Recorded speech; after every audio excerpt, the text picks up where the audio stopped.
and we greatly appreciate your partnership in this effort. I ask unanimous consent to have these individuals' names printed in the record. Thank you.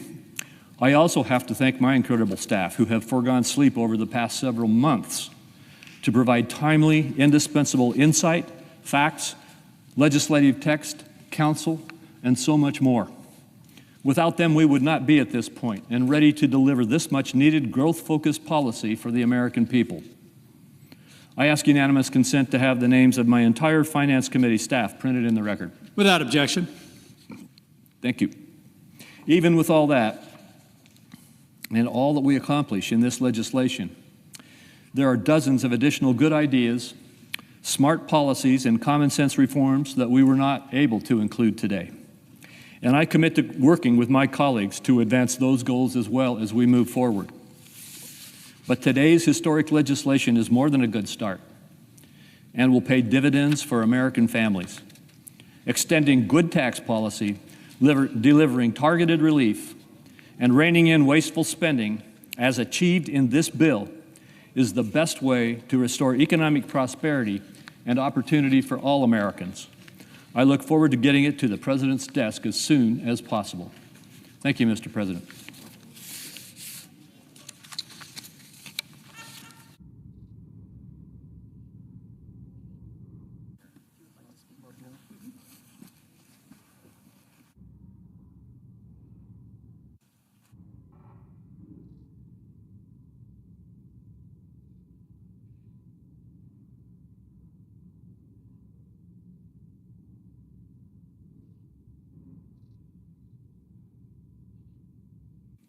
Mr. President. I recognize it. Democrat Whip. Mr. President, we're here today debating a clumsily assembled package, still a work in progress, that would rip away health care from 16 million American families to give tax breaks to millionaires, billionaires, and our largest corporations. Think about that for a moment. The Republicans have decided that the best avenue to generate revenue that they can then give in tax breaks to wealthy people is to eliminate health insurance coverage for 16 million Americans. That's going to have a dramatic impact on their lives. If you have ever been a young father with a baby with a serious medical problem and you had no health insurance, you'll never forget it as long as you live. I know, I've been there. The notion of losing your health insurance leaves you as vulnerable as possible in some of the most important moments of your life. And that they would consider this provision to eliminate health insurance coverage for 16 million families is unimaginable and cruel. Let's not act like there is a unified Republican front on this issue. Even some of my colleagues on the other side of the aisle don't want to be here at this moment, jamming this unpopular bill through this chamber under arbitrary deadlines. One of my colleagues took a look at tax breaks, and you're going to hear them say over and over again, well, the average family, if we don't act, the average family is going to have to pay more in taxes. There's a way around that.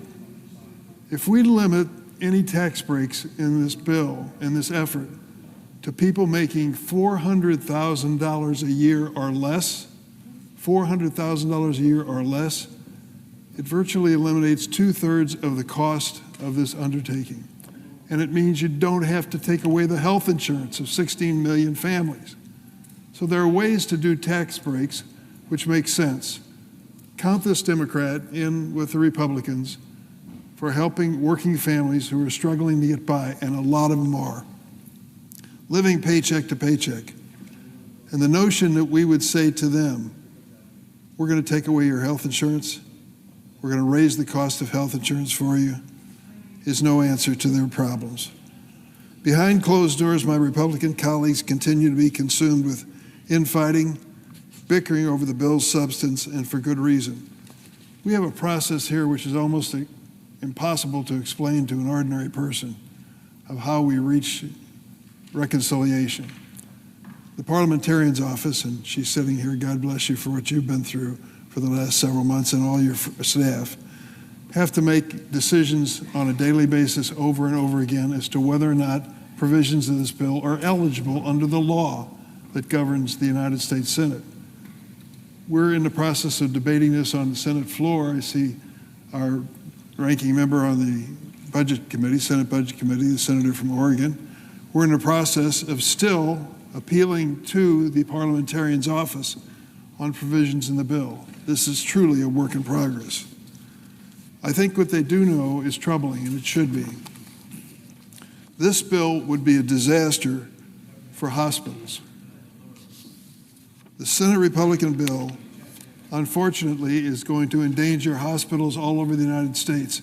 But if you happen to live in a small town, rural area, and I represent a lot of them in the state of Illinois, you're the most vulnerable. You are the target. When they cut back on Medicaid programs, these are the hospitals that will close their doors. What's the impact of a hospital closing its door in a downstate community in Illinois? Devastating.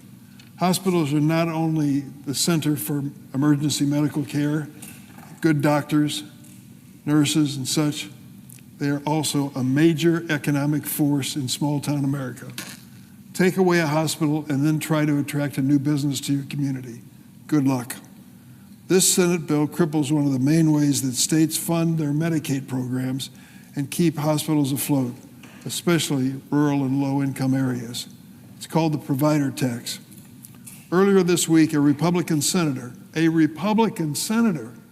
circulated a flyer to his fellow caucus members, so they're all on notice, detailing just how much each state will lose in Medicaid provider tax funding under their proposal. Let's take a look at my neck of the woods, the Midwest. Iowa would lose $4.1 billion. Missouri, $6.1 billion. Kentucky, $12 billion. Louisiana would lose $20 billion. North Carolina, $38.9 billion. Senator Tillis and I were in conversation yesterday, and he used that very same figure. His analysis says that to go forward with this bill cuts Medicaid reimbursement in his home state of North Carolina by a whopping $38.9 billion. This list of states and what they will lose was passed around by a Republican senator to his own caucus. They know what they're up against here. If Republicans have their way and pass this bill, hospitals will be forced to shrink or eliminate services.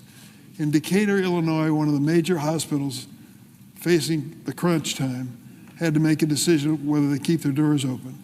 They did, but they eliminated OBGYN, delivering babies, and they eliminated all mental health and addiction counseling, two critical areas for the hospitals. So these doctors, this bill will force hospitals to shrink or eliminate services. Doctors and nurses will leave, and in some cases, the hospital will close. Imagine that in a rural area, a remote area, an extra 45 minutes, an extra hour in the car with somebody in the front seat you love very much who's in a desperate situation. As it stands today, half of the rural hospitals around the country already operate in a danger zone. And it's the same thing for children's hospitals. Do you have one in your community that you've used? I do. These children's hospitals have warned us they can't keep their doors open if Medicaid is cut as dramatically as the Republicans want to cut it.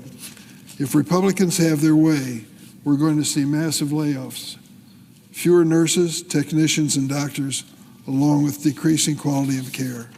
The American Hospital Association has estimated how these cuts to Medicaid could impact not just jobs at red state hospitals, but across the entire economy. Here's what they found.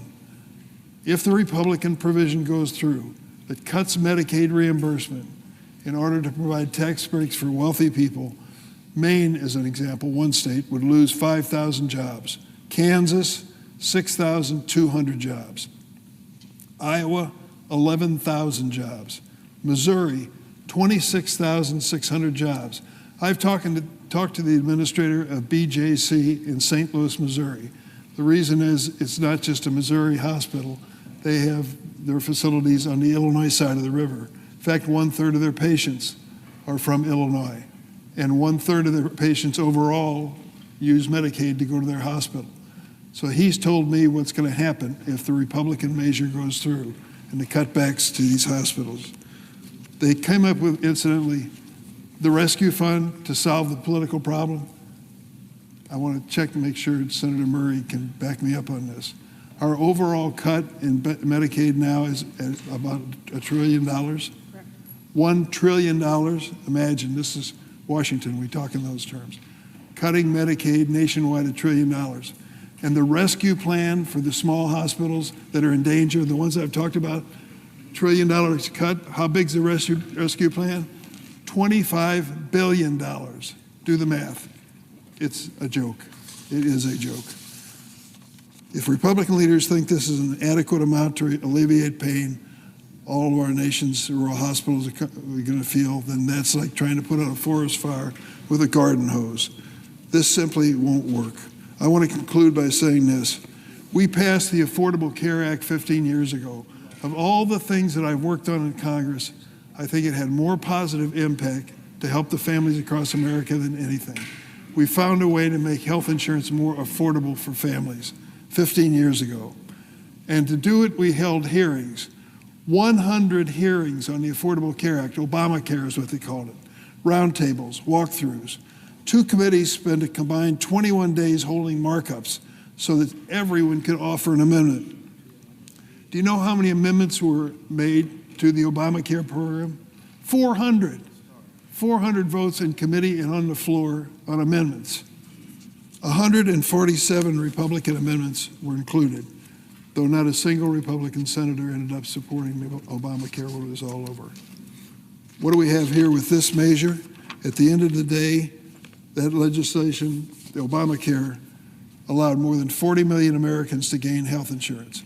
Today, how many hearings have we had on the bill that's before us, this dramatic multi-trillion-dollar bill? None. Zero. Not a single one.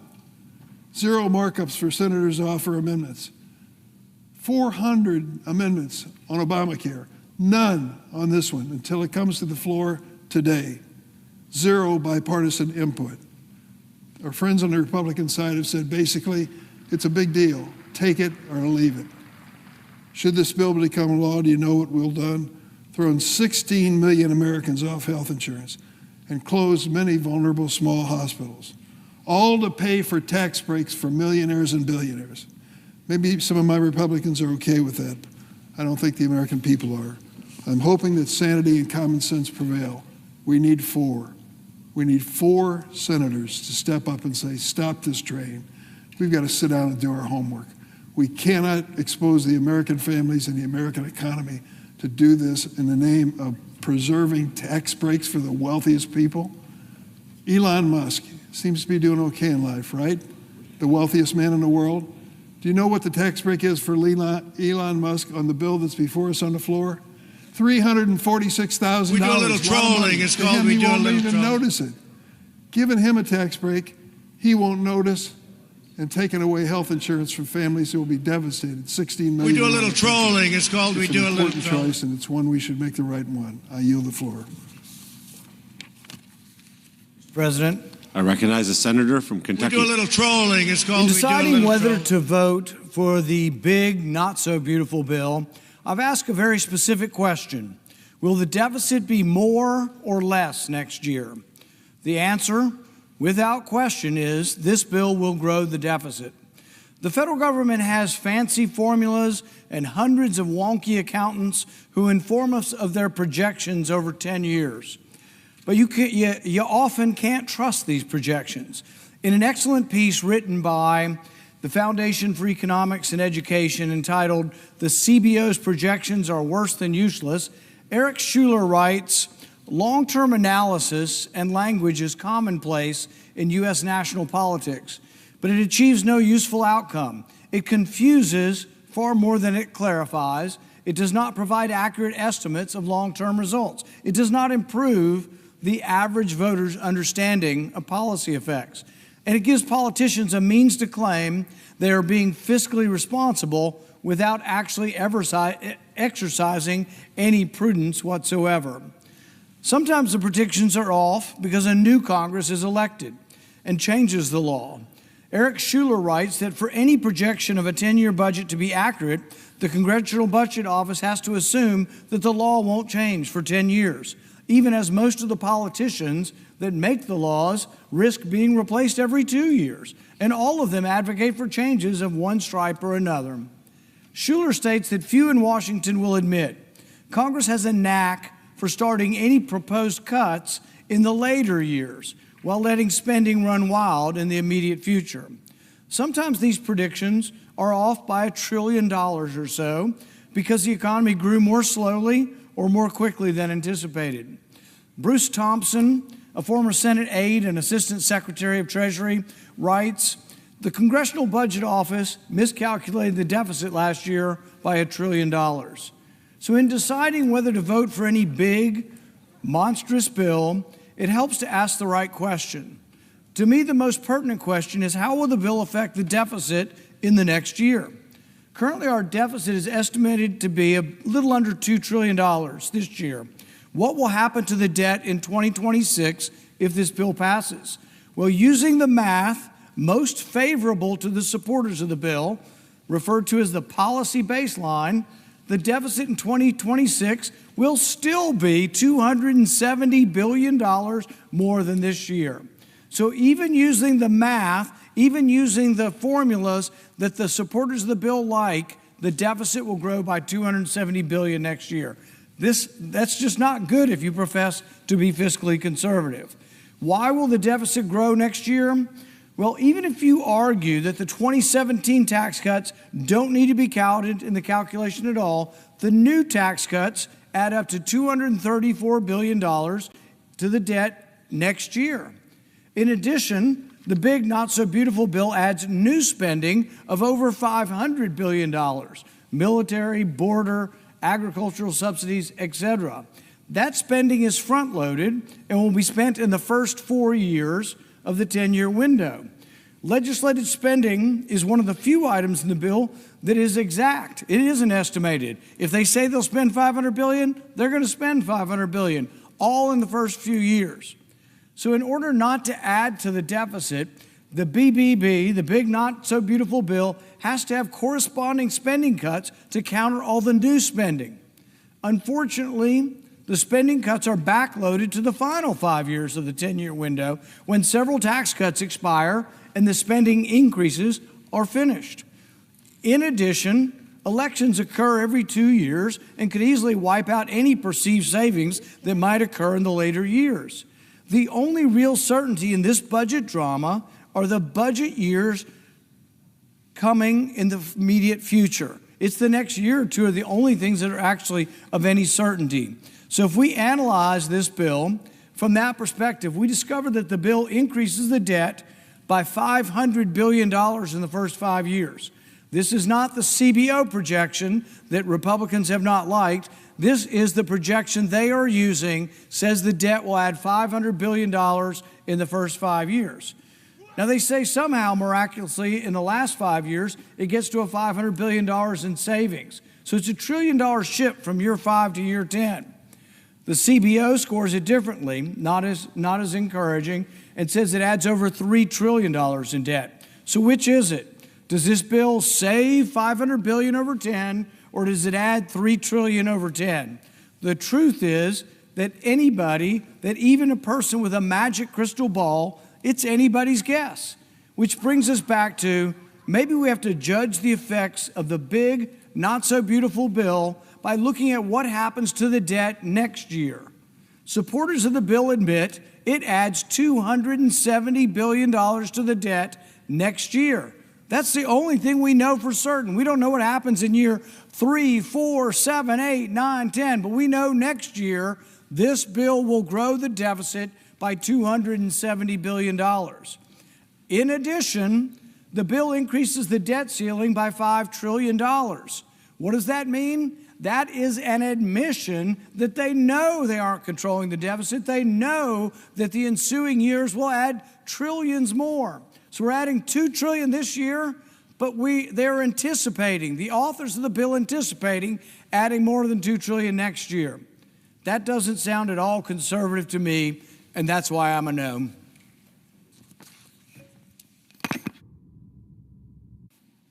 Mr. President. I recognize the senator from Oregon. Mr. President, joining me on the floor are experts in the budget process, former chairs and ranking members, Senator Murray, who's been Senate Budget Chair from 2013 through 15, Senator Whitehouse, who's Senate Budget Chair 2023 through 2025, Senator Van Hollen, who was the ranking Democrat on the House Budget Committee in 2011 through 2017. We're here to address a fundamental violation of the law, of Law 313, Section 313, and it is the set of rules for reconciliation. To try to summarize this in the simplest words possible, 100 senators voted to have a special fast-track, filibuster-free pathway solely for reducing the debt. First principle was no deficits could be created in a 10-year period. My Republican colleagues blew that up in 1996 when they wanted to do a tax bill that would create massive deficits. Then, a second pillar was no deficits in any title of the bill in any year after the first 10 years. This bill right now, if this passes, that blows that up. And the third was use honest numbers, Congressional Budget Office numbers. I have a letter here from the Congressional Budget Office, and they say, the estimate is relative to CBO's January 2025 baseline. CBO is required to construct its baseline under the assumptions specified in the Balanced Budget and Emergency Deficit Control Act and the Congressional Budget and Impoundment Act. In response to your questions about the cost of Title VII, the question was, would Title VII increase the deficit by more than the $1.5 trillion over the 2025 through 34 period? The answer is yes. CBO estimates that enacting would increase the deficit by nearly $3.5 trillion over the 2025-2034 period, $3.5 trillion. We then asked, would it increase deficits in the years beyond 2034, beyond the 10-year window? The answer was yes. But if you ask my Republican friends, they say, no, no, no. We're inventing a new theory, and that is that anything that the 2017 tax giveaway to the billionaires put into the law that expired after 10 years, we're just going to assume it would have continued. We do a little trolling. It's called we do a little trolling. Us continuing it doesn't cost anything. That's a pretty crazy notion. That if they didn't put it into the bill, we do a little trolling. It's called we do a little trolling. No, it would have continued anyway through some magical way. So therefore, a tax break for the really wealthy costs nothing. This is exactly the type of lying to ourselves, smoke and mirrors that 100 senators agreed to end back in 1974. And that it has continued, that piece of it has continued in place for 51 years until this moment in this Senate by this Republican majority says we're going to start lying to ourselves and lying to the American people about what this bill costs. But we're not going to lie. We're going to tell you the truth. This bill costs well over $3 trillion over 10 years and some $30+ trillion on top of existing deficits and debt because of the provisions that are in this particular bill. Our current debt, national debt, that's been run up since the Declaration of Independence is around $36.5 trillion. This bill basically matches that in creating that much additional debt over the next 30 years. This is a huge assault on the programs that we can sustain as a nation for the people of America. People struggling to get on their feet, so we want affordable housing programs. We want to have fair and quality health care. We want to have an education system that gives every child the opportunity to thrive. We want to create a robust economy through investment so there are good jobs because no government program is better than a good job. All those imperiled by this bill because the Republican leadership is lying to the American people and lying to ourselves. So we're here to tell the truth, and first of all, we're going to turn to Senator Murray, who, as I mentioned, was the Senate Budget Chair from 2013 to 2015. Mr. President. I recognize the senator from Washington State. I thank the senator We do from a little Oregon trolling. and It's other, called we do a little budget trolling. chairs, ranking members from previous years, because this is really important. Mr. President, there are some things you can't We do a little change trolling. with It's called we legislation, do a little trolling. despite what my colleagues on the other side of the aisle seem to believe. For example, 1 + 1 is 2. And while $1 trillion might have a lot of zeros in it, it is, in fact, a much, much bigger number. Now, that might sound obvious, but apparently my colleagues across the aisle need a little reminder, because right now, Republicans are pretending not to get it. It is almost beyond belief, and it is certainly beyond common sense. After years of complaining about the debt, in fact, at the same time they're talking about how we need to address the debt, Republicans now are suddenly pretending they don't know how to count. Republicans are suddenly pretending the parliamentarian doesn't exist if they don't talk to her. Republicans are suddenly pretending that precedent doesn't exist if they just fake amnesia, and that norms and consequences for breaking them will just disappear if they wish it away really hard. My preschool students had more common sense. Republicans should know if they replace math with magic, if they tear up the Senate process, if they blow off the Senate parliamentarian, that bill will come due. And not just the bill for $4 trillion blown on tax cuts for billionaires and corporations. The bill will also come due for trashing this Senate process and precedent when Republicans are no longer in the majority. Mr. President, if Republicans are serious about plowing forward with rewriting or ignoring Senate procedure and the laws of mathematics, I just ask, spare me the empty excuses. Spare me the explanations that totally ignore the reality of what you are doing. I mean, do they really think it washes away everything to say, oh, it's fine to break the process in half because we say it's fine? Oh, it's fine. We have the authority to ignore math. Give me a break. To every Republican who really thinks that is a convincing argument, to anyone who thinks we can is just an acceptable rationale for going nuclear and pretending the most expensive bill in the history of our country can be paid for by some magic bean counting, here is my challenge to you. Go back home and try that game with your constituents. Tell them, it's okay, yes, the debt's going to be $4 trillion, higher 10 years from now. That's true. But it's fine. We voted on it, and we get to say $1 trillion is actually 0. Go ahead, see how that works for you.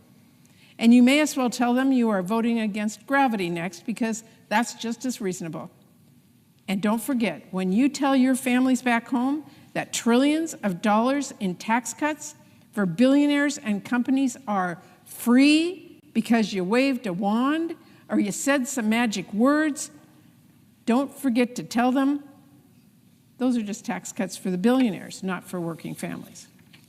Don't forget to tell the folks back home, yeah, I voted to say $1 trillion is nothing, but we still need to kick people off of their health care. That's just too expensive. We still need to close those hospitals. We have to cut costs, and we still have to kick people off SNAP because the debt is out of control. And don't forget to mention that, no, we can't afford childcare. We can't afford paid family leave. We can't afford to solve your problems. Magic math is apparently just for billionaires. You all are getting less. Please, Republicans, send that message to your constituents. Just see how it goes over. Because you can fool yourself, but you are not going to fool the American people. They don't get to balance their budget with magic math. They don't get to pretend $1 trillion is nothing. And they don't get to pretend that this bill is free. Because at the end of the day, regardless of what policy baseline you all want to use in D.C., those families back home, they're the ones who will be paying the actual cost. I yield back to the Senator from Oregon. Yield to a question. I would. In the time that you were budget chair, did you ever contemplate a situation in which you argued that renewing a tax break that was by law expiring would somehow have no impact on the deficit? To my friend from Oregon, I never would have contemplated and I never would have put it forward. And I happen to know that if I had have suggested that, We do a little that my trolling. It's Republican called we do a colleagues little would have trolling. been all over me telling me that breaks the rules. Thank you. Thank you very much. We're turning to Senator Whitehouse, who was Senate Budget Chair from 2023 We do a little to trolling. It's 2025. called we do a little trolling. Thank you, Senator Merkley. I mentioned earlier the history of the section that the Republican We do a budget little chairman trolling. is It's called using we do a little to trolling. perform this multi-trillion-dollar magical act of making huge deficit-busting numbers disappear. It's called Section 312. It has been used before, but it has always been minor, corrective, and bipartisan. I mentioned earlier the adjustment that was made on a bipartisan basis to the Power Marketing Administration's numbers to return the CBO to an agreement that the Senate had previously made. That was not enormously consequential. This is almost certainly the first time you're hearing about it. Again, in 2023, as budget chair with Republican Chair Jody Arrington on the House side, we made a $105 million adjustment to a dairy program. Today we're talking about trillions. This was a $105 million adjustment. Again, bipartisan, minor, and corrective, fixing a technical issue on a bipartisan basis. Last year, Speaker Johnson and Leader Schumer agreed to direct CBO to score a fee program with an OMB estimate, and they used this rule again, collaborating on a bipartisan basis with a matter that was minor and corrective. Well, this is different. This is trillions. And Republicans are using this rule to pretend that it's not. Well, there are lots of ways to look at who's right. Time obviously will tell. But this bill actually has a tell right in it. Page 754 of this bill is the reality check on whether or not they're running up the debt by trillions. We know they're running up the debt by trillions because they say so in this bill. You can play Senate procedural fakery. You can wave magic wands around numbers all day long, but someday, soon, you hit reality. And you hit reality in the real world of markets and selling treasury bonds and having a legal debt limit. If this did not raise the debt by trillions, they would not need to raise the debt limit by trillions. Here is the text. Subtitle C, increase in debt limit. Section 72001, modification of limitation on the public debt. The limitation under Section 3101B of Title 31 is increased by $5 trillion. They're dodging the parliamentarians' ruling by letting the budget chair make a $1 trillion magic wand maneuver because they know pretty darn well what the parliamentarians' ruling would be. And how do they know what the parliamentarians' ruling would be?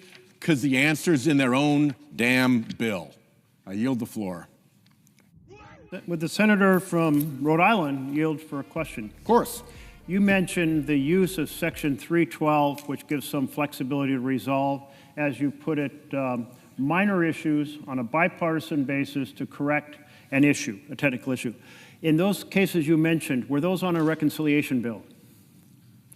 Were they on a reconciliation bill? I don't believe they were. No, they were not. They In were fact, just... that power has never been used on a reconciliation bill because the following Section 313 gives very specific instructions. It says each provision must be costed out for its impact on both outlays, the spending side, or revenue, should it be a revenue measure. And if you're saying, well, how do I do that? You say, well, if we pass this provision, what will it cost as compared to not passing this provision, not having the bill? That's a comparison to current law. This ability of the budget chair, and actually the law says the budget committee, to correct technical issues on narrow issues on a bipartisan base, basically solve snarly little budgeting questions like on the dairy program you mentioned, never used on reconciliation ever, never used on a broad basis ever, never used to create a lie about what a bill costs in this fashion. Now we're turning to a senator from Maryland who was ranking Democrat on the House Budget Committee for 6 years. So he brings a lot of experience and knowledge about the budget process. Senator Van Hollen. Well, Mr. President, I thank my colleague and the ranking member of the Senate Budget Committee, Senator Merkley. I just want to start by reading a statement. This is a quote. Anyone that says current policy baseline is the right way to go is engaging in intellectual and economic fraud. It's intellectually lazy. My basic mission in life is just to try to create some honest math, unquote. That wasn't from Senator Van Hollen or anyone on this floor. This was from a Republican member of the House, Congressman Schweikert from Arizona, talking about exactly the issue we're debating here in the United States Senate. Let me read you another quote, a little more colorful. Again, about this Republican accounting fraud. Quote, this is fairy dust, and they're just full of crap, and I'm going to call them out on it. Republican Congressman Chip Roy of Texas. They're right. This is a fraud. This is a fraud that would make the Enron scammers blush. And I quote those House members for a reason, because we can disagree with what they did in their bill, and I strongly disagree with it. But at least they used honest math, and at least they used the math that is required by the rules here in the Senate. The honest math that Republicans here in the Senate want to dodge because it will both tell the American people just how big the deficits are, but also because it will screw up their whole entire plan.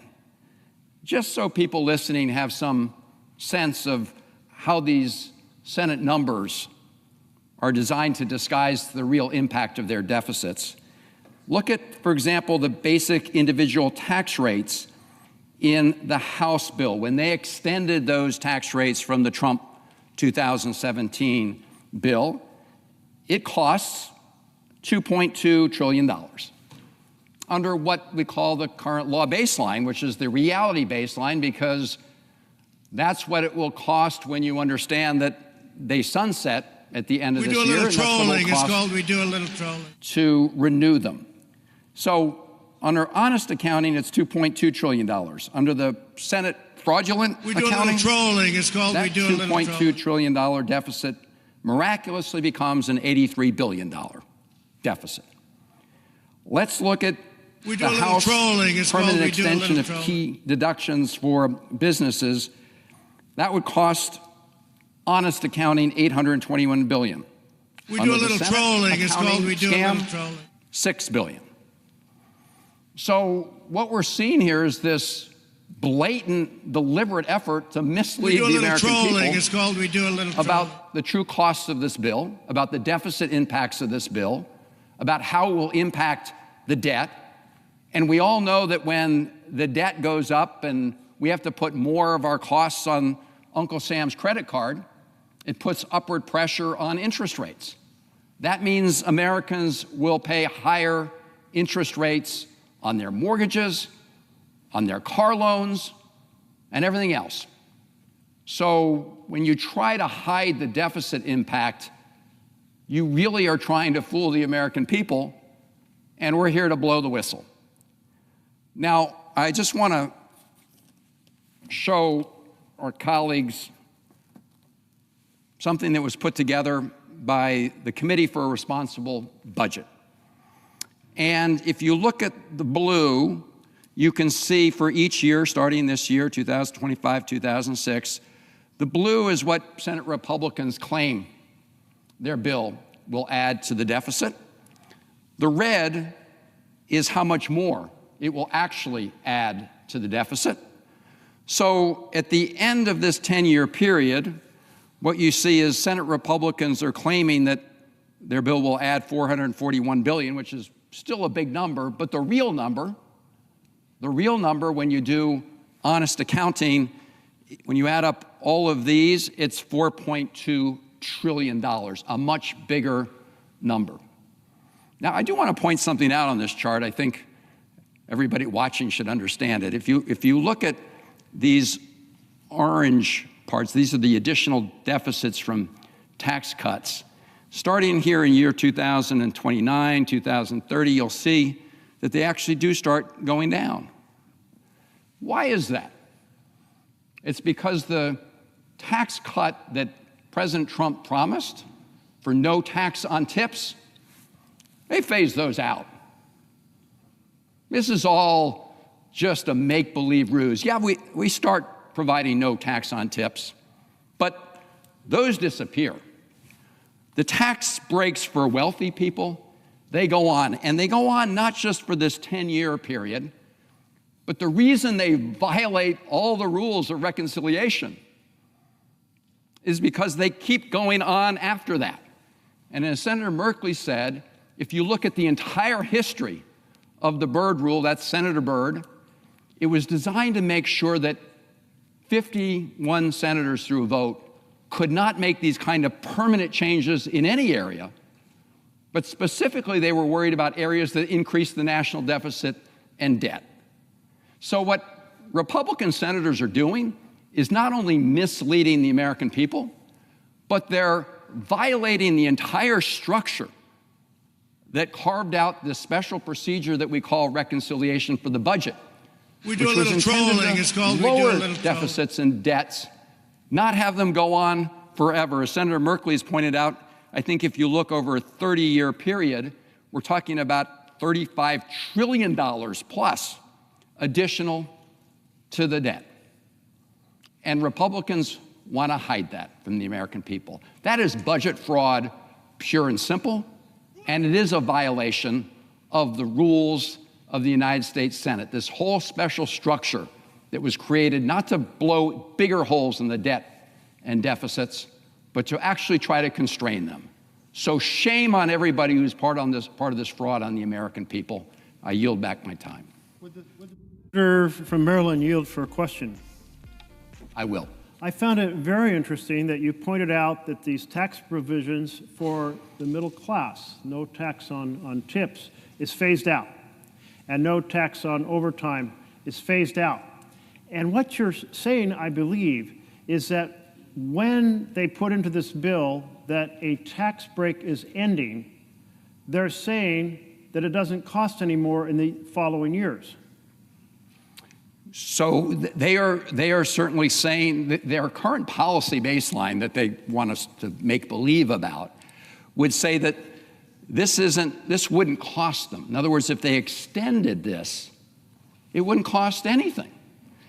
It is interesting to note, not only does that expose the fraud behind the current policy baseline, but they made a very deliberate choice.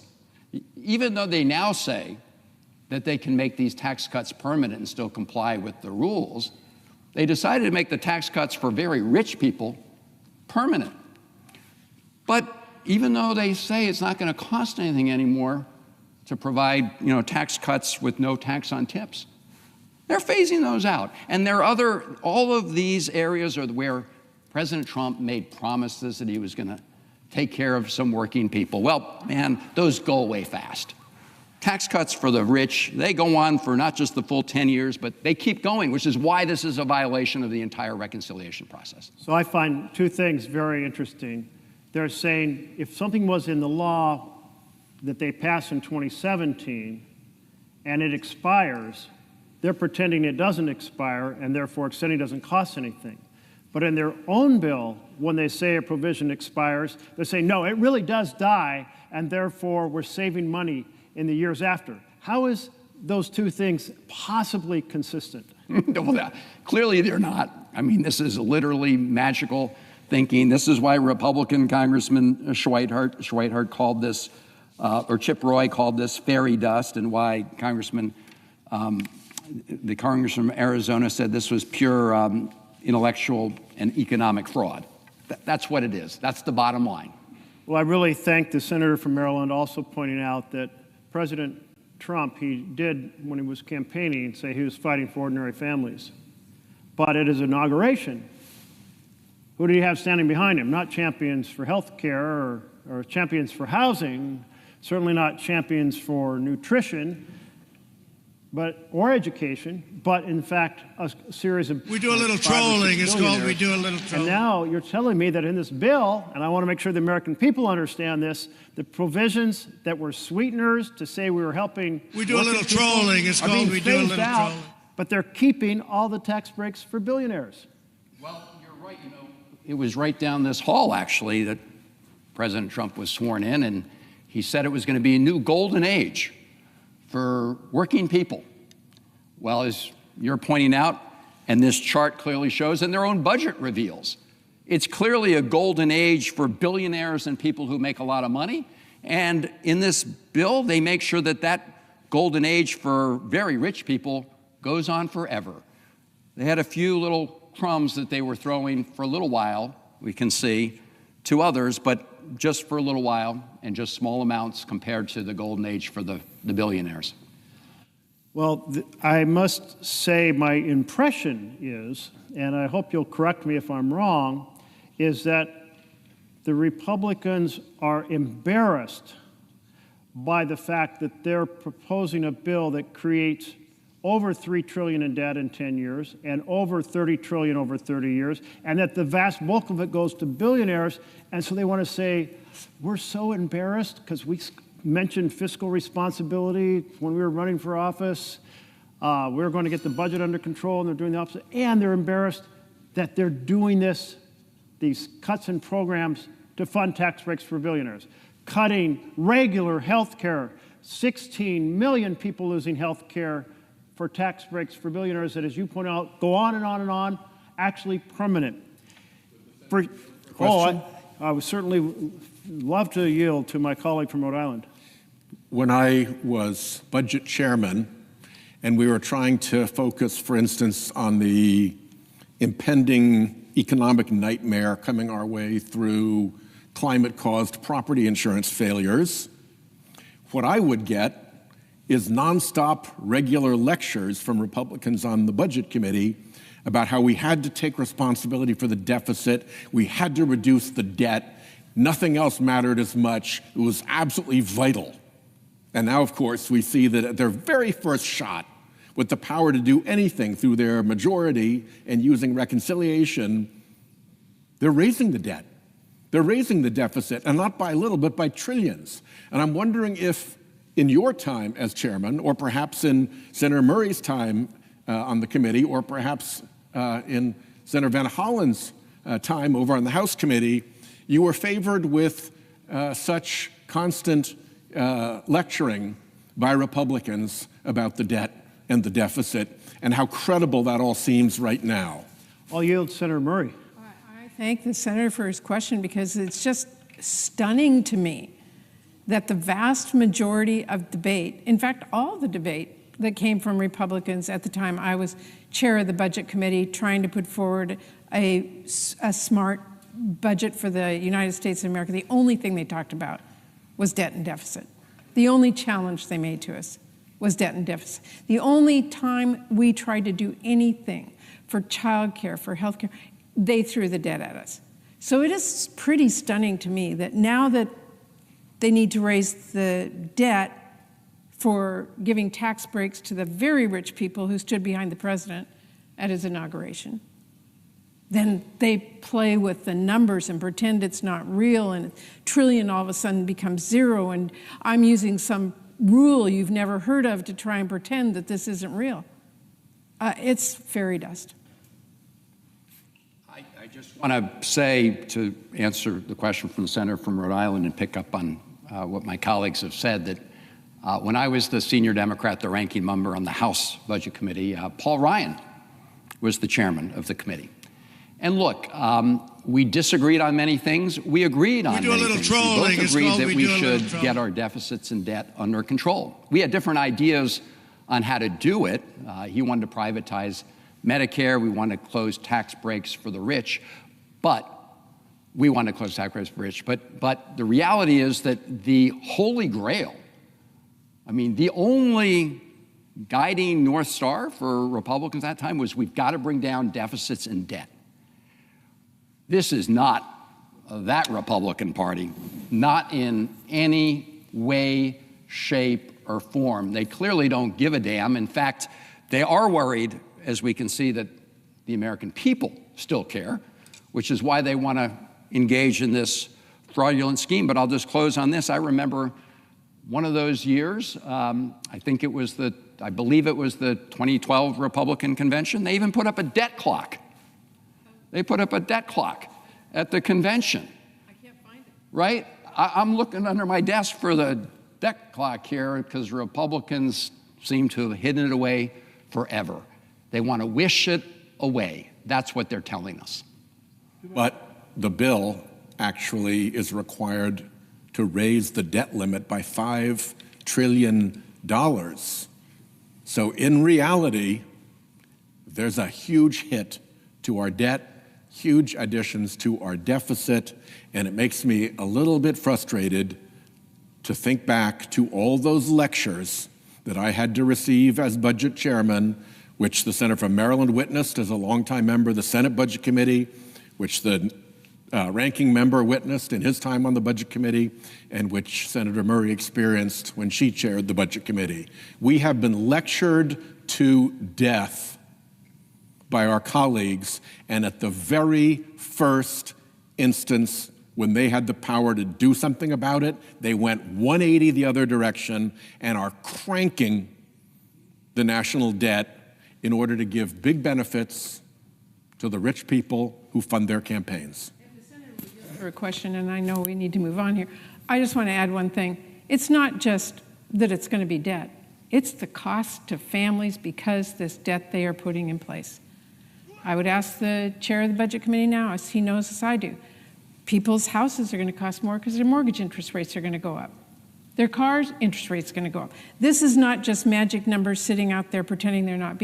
Real families are going to feel the cost of this debt and this deficit. I really appreciate that point from my colleague from Washington State, because in this bill, it creates so much necessitated borrowing that CBO estimates that that borrowing will cause interest rates to go up. And when interest rates go up for the Treasury, it goes up on your car loan, on your adjustable rate, a mortgage on your house, and just in general. These are costs that are borne by ordinary families.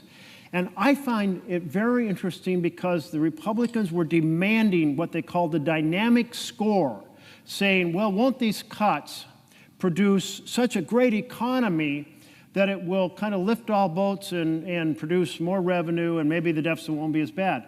Here's what Congressional Budget Office found. Again, that's the nonpartisan, honest broker numbers. They found that because of the interest rates rising as a result of this massive sea of red ink that necessitates massive borrowing, that in fact those rising interest rates will hurt the economy. So there's no dynamic score that produces, oh, well, it isn't so bad after all. No, it's the opposite. And in fact, that dynamic argument has always been wrong. And we are looking at the folks who lectured, my colleague from Rhode Island, and I sat through many of those lectures as well. And I went, in my head, wait a minute, aren't these folks who did the massive ocean of red ink in the 2001 Bush tax bill? Aren't these the same folks that produced a massive ocean of ink in another tax bill 2 years later? Aren't the same ones that in 2017 did a massive ocean of red ink, and now they're doing it again? How could they possibly be putting themselves forward as deficit hawks or debt hawks? Not to mention that they cheered on two adventures that were a huge tragedy for the United States of America, trying to occupy Afghanistan and going to war in Iraq, which together added $8 trillion to our debt. And if you take a look at this chart, every time there is a Republican administration, the last deficit while they're in office compared to their first deficit goes up. For Clinton, it went down. That's fiscal responsibility. For George W. Bush, first term, it went up. For Obama, it went down. In other words, the Democratic presidents, time after time after time, Clinton, Obama, Biden, they reduced the deficits while they were in office. And the Republican presidents, while they were in office, every single time increased the deficits. So none of us want to hear any more talk about fiscal responsibility from across the aisle. You want to be fiscally responsible? Vote no on this bill, because this bill takes and fires 16 million people off of health care to finance those tax breaks for billionaires. This bill says 4 million children will go hungry to finance tax breaks for billionaires. This bill is families lose and billionaires win, and the debt goes up, endangering our ability to do basic programs for the entire next generation. It is wrong on every count. And I think collectively, we urge our colleagues to honor the argument they've made over time that, in fact, they were concerned about the deficit. They were concerned about American families. Because if you are concerned about the deficit and debt, if you are concerned about families, you must vote no on this bill. Thank you, Mr. President. Senator from Washington. Mr. President, I really want to thank my colleagues. I mean, you just said they used to call themselves deficit hawks. We need to call them deficit robins. They're robbing from you to pay for the billionaires. They are no longer deficit hawks. Agree? Thank you. My colleagues, and I think as Senator Merkley said, if you care about deficits and debt and you don't want working families to have to pay for these tax cuts for billionaires and the rich, vote no on the bill. I'd only add in my last words, watch. Everybody watch as this goes forward, because we will give the Republicans a chance to reduce the increase to the debt and the deficit by peeling back just the tax cuts for the greedy billionaires. We would be voting for working class tax cuts, I'm almost certain. We'll have a chance to bring into stark focus through our amendments what really matters to the folks on the other side of the aisle, and that is the tax cuts for the super wealthy, for the billionaires, for the corporations that are offshoring jobs, and for the biggest polluters in the country. That's where their sweet spot is, and we will expose that through these votes. Those votes, we're not sure when they will start, because the Republicans are redrafting provisions of this bill right now. That's how little time this Senate will have to actually know what's in this 1,000-page bill with all kinds of trolling. It's called special we do a little deals trolling. tucked into it for various members. We will have little time to see, because they're still writing it. So those amendments that my colleague from Rhode Island mentioned, stay tuned. We're not sure if those amendments are going to start at 2 in the morning or if they'll start sometime later tomorrow, but stay tuned and pay attention, because you're going to find out who stands with families and who stands to hurt families in favor of helping billionaires. Thank you. Senator from Washington. Mr. President, thank you. I think it's really important, the discussion we had right now about the deficit and debt, but I want to talk a little bit more about this bill in general. You know, recent KFF polling shows that this Republican big, ugly betrayal bill is overwhelmingly unpopular. In fact, this thing is more underwater than the Titanic. Nearly 2 in 3 Americans view this bill unfavorably. That goes up to nearly 3 in 4 when they learn it will kick millions off their health insurance. And it goes up to nearly 4 in 5 when they learn it will choke off funding to their local hospital. In other words, the more the American people hear about what is actually in this big, ugly betrayal bill, the more they dislike it. So with that in mind, I want to be here today to say a little bit more about what is in the Republicans' latest version. Spoiler alert, it is still big, it is still ugly, and it is an absolute betrayal of the people who sent us here to fight for them. The Republican plan is still going to mean over 16 million people losing health care as patients get kicked off their ACA plans. Kids and struggling families will get kicked off Medicaid. Rural hospitals are going to be forced to shut their doors. The Republican plan is still going to mean more starving families. New red tape is going to cut people off from their SNAP benefits that they need to put food on the table. And it is going to take away kids' school meals.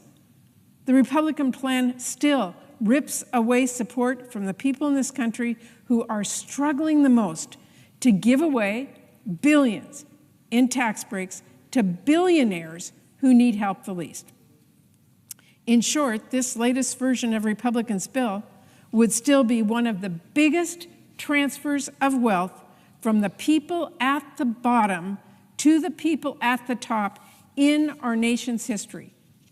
When it comes to health care, this Republican abomination will cause millions of people to lose their insurance and see their costs skyrocket in one way or another. It will create mountains of new paperwork and bureaucratic barriers that are positively meant to kick people off their Medicaid and ACA coverage. And there is new sabotage to the ACA healthcare markets, which will mean more people losing their affordable coverage. Meanwhile, there is nothing, a big fat zero, when it comes to renewing the tax credits Democrats passed to lower your healthcare costs. That's right.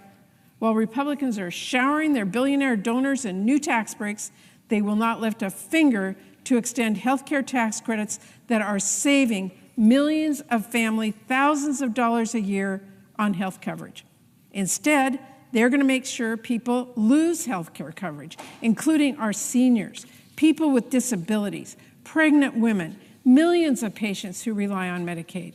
And let's not forget, the cuts in their bill are going to shutter hospitals across the country, especially in our rural areas. Do you have Medicaid, Medicare, employer-sponsored coverage? Regardless, Republicans have some pretty bad news for you, because it hardly matters what insurance you're on when you don't have a hospital to get care anymore. In Washington State, we have 14 rural hospitals that are fighting to survive and would likely close under this bill, mostly in areas represented by Republicans, I should add. Not to mention, we have 6 rural labor and delivery units that could be forced to close their doors under this bill. And you know what the Senate Republicans did? They made that problem worse. They put even more pressure on our rural hospitals. I'm telling you, this betrayal is getting bigger and uglier by the day. And this cannot get lost. Republicans want to shut the doors of one of the biggest healthcare providers in the country. They want to defund Planned Parenthood. That is wildly harmful and wildly unpopular. It would shutter at least 200 health centers that provide a wide spectrum of care, including cancer screenings, pap smears, birth control for millions of women. And let's not forget, Republicans are cutting nutrition assistance too. This big, ugly betrayal would make one of the biggest cuts to SNAP in history. We are talking around a $200 billion cut over the next 10 years. Now, it should be obvious, but that would be devastating for our country and for our kids' future. And yet, Republicans are not giving up on taking dinner off the table, taking school We do a little lunch off trolling. kids' It's trays, called we do a little all trolling. so they can shovel tax cuts at billionaires and wealthy corporations. And it is worth underscoring little the trolling. new It's red called we tape do a little in their trolling. bill is even targeted at some of our most vulnerable families, because it expands work We do a little requirements trolling. It's to called we do a apply little trolling. to seniors and parents with kids in school. Mr. President, when my dad, World War II veteran, We do a little got trolling. sick It's with called we multiple do a little sclerosis, trolling. he lost his job. He lost his job. My mom was at home, 7 kids she was raising. My dad lost his job, and they had to spend, my mom had to spend some time getting some new skills so she could go back to work and take care of our family. You know what, during that time? We had to rely on food stamps in my family to feed those 7 kids in my family. But under this Republican bill today, because neither of my parents had a job during those few months, my family would not be eligible for SNAP benefits. We would not have even gotten food on our table at the worst time in my family's life. This is wrong. Thanks to those food stamps, my family did get through that rough patch. And all 7 of us kids grew up to give back to our communities. Whether it's a firefighter or a middle school teacher, or even here as a United States Senator. So I can't emphasize enough. Republicans want to cut families from SNAP and Medicaid, programs that give people a hand up in hard times. Why? So they can give an enormous handout to the richest people and biggest companies in our country. Oh, and at the same time, they're making it harder to afford groceries and health care. I should mention, they are also gutting energy investments in a completely chaotic way that is all but guaranteed to drive away jobs and drive up energy costs for all of American families. And at the same time, in this bill, they're giving billionaires billions of dollars. Republicans are going to give students the short end of the stick.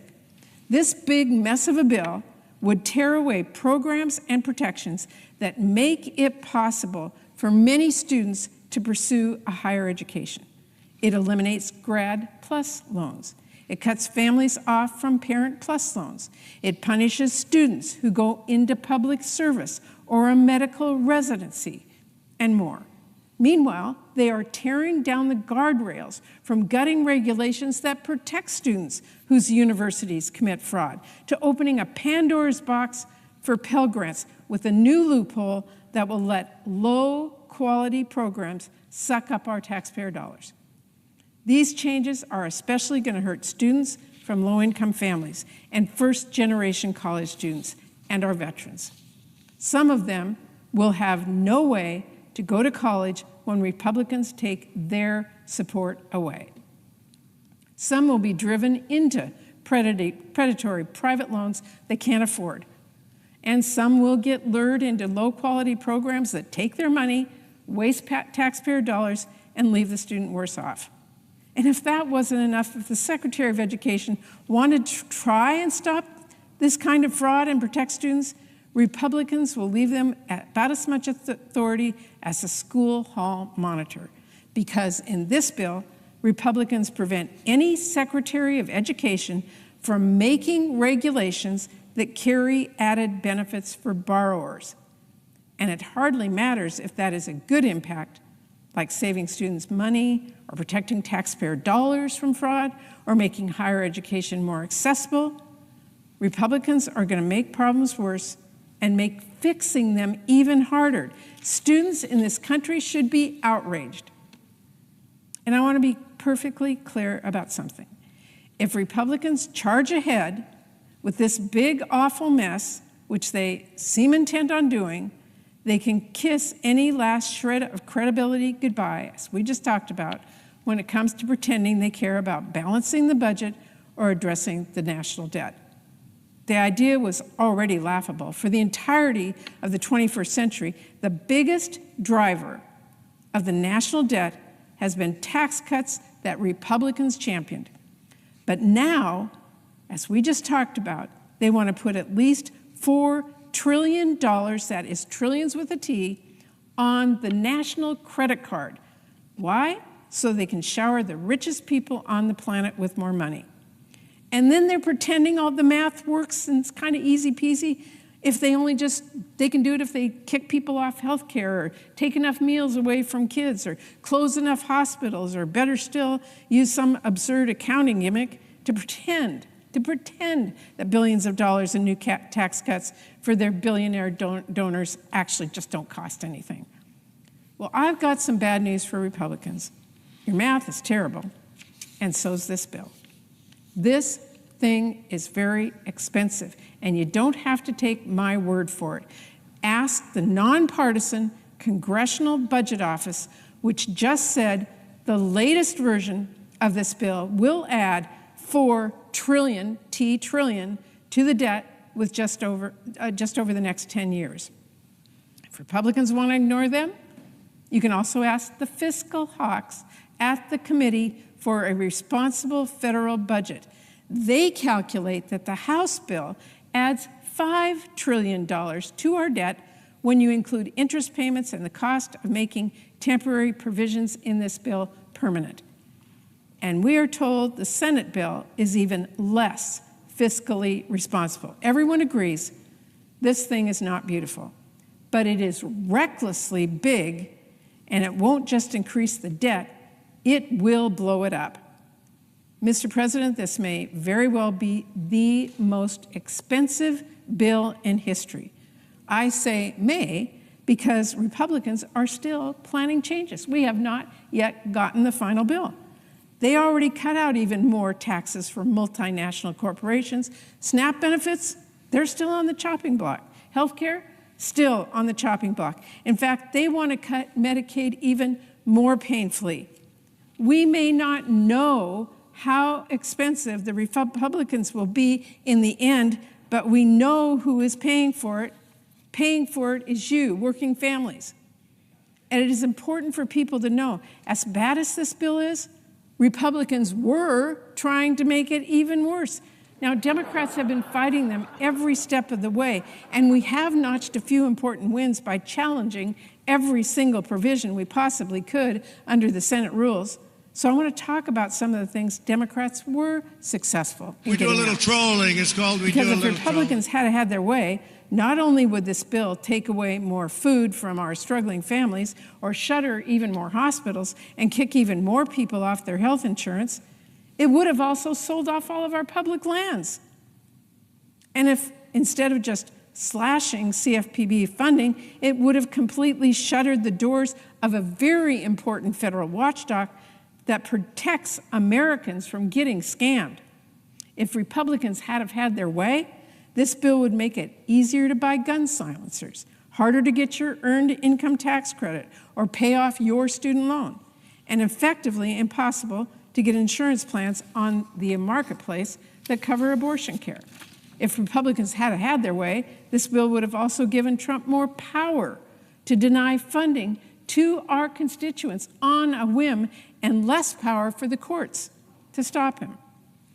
We're talking about a whole smorgasbord of really awful, unpopular ideas and policies that would have hurt our families and weakened our democracy.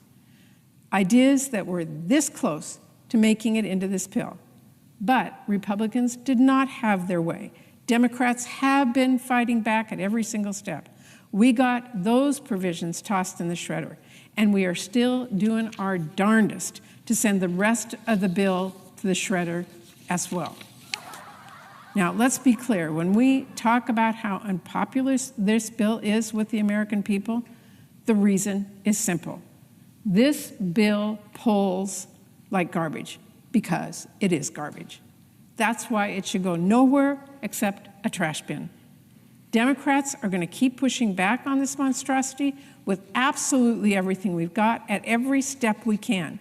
We're not going to stand by as Republicans shutter hospitals so the richest people in the country can build another vacation home. We are not going to sit around and let Republicans kick millions of people off of their insurance and raise working families' premiums so corporate executives can get a bigger bonus. And we are not going to be silent as Republicans take food away from struggling families so they can help billionaires fuel up their private jets. We're going to keep speaking up, we're going to keep pushing back, and we're going to make sure everyone knows exactly what is going on here. This bill is deeply unpopular, that much is clear, but if Republicans keep pushing for this disaster, buckle up, because we are only going to keep getting louder and louder about how big this is, how ugly it is, and it's only going to get more unpopular with the folks back home as these provisions are enacted if this bill passes. I'm pretty astounded by how far some Republicans are trying to stick their heads in the sand on this. One Republican senator told their concerned constituents, and I quote, "We're all going to die." Well, maybe that's a better name for the bill. At least it's more honest. Because when you take health care away from people, when you make it harder to get, when you make it harder to afford, when you close the only hospital for miles, yeah, you're right, people will die. You'd think my colleagues would show a bit more concern about that. Instead, that senator actually doubled down, and in a response video, she filmed walking through a cemetery. I don't know how you get out of touch that much to misunderstand this, but let me be clear about something to our Republicans. Whistling past the graveyard is a metaphor to stop ignoring dangers. It is not a literal messaging suggestion. And if you thought Republicans couldn't be any more dismissive to their own constituents, this week another Republican senator who was speaking about people voicing their concerns about these Medicaid cuts that said they will, quote, "people will get over it."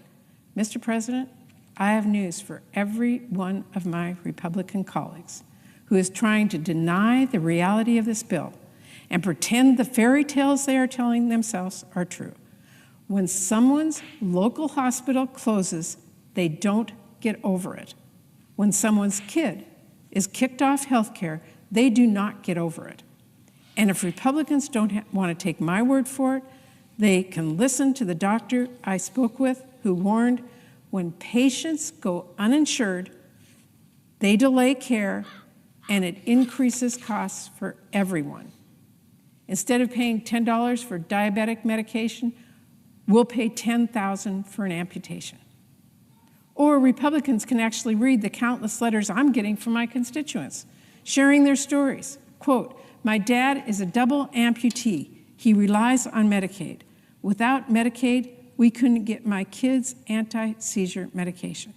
Or I'm a full-time caregiver for my daughter with cerebral palsy, or my son with spina bifida, or my elderly mother, and this bill threatens to kick them off their health care and the support services they rely on to survive. Or better yet, Republicans can go out and talk to their own constituents, because I have no doubt they will hear similar stories. They will even come to you. Advocates have been here in DC all week. I've seen them in the halls. I've heard them from my office. And now Republicans can listen to the people across the country who are warning them about this bill, and they can do the right thing and abandon this effort. Or they can keep ignoring them, but make no mistake, in the end, the American people will have their voices and their votes heard. Because at the end of the day, this bill, this monstrosity of a bill, is all in the goal of a tax break for multi-billionaires and corporations, and the way they pay for it is by taking away your health care and your nutrition, the things your family or your neighbors or people you know rely on. And that's just wrong. It's un-American, and we're fighting back. Thank you, Mr. President. I yield the floor. We do a little trolling. It's called We Do a Little Trolling.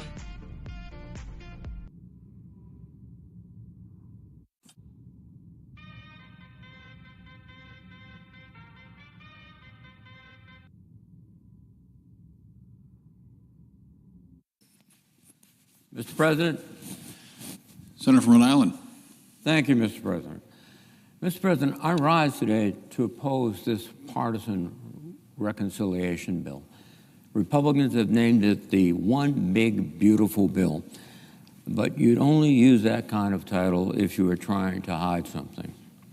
And here's the simple truth.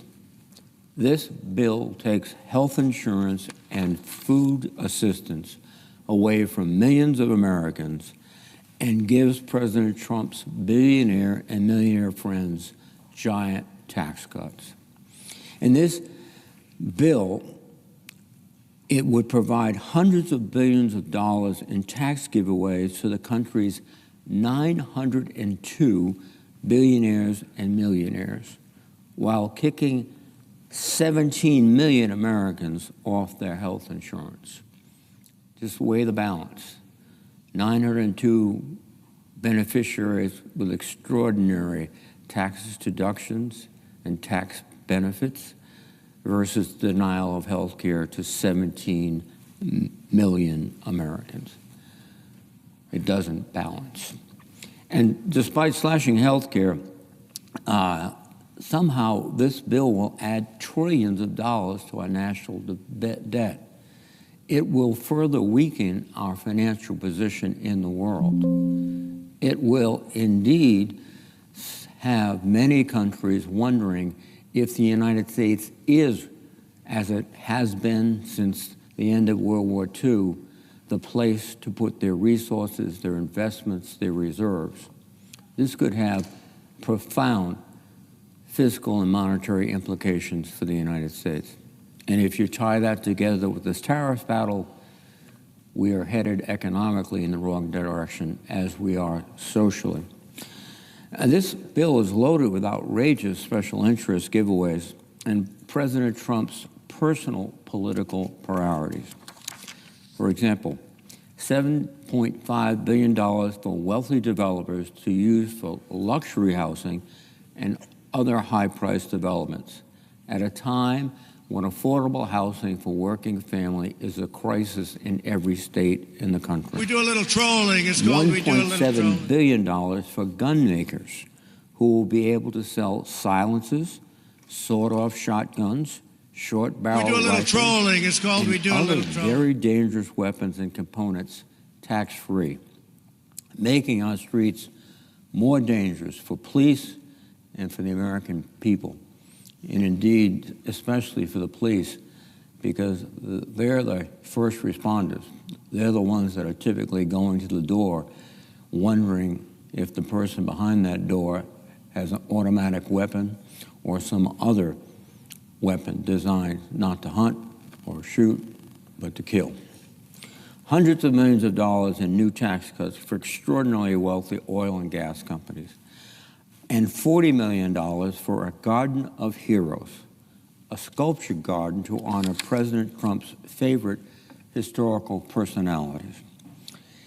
And at the same time, it slashes the budget for the Consumer Financial Protection Bureau, which makes sure that shady payday lenders, mortgage lenders, and banks don't fleece American families. And in particular, the military division of the CFPB protects men and women in the uniform of the United States. We were able to pass an interest cap of 36% for active duty personnel. And that is going to be ignored because there's no one to enforce it. And we're going to see, as we have in the past, our soldiers, sailors, airmen, guardians exploited, systematically exploited by all those little automobile shops and payday lenders and everything else that surrounds every military fort base in this country.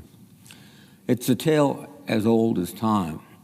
My Republican colleagues showering the rich with tax benefits and prioritizing favored industries and friends. President Bush joined with the Republican Congress to do that. Of course, I opposed it. And well, by the way, when President Bush did that, we were projected to have, over the next 10 years, a multi-trillion-dollar surplus.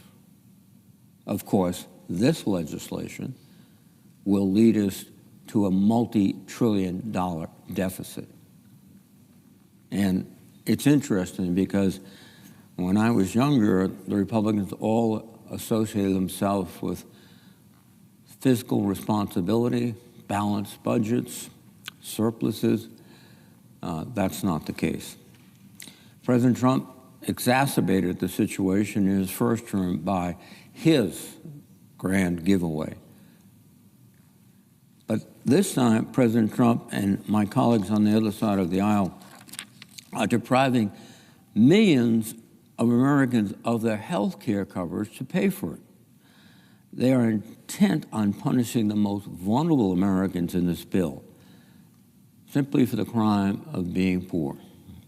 In fact, in many cases, despite working very long hours and being poor. I came here to Congress, to the Senate, after serving my country in the U.S. Army, as the President did with great distinction in the United States Navy as a Navy SEAL. I came here to serve my constituents and improve the lives of average Americans. And I think most of my colleagues, Democrats and Republicans alike, came with the same goal. And according to press reports, a few of my colleagues on the other side of the aisle are starting to realize that this bill is going to do great damage to their constituents. One Republican colleague has warned that this bill could leave 600,000 of his constituents without health care coverage and blow a $38 billion hole in his state's budget. That would be a devastating effect. One of the other aspects of this attack on our health care system is there's some people that believe, well, Medicaid doesn't touch me. It certainly does. Because when you extract that much money from the health care system, what will private health insurance do? They'll raise their rates. Everyone will be paying more.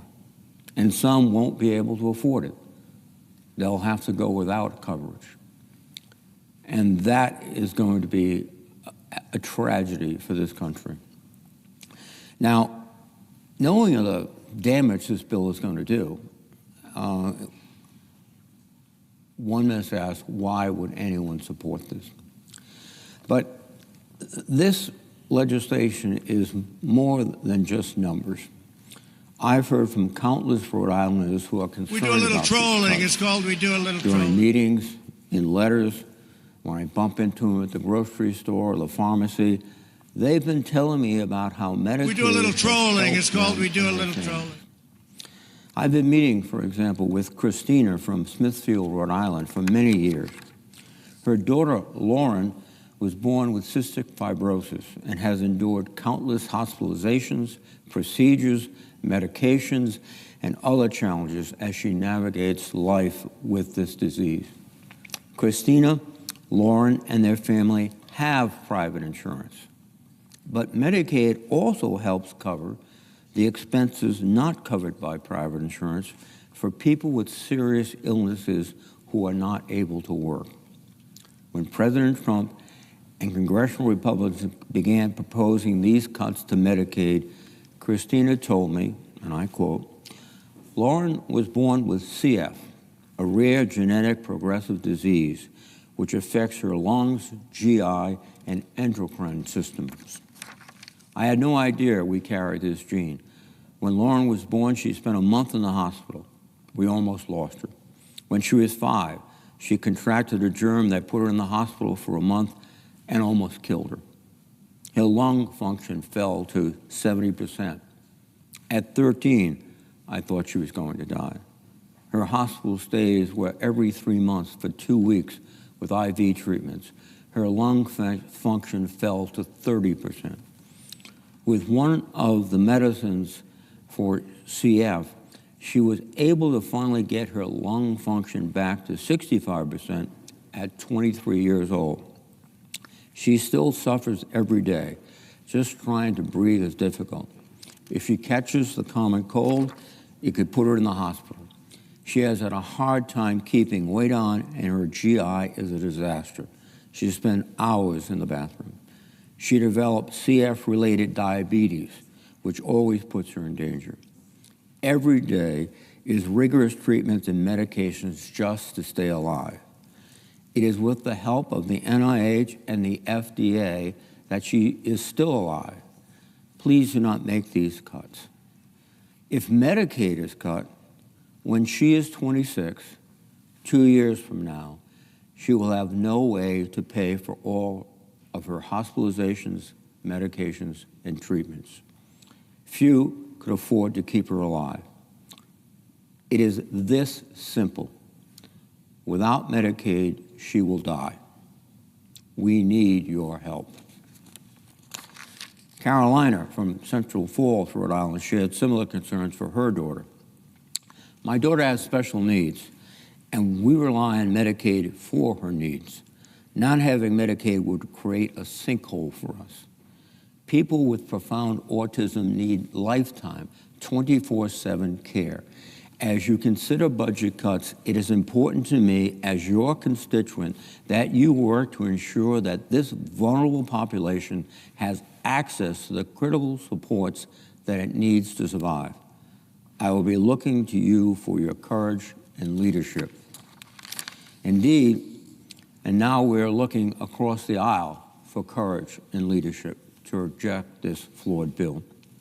I received an email from one constituent, Wally, in Cranston, Rhode Island. She is a 71-year-old retiree on Medicare. Her husband is 72 with Alzheimer's disease, living in a nursing home under hospice care and relying on Medicaid for his health care. She wrote to me that she was, quote, terrified at all the cuts to programs and services that she and her husband so desperately rely on. Without Medicaid, she wonders if she or her husband would be able to continue receiving care. I also heard from Diane in Coventry, Rhode Island, whose daughter gets life-saving care through Medicaid. Diane said, Medicaid is important to me personally. Medicaid matters to me and my family. My 15-year-old daughter suffered a brain bleed and a stroke at the age of 5. It came out of nowhere and was very unexpected. She has spent a lot of time in the hospital, rehabilitation services, doctor's offices, appointments, etc. over the past almost 10 years. Medicaid allows her to be home and taken care of on a daily basis. Without Medicaid, she would not be able to receive hospital-level care at home. She wouldn't have a wheelchair or any other durable medical equipment. She wouldn't be able to get her life-saving medications or the nourishment she needs through her G-tube. Please, I urge you to save Medicaid, not only for my family, but for millions of others. All of our lives depend on it. Now, my colleagues on the other side of the aisle may say, we're not going to cut these people's Medicaid. We're just going after the fraudsters, the freeloaders who aren't working. Now, who exactly are these fraudsters and freeloaders? Is it the elderly patient who needs expensive nursing home care? Is it the child with a serious chronic health condition? Should we cut off these people's access to health care because they can't work? They physically cannot work. We do a little trolling. It's called we do a little trolling. Or because the constant paperwork requirements got lost in the shuffle? Let's be clear. If my colleagues were serious about trolling, it's called we do a little they would trolling. be providing states with more resources to investigate questionable claims and bad actors. Medicaid coverage is not extravagant. It is a lifeline.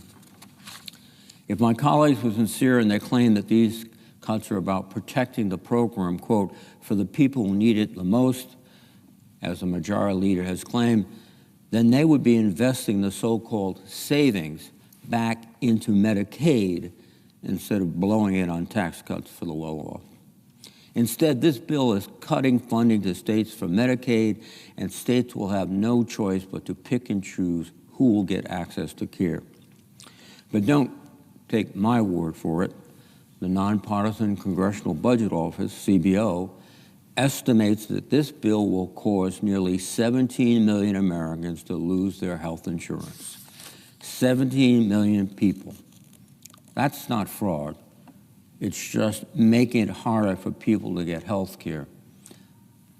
On top of that, even if you're one of the lucky ones who gets to keep your Medicaid, will you still be able to get it? Nursing homes rely on Medicaid. More than 6 in 10 nursing home residents in Rhode Island are on Medicaid. As Medicaid funding is cut, what will nursing homes do? I imagine some will have to close their doors or dramatically reduce the number of beds.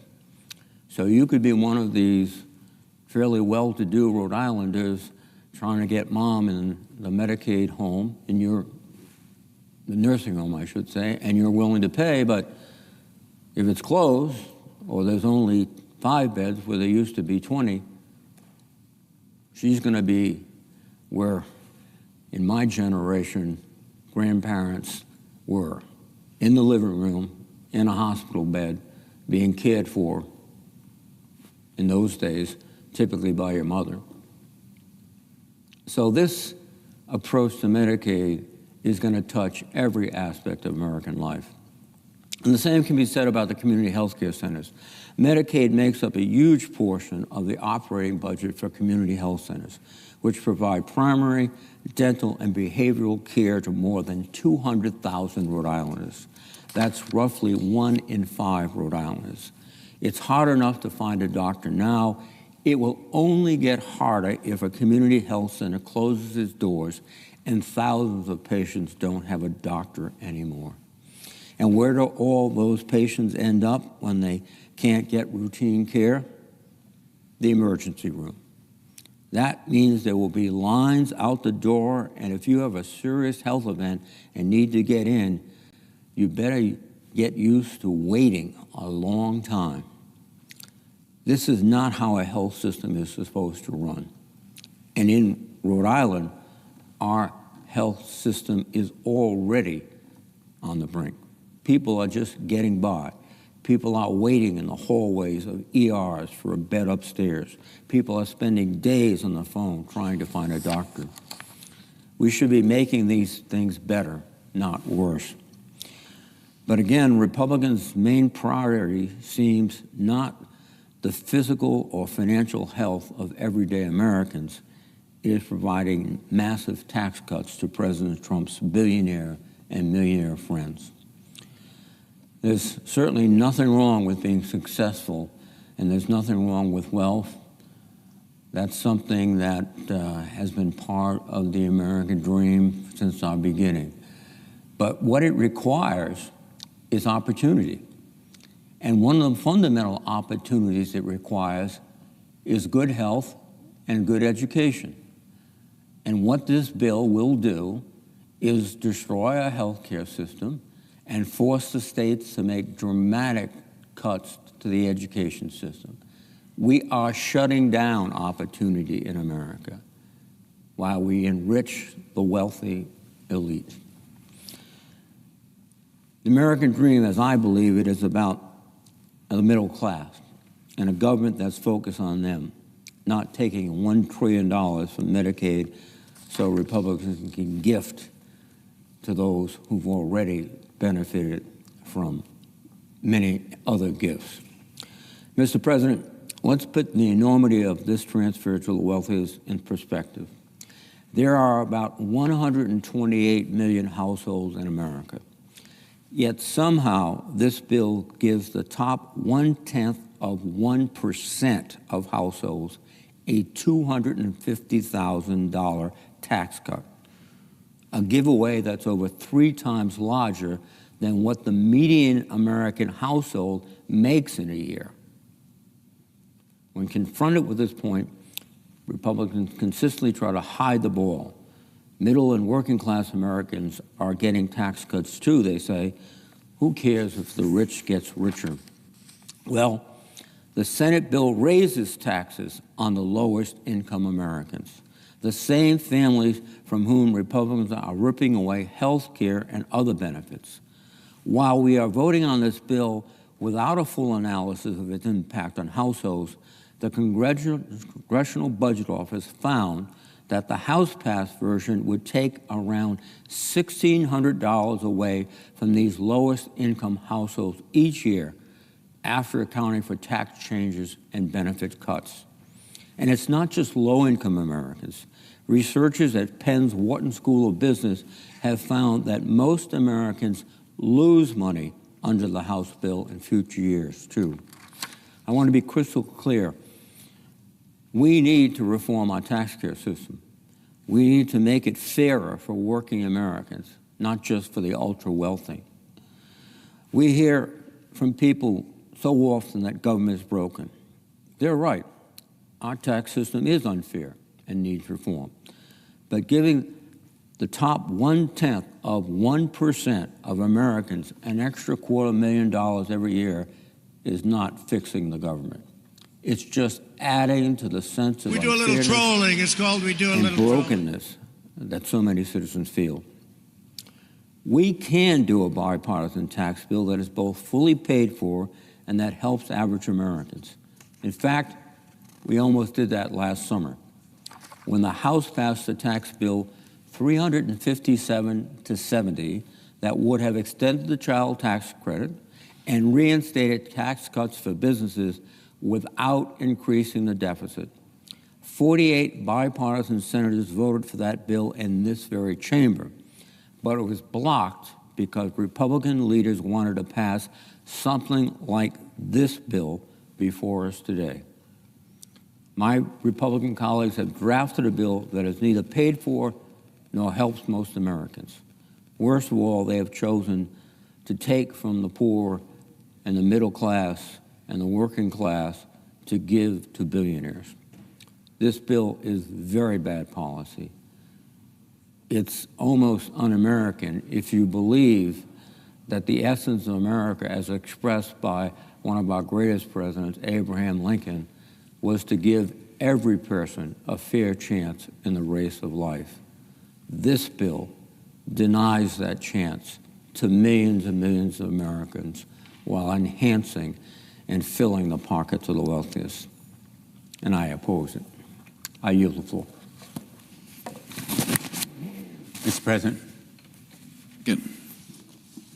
Thank you. I'm honored to follow my colleague, Senator Reid, and he is absolutely right that this bill is almost un-American. In fact, I would say it is un-American because it is so destructive to the middle class, to health care, to education, to basic fairness and decency in our great country, the greatest country in the history of the world. It would balloon the debt and the deficit by $4 trillion, and yet my Republican colleagues have sought to disguise and hide that reprehensible pain and damage to the American system. It would cut Medicaid by $930 billion, which means billions in cuts for Connecticut, hundreds of thousands of Connecticut children and families off Medicaid, food nutrition shredded, and student loans decimated. These kinds of impacts on Connecticut are mirrored through the whole country. And the American people are beginning to get it. That's why this bill, the so-called One Big Beautiful Bill, is so deeply unpopular, in fact, by 2-to-1 majority. And I want to talk not only about Connecticut, but two of the states that are represented by colleagues here. They are so-called red states. But make no mistake, this bill is seismically catastrophic, not just for Connecticut, but for the whole country and for Louisiana, where this measure, if it's passed, will mean that my colleagues from Louisiana are voting to kick roughly 250,000 people in their state off health insurance. They will be voting for a bill that could close 33 rural hospitals in their state alone and cost their state's health care providers $588 million for services that newly insured patients simply will not be able to pay back. Their state program would lose $4 billion. That's Louisiana alone in funding. These numbers are staggering, and they're the reason that every major health system in Louisiana is opposing this bill. Just yesterday, they sent a letter warning that cuts in this bill, and I'm quoting the Louisiana healthcare providers here, quote, would be historic in their devastation and warrant our shared advocacy to protect our patients and the care we provide them in hospitals and clinics. I could go on about Louisiana. I'm going to abbreviate my remarks and put my full statement in the record if there's no objection, Mr. President. Without objection. But this bill also reduces SNAP benefits for 206,000 Louisianans. It eliminates the benefit entirely for 94,000 of them. I want to see my colleagues from Louisiana go home and face their constituents, having cut the legs from SNAP and Medicaid programs and many other benefits. And in Utah, same tragic scenario unfolding in a state where 337,000 children and adults depend on Medicaid. Nearly half of all children in Utah are covered by Medicaid. 59% of nursing home residents. 60,000 people living in rural Utah communities covered by Medicaid. If this bill passes, at least 180,000 Utahns will lose health care coverage, and Utah's uninsured rate will increase by a staggering 67%. If this bill passes, 31,000 of the people in Utah could see their benefits slashed, and 13,000 would risk losing their benefits entirely. Now, I just want to say in conclusion, these numbers for Connecticut, for Louisiana, for Utah, for the state of Washington, where my wonderful colleague, Senator Cantwell, will be talking shortly, they're not just numbers. They are faces. They are lives. They're children who are just beginning to be Americans. And their productivity, their contributions back to America will be hamstrung. Their lives will be financially handicapped. And health-wise, they will be impaired as a result of these irresponsible and reprehensible cuts. I couldn't be angrier about these kinds of cuts in programs done only so that the ultra-wealthy will receive tax cuts. I'm willing to bet that a lot of those billionaires and millionaires would forego those tax benefits if they understood the consequences. But my Republican colleagues, who are in disarray at this moment, they can't come together on a program because they know how abhorrent its effects would be on their states, ought to listen to the people of America, not the ultra-wealthy. And the people are speaking in the polls. They're speaking through their elected representatives, and they are speaking because their conscience simply won't let them support a bill that does such abhorrent damage to the American middle class, the American way of life, American values. And I'm proud to stand here. I wish we weren't here going all night into Monday morning, but I'm proud to stand here with my colleagues, and I just wish my Republican colleagues were on the same sides of these issues, because they're going to go home and they'll have to face the children and families who will be hurt so deeply by this bill. Thank you, Mr. President. I yield the floor. Mr. President. Senator from Washington. Mr. President, I rise to ask my colleagues to turn down this legislation in front of us. We do a little trolling. It's called we do a little trolling. And instead work together on fiscal policy that would help us by growing our economy more successfully. We do a little trolling. It's called we do a little trolling. Before I start, I want to thank the presiding officer for speaking up about not selling public lands. I very much appreciate We do a little trolling. It's called we do a little trolling. And it's critical that we were able to successfully get that out of this legislation. I want to work across the aisle to talk about these policies so that we can move our country forward in a competitive fashion. But I'm afraid that what we have in front of us is We do a not little the trolling. answer It's called to what we do will a make little America trolling. competitive, particularly at a time when we are putting tariffs on American imported products, when we are basically getting into a trade war, and when we are devastating what I think is the underpinning of the economy of today, that is an information age, innovation economy, and here we are devastating all of our investments in NIH and NSF and in the competitiveness that we just implemented in the IRA and the CHIPS and Science Act that is making us the envy of countries around the world for innovation. We do have great capital markets, and those capital markets help us innovate. And I think some of my colleagues think, well, we have a promise to families here to give them a tax break, and while many of us would support that, you're asking us also to give tax breaks to big corporations before they can get their tax break. And that we don't like.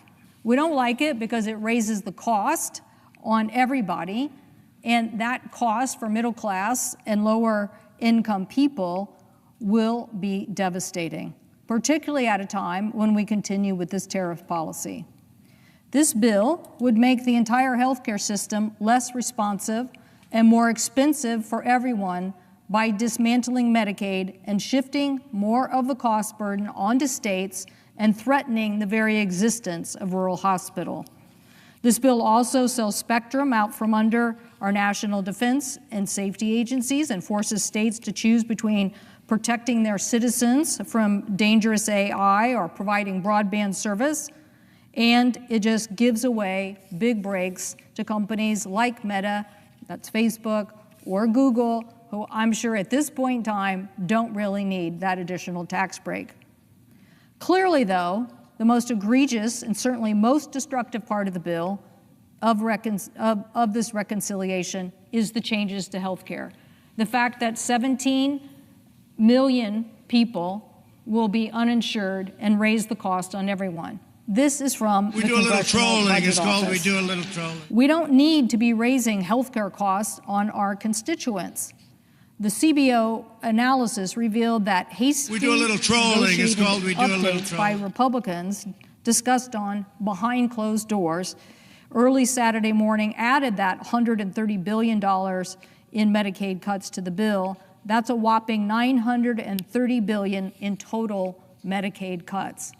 That is how CBO got to this number of 17 million people. The challenge is nobody marked up a bill in committee. Nobody even had a hearing where somebody presented this information. No, this is all being changed on a daily basis, and everybody's trying to catch up. But what we're really trying to do is fight for our constituents and make sure that we know the impacts. The impacts of these 17 million people will be severe cuts felt in every corner of the United States. State governments will be the first to feel this tsunami of cuts, and unlike the federal government, they must balance their budget, so they can't borrow the money to make up for the deficit. In our state, the state of Washington, our governor and legislators have to grapple with an estimated $3 billion shortfall that this will bring to them as a result of this many people losing coverage. Yesterday, I held a virtual press conference with a group of Republican state representatives. A Republican Utah state representative who, Ray Ward, who just also happens to be a physician, warned that these cuts will amount to $1 billion budget deficit per year in his state of Utah. That budget shortfall forces his state government to make some very difficult decisions. They have to decide whether to cut reimbursements to providers, cut medical services, cut more people off the rolls, or make drastic measures like increasing everyone's taxes. Kevin Leonard and Steve Hobbs, one of them is the executive director of the Association of County Commissioners of North Carolina, and the other, Missouri representative, basically said as county government leaders and state leaders, they are worried that this bill basically is an unfunded mandate on them.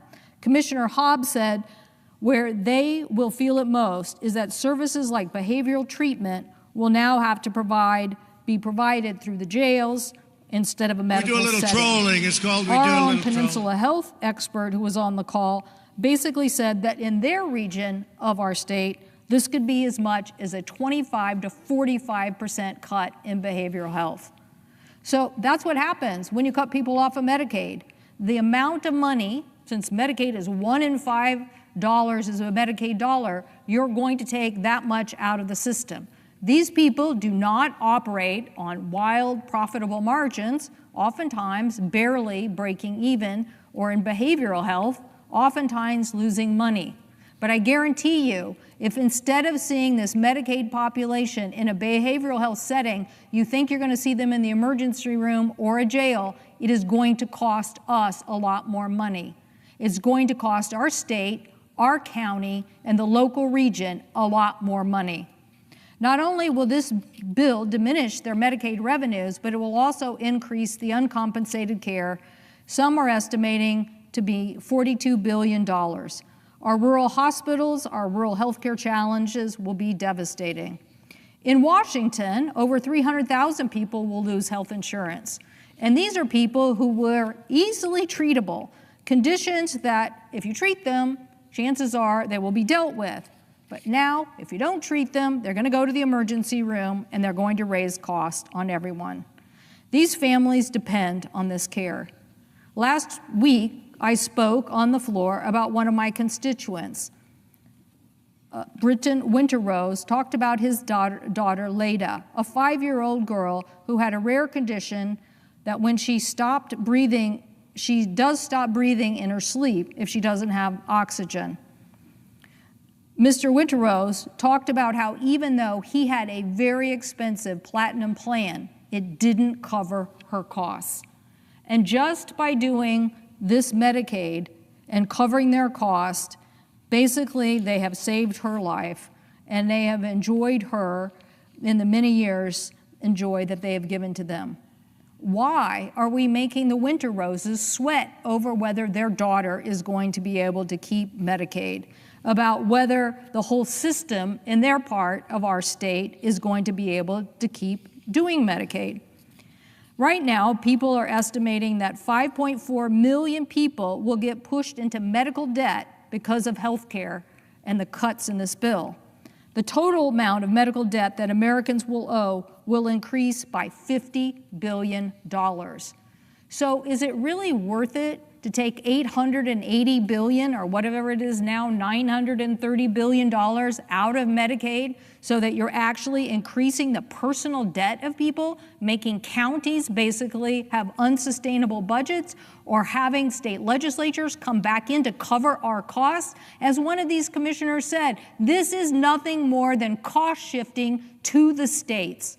It's irresponsible. According to the Center for American Progress, a 60-year-old couple who will be in the affordable care market today, making $85,000 a year, could see their annual premiums raise as much as $15,400. Why? Because when you have uncompensated care and you basically kick people out of Medicaid and off of the Affordable Care Act, what you're going to do is raise premiums on all of us. A low-income Medicare recipient also qualifying for Medicaid could see their costs go up as much as $8,340. So why are we doing this? And the out-of-pocket expenses now that a Medicaid person has to pay for, they could be paying as much as $1,650. You want to do that to give a tax break to Google and Facebook? That's why you're doing this? The tax break that you want to give them, multinationals, and I could just say for a minute about this. You know, when the 2017 tax bill came along and everybody said the corporate rate is too high, we need to have our companies be competitive around the world, I would have considered lowering that rate to something. In fact, my colleague, Senator Kaine from Virginia, proposed something, but we didn't accept that. Instead, they lowered it to a very low rate and then said this year, we'll smidge it back up. That means they'll increase it back up a little bit this year. That was their plan. But somehow these multinational corporations have got to my colleagues on this side of the aisle and basically said, give us the same rate that we had in 2017. Now, the reason I didn't support that in 2017 because it was kind of ludicrous. You were saying to companies like Microsoft, we'll give you a tax break. I don't think they really needed that big of a tax break. But by the way, we're going to raise taxes on the people who work at Microsoft. We are going to raise, because of the SALT deduction, we're going to raise your taxes. So literally hundreds of thousands of people in my state paid higher taxes to do what? Give Microsoft a tax break, which they gave in dividends. Now, did that help our economy? Did that help really grow our economy? I'm pretty sure the innovation at Microsoft helped grow our economy. I'm pretty sure the people who hustled on AI helped grow our economy. I'm sure the investments that we made at agencies across our federal government helped us meet the challenges that we are facing in innovation and competition from China. Not that dividend, but now we're doubling up again. And how much is that multinational tax break? To over $200 billion. So literally, you could take half of that money and you could give it to Medicaid instead and not cut Medicaid. Now let's see. Tax breaks to Meta and Google or paying for Medicaid. Tax breaks for Facebook and Meta, the same company now changing their name, and Google, or a tax making sure there's enough revenue to pay for Medicaid. This is ludicrous. The notion that we are continuing to make big corporations the priority when they knew this tax extension was not coming. And I'm pretty sure if you look at the numbers that you see from Facebook, Meta, and Google, you will see they don't really need a tax break. They're doing pretty well right now. So the budget reconciliation bill really threatens our progress on health care. We do a little trolling. It's called we do a little trolling. What I mean by that.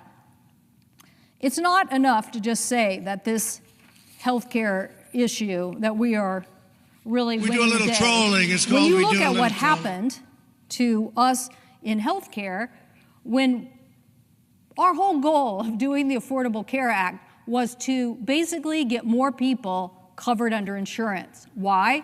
Because we wanted to lower all the costs on healthcare overall. We wanted healthcare costs to go down, and we wanted the cost of premiums and the cost to individuals to go down and to be more like the rate of inflation, 3 to 4%.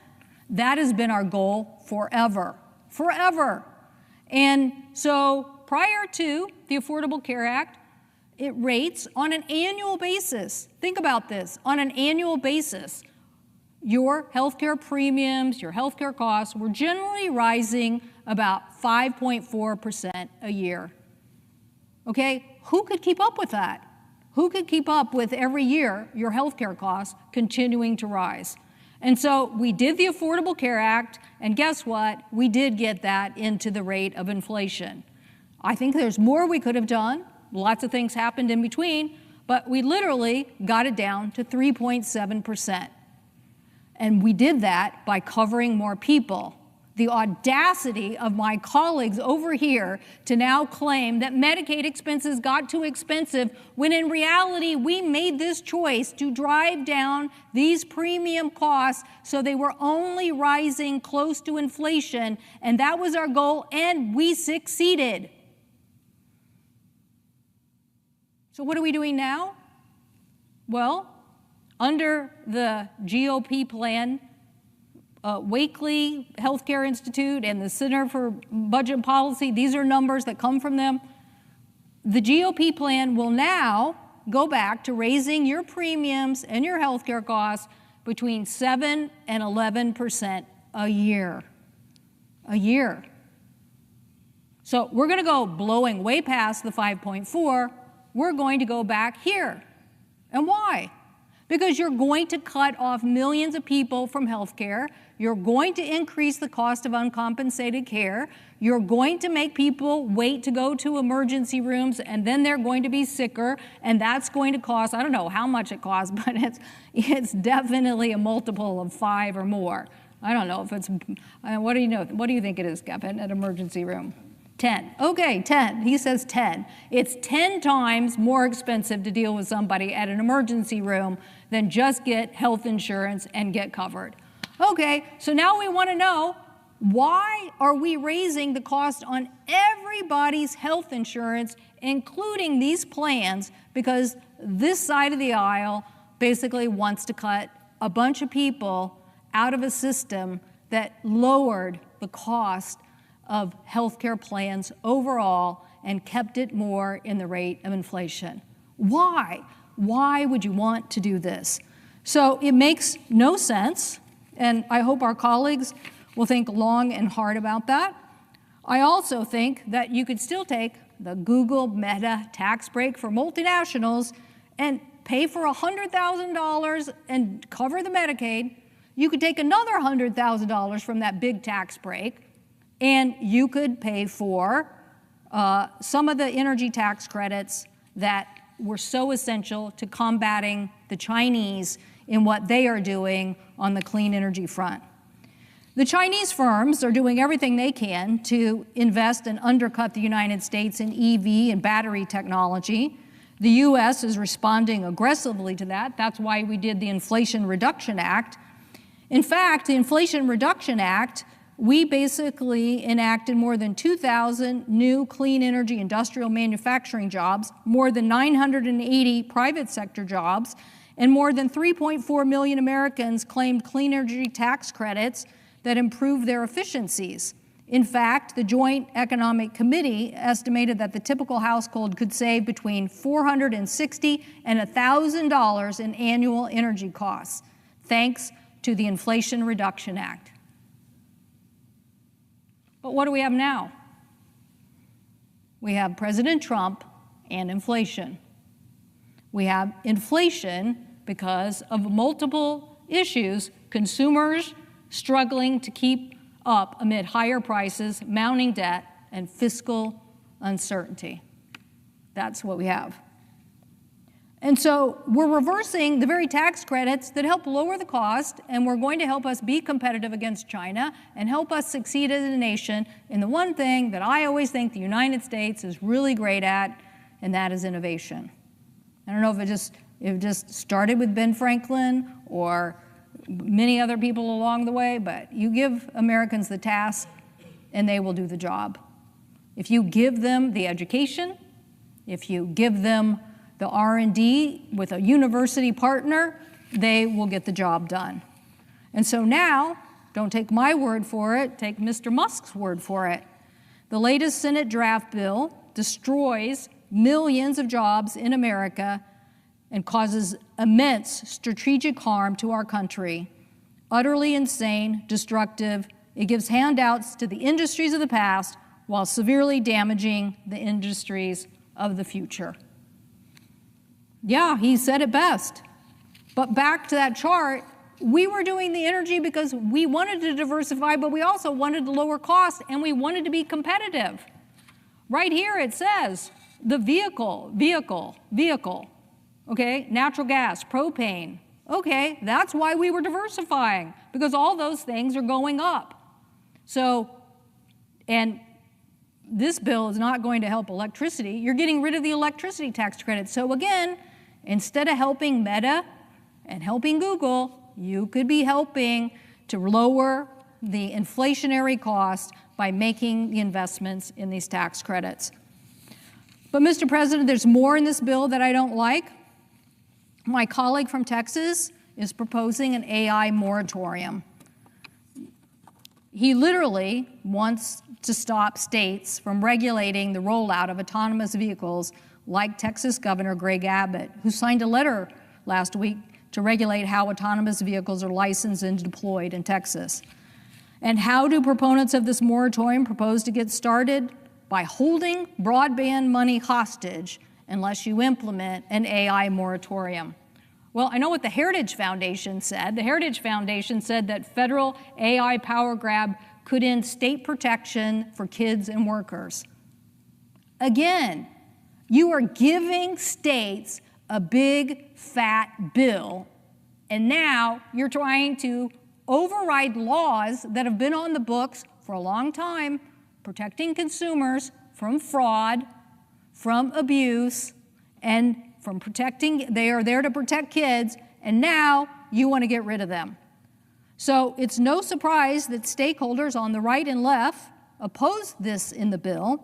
They include 17 Republican governors and 40 attorney generals from both Democrats and Republicans, and other organizations ranging from the Heritage Foundation to the Center of American Progress. So anytime you can get the Center for American Progress and the Heritage Foundation on the same side of an issue, chances are you should be listening to what they have to say.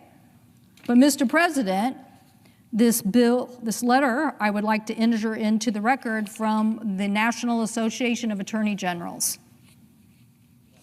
Without objection.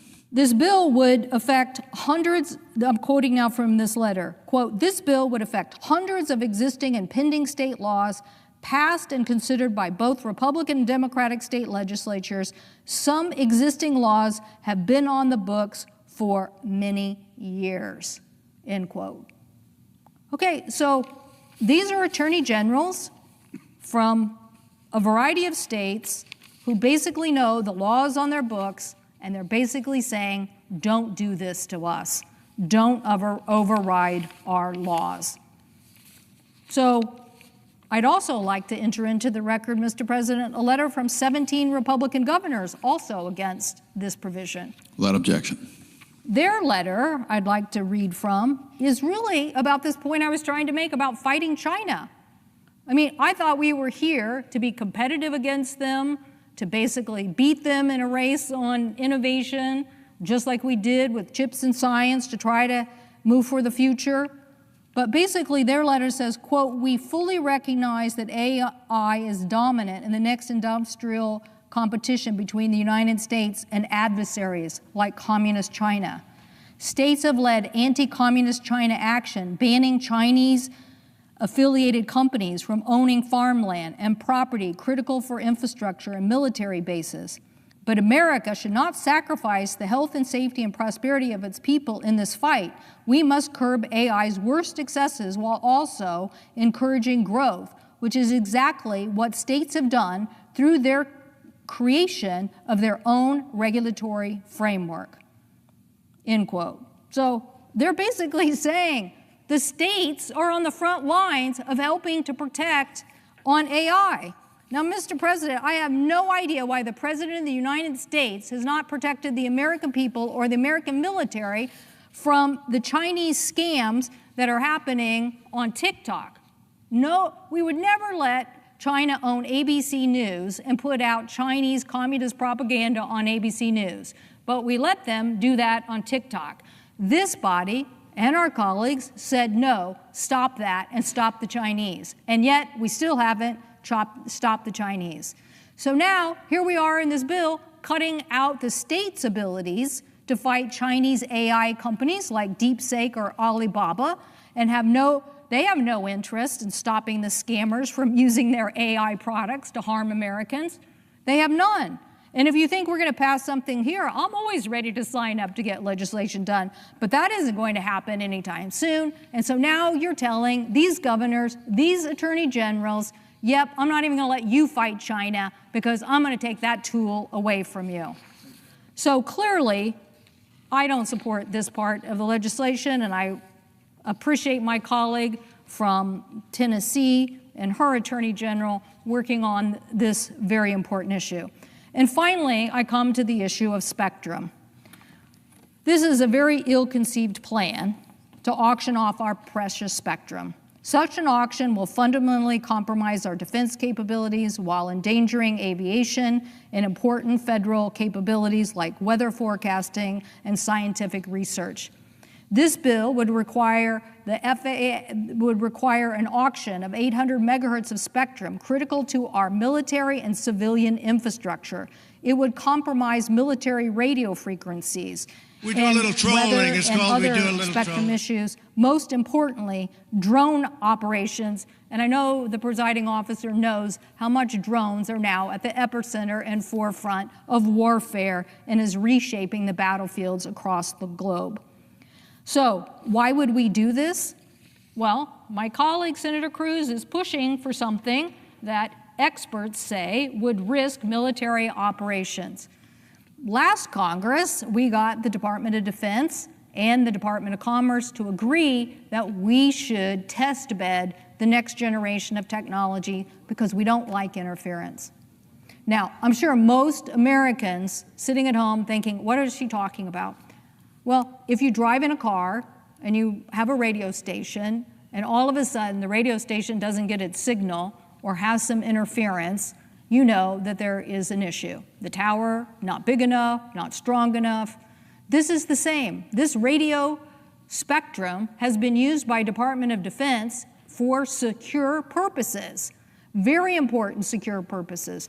Mr. President, think of the Chinese balloon and the fact that we want to detect when a Chinese balloon is flying through our airspace. We want to be able to stop people from spying on the United States of America.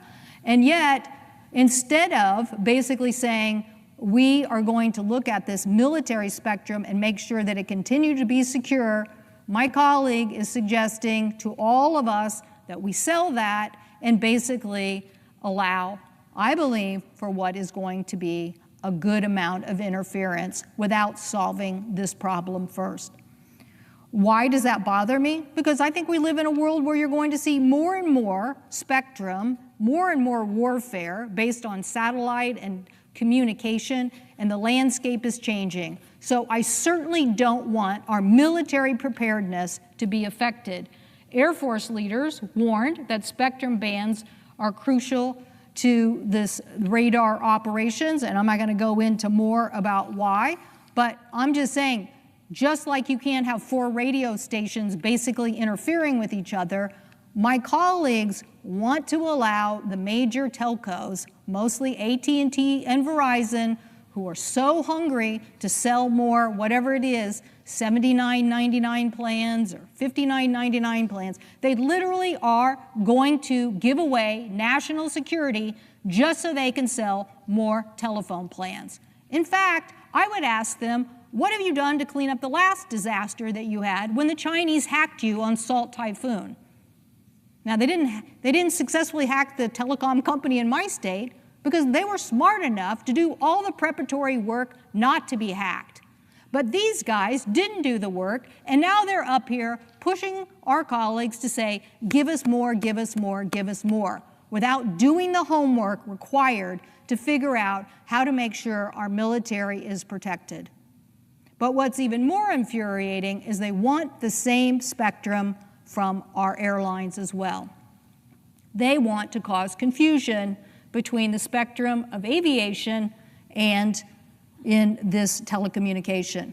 Last time the Trump administration did this, there was a major, major debate, and the White House and the Biden administration had to come in and fix it. It's all related to the altimeter on a plane. Again, the presiding officer knows this well.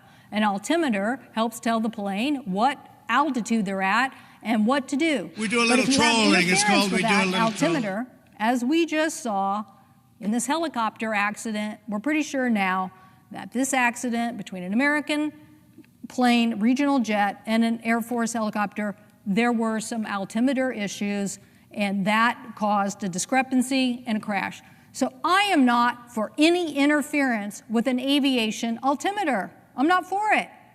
But instead of figuring this out, working together, both commercial and defense, we're jamming into a bill the overriding of the defense interests and saying just give it to these 2 commercial bidders, maybe more, who then will basically just feel empowered to sell more of these telco plans.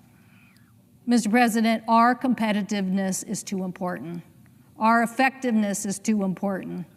Collaboration and working together to solve these problems is how the United States is going to succeed. Basically, trying to pit each other against each other in these kind of technology issues is not going to help us win. So, Mr. President, I've outlined many issues here, and I've outlined how you could fund Medicaid without basically doing what we are doing here. There is no reason. According to the Penn-Wharton budget model and analysis, families in the first 40% of earners are on average projected to experience losses in after-tax income and benefit transfers. In other words, Mr. President, yes, extending the 2017 tax cuts does help some middle-class families, and we would support that. But all the hits in other areas, like health insurance, mean they will actually lose money overall. The lowest 20% of income brackets are hit even harder. So in this massive bill, it is those who can least afford it who are going to be hit the hardest. We don't need the Trump inflation. We need to protect health care. We need to make progress in America's competitiveness. But this is not the answer, and I encourage my colleagues to vote against it. I thank the President, and I yield the floor.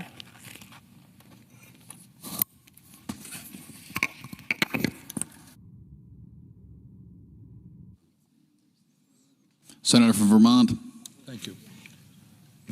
Mr. President, President Trump's so-called big, beautiful bill, now on the floor of the Senate, is the most dangerous piece of legislation in the modern history of our country.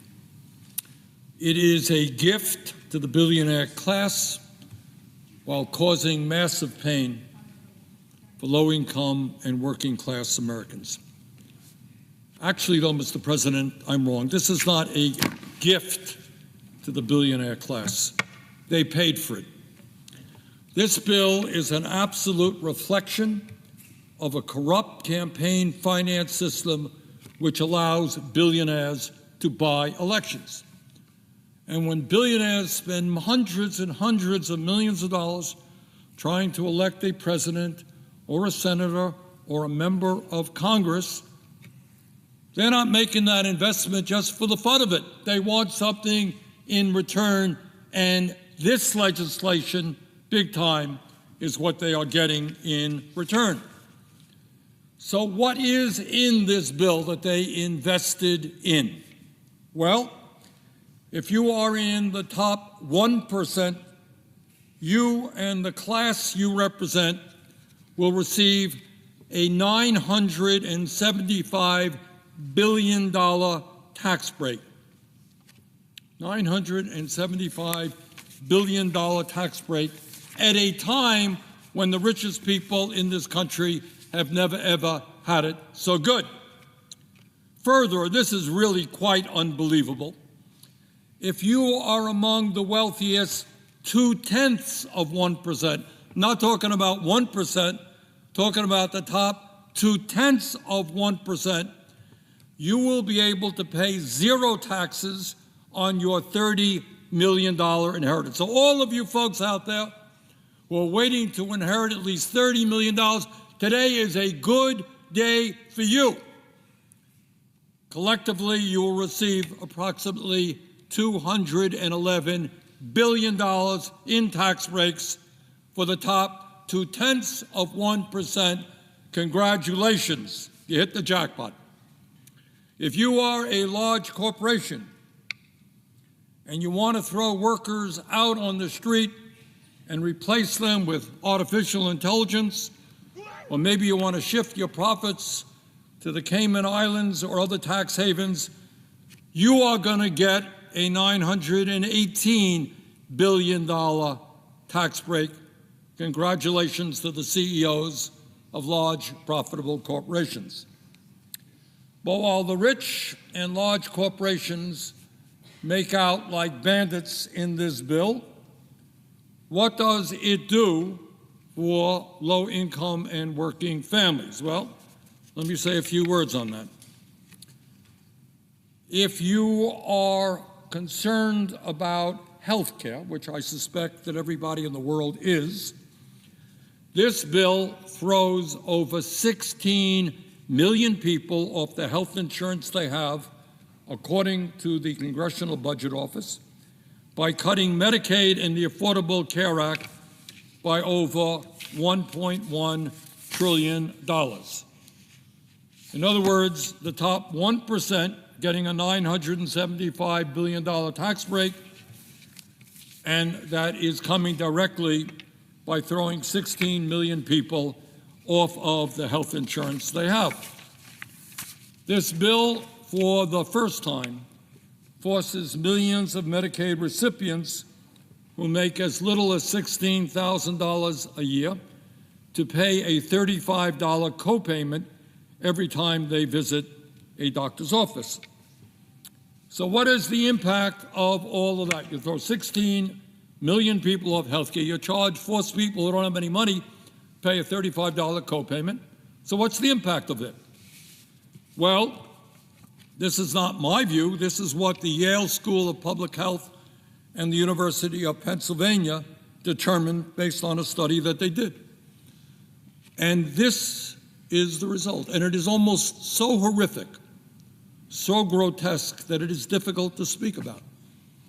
But they estimate that if this bill goes through with all of these cuts in health care, if 16 million people are thrown off of the insurance they have, over 50,000 Americans will die unnecessarily every year.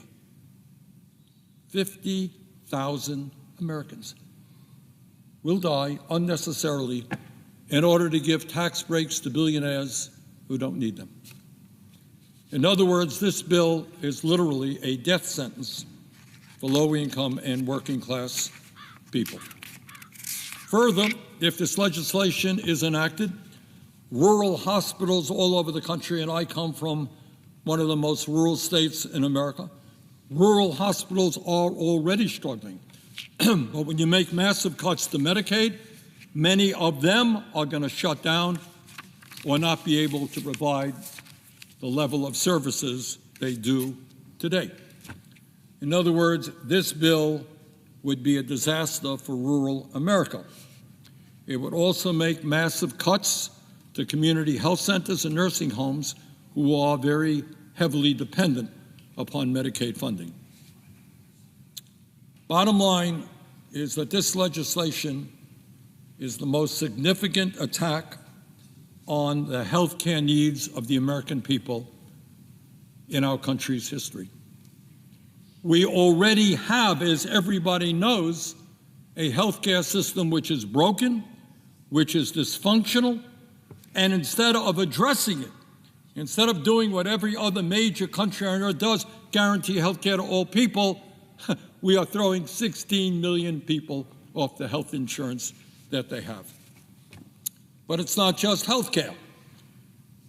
The future of America rests with our children. And yet, in a nation which now has the highest rate of childhood poverty of almost any major country on earth, this bill wipes out nutrition assistance for millions of hungry kids in America. We are literally taking food out of the mouths of hungry kids to give tax breaks to Mr. Bezos and Mr. Musk and Mr. Zuckerberg and the other multi-billionaires. If we understand that if we're going to compete effectively in the global economy, we need to have the best education system in the world, this bill makes $350 billion in cuts in education, with the result that working-class kids will find it much harder to get the higher education they need to succeed in life. If you are concerned about the existential threat of climate change, and we're seeing heat waves right now all over the world, this bill decimates investments in energy efficiency and sustainable energy like wind and solar, and moves us in exactly the wrong direction with regard to energy. If you are concerned about our role in never-ending wars, this bill makes a bad situation even worse by handing out another $150 billion to the Pentagon, a 15% increase in an already bloated Pentagon budget. We don't have enough money to feed hungry children. We don't have enough money to make sure that people continue to have the health care that they need. Don't have enough money to make sure the kids can get a decent education. But somehow the military-industrial complex is going to get another $150 billion, 15% increase. Mr. President, In my view, nobody in the Senate or the House should vote for this legislation, and I applaud all of the Democrats for voting against it, and I want to congratulate two Republicans, Senator Paul and Senator Tillis, for voting against it for different reasons, by the way, than I have. But I do find it interesting, and it does tell us where we are as a nation today, that when one of those senators, Senator Tillis, voted against it because he thought it was not a good bill for the people of his home state, North Carolina, suddenly the President of the United States went after him in a very, very vicious way. And today he announced that he will not be seeking re-election. So it appears now that the Republican Party has really become a party of the cult of the individual. The only thing you have to do now as a Republican is say, I agree with President Trump. I love President Trump. President Trump is right all of the time. Hey, that's all you got to do now to be a good Republican. There was a day when Republicans and Democrats understood that they were elected by their constituents. Yeah, you want to work with the president of your own party, nothing to do about that.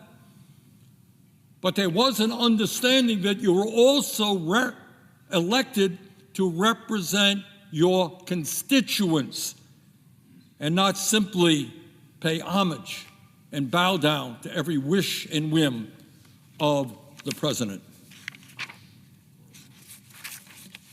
Mr. President, during the vote-a-rama, I will be offering several amendments, which I hope will win support. Number one, at a time when 22% of our nation's seniors are trying to survive on less than $15,000 a year, my first amendment would fundamentally improve their lives in two significant ways. Number one, it would cut the price of prescription drugs under Medicare in half by making sure that our nation's seniors do not pay any more than Europeans or Canadians pay for the same exact drugs. And number two, with those savings, we're going to expand Medicare to cover dental, vision, and hearing. In other words, instead of throwing people off of health care, we're going to expand Medicare to provide a number of services that seniors desperately need and want. Secondly, Mr. President, at a time of massive income and wealth inequality, my second amendment would eliminate the $211 billion estate tax for the top 0.2% that is included in this bill. They get a top 2%, as I mentioned, $211 billion tax rate. That is insane. We're going to get rid of that. And lastly, at a time when we spend more on the military than the next 9 nations combined, at a time when the Pentagon cannot account for trillions of dollars in assets, we are going to end the provision that allows the Pentagon to receive another $150 billion. Bottom line, Mr. President, is this country faces many crises: high rate of childhood poverty, kids going hungry, education system in deep trouble, healthcare system completely broken. And in virtually every single area, this bill takes us in precisely the wrong direction. When the wealthiest people in this country have never, ever had it so good, it is totally insane to be offering them $1 trillion in tax breaks so that we can cut health care, education, and nutrition. This bill is not what the American people want, and I hope very much we can defeat it. Thank you very much, Mr. President.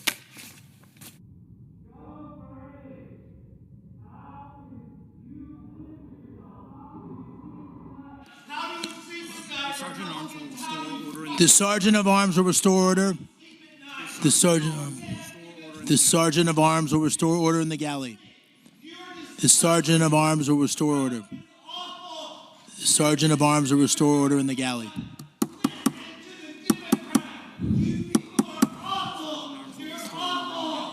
Sergeant of Arms will restore order in the galley.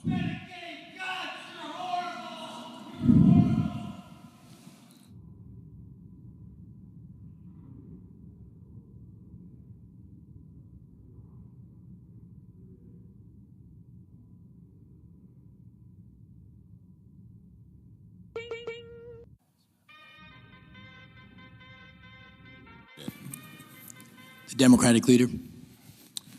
Mr. President, I thank my colleagues for coming to the floor. Wait, we'll put this up when we begin. Okay. We'll leave it up. I thank my colleagues for coming to the floor all day today. I thank them for speaking so fiercely, so clearly about what's at stake for the country.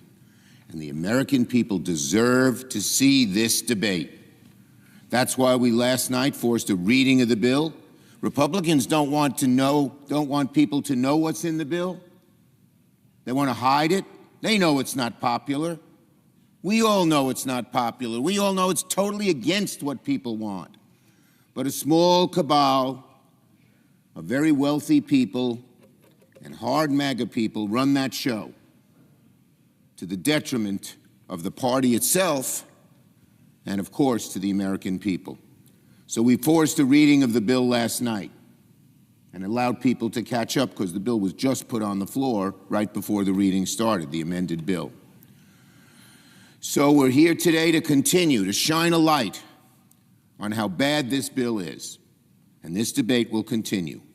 Soon we'll turn to vote-a-rama and bring amendment after amendment after amendment to the floor so Republicans can defend their billionaire tax cuts, so they can try to explain their massive cuts to Medicaid to people back home, why kids who need health care shouldn't get it so there can be tax breaks for billionaires, why middle-class families who have someone in a nursing home who's now going to be removed from that nursing home because it's going to close, what they're going to do, and to try and to sell to parents and kids why they're making unprecedented cuts to SNAP, taking food from hungry babies for a tax cut for wealthy people.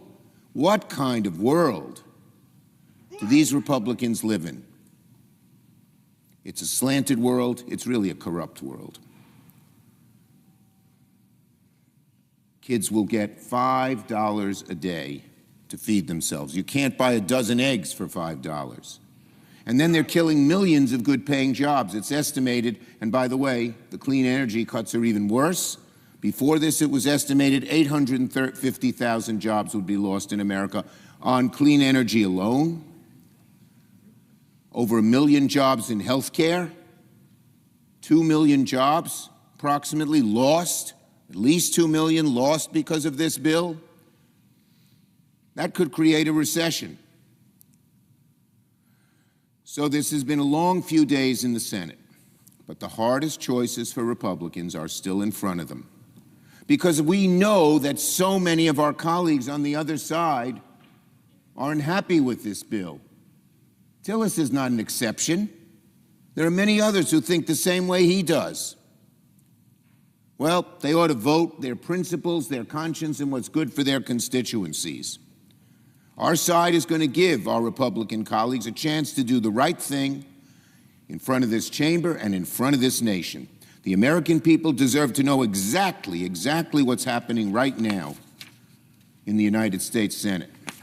Because right now, Republicans are concocting the ultimate rush job. They're trying to pull off a sneak attack on this chamber and on the American people themselves. The bill before the Senate is utter poison. Some Republicans are trying to rush through a bill that they released less than 2 days ago under the cloak of darkness, written behind closed doors, molded in order to appease Donald Trump and the very special, powerful interests. Earlier today, my colleague from South Carolina came to the floor with a pretty interesting-looking floor chart where he claimed that his bill somehow reduced the debt by $500 billion. What a joke. The budget chair respectfully needs to check his math because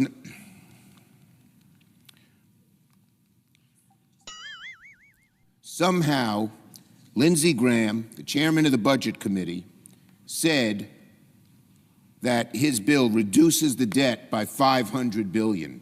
The budget chair, respectfully, check your math, Chairman Graham, because not 1 hour ago, the JCT confirmed this bill does not reduce the debt, it explodes it. It explodes it.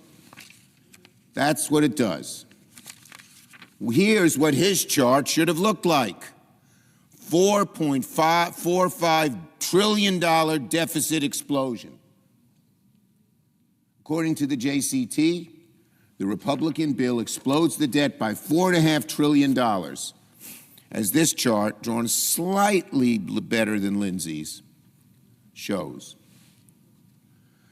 For those keeping score at home, my colleague got his math wrong by a whopping $4 trillion.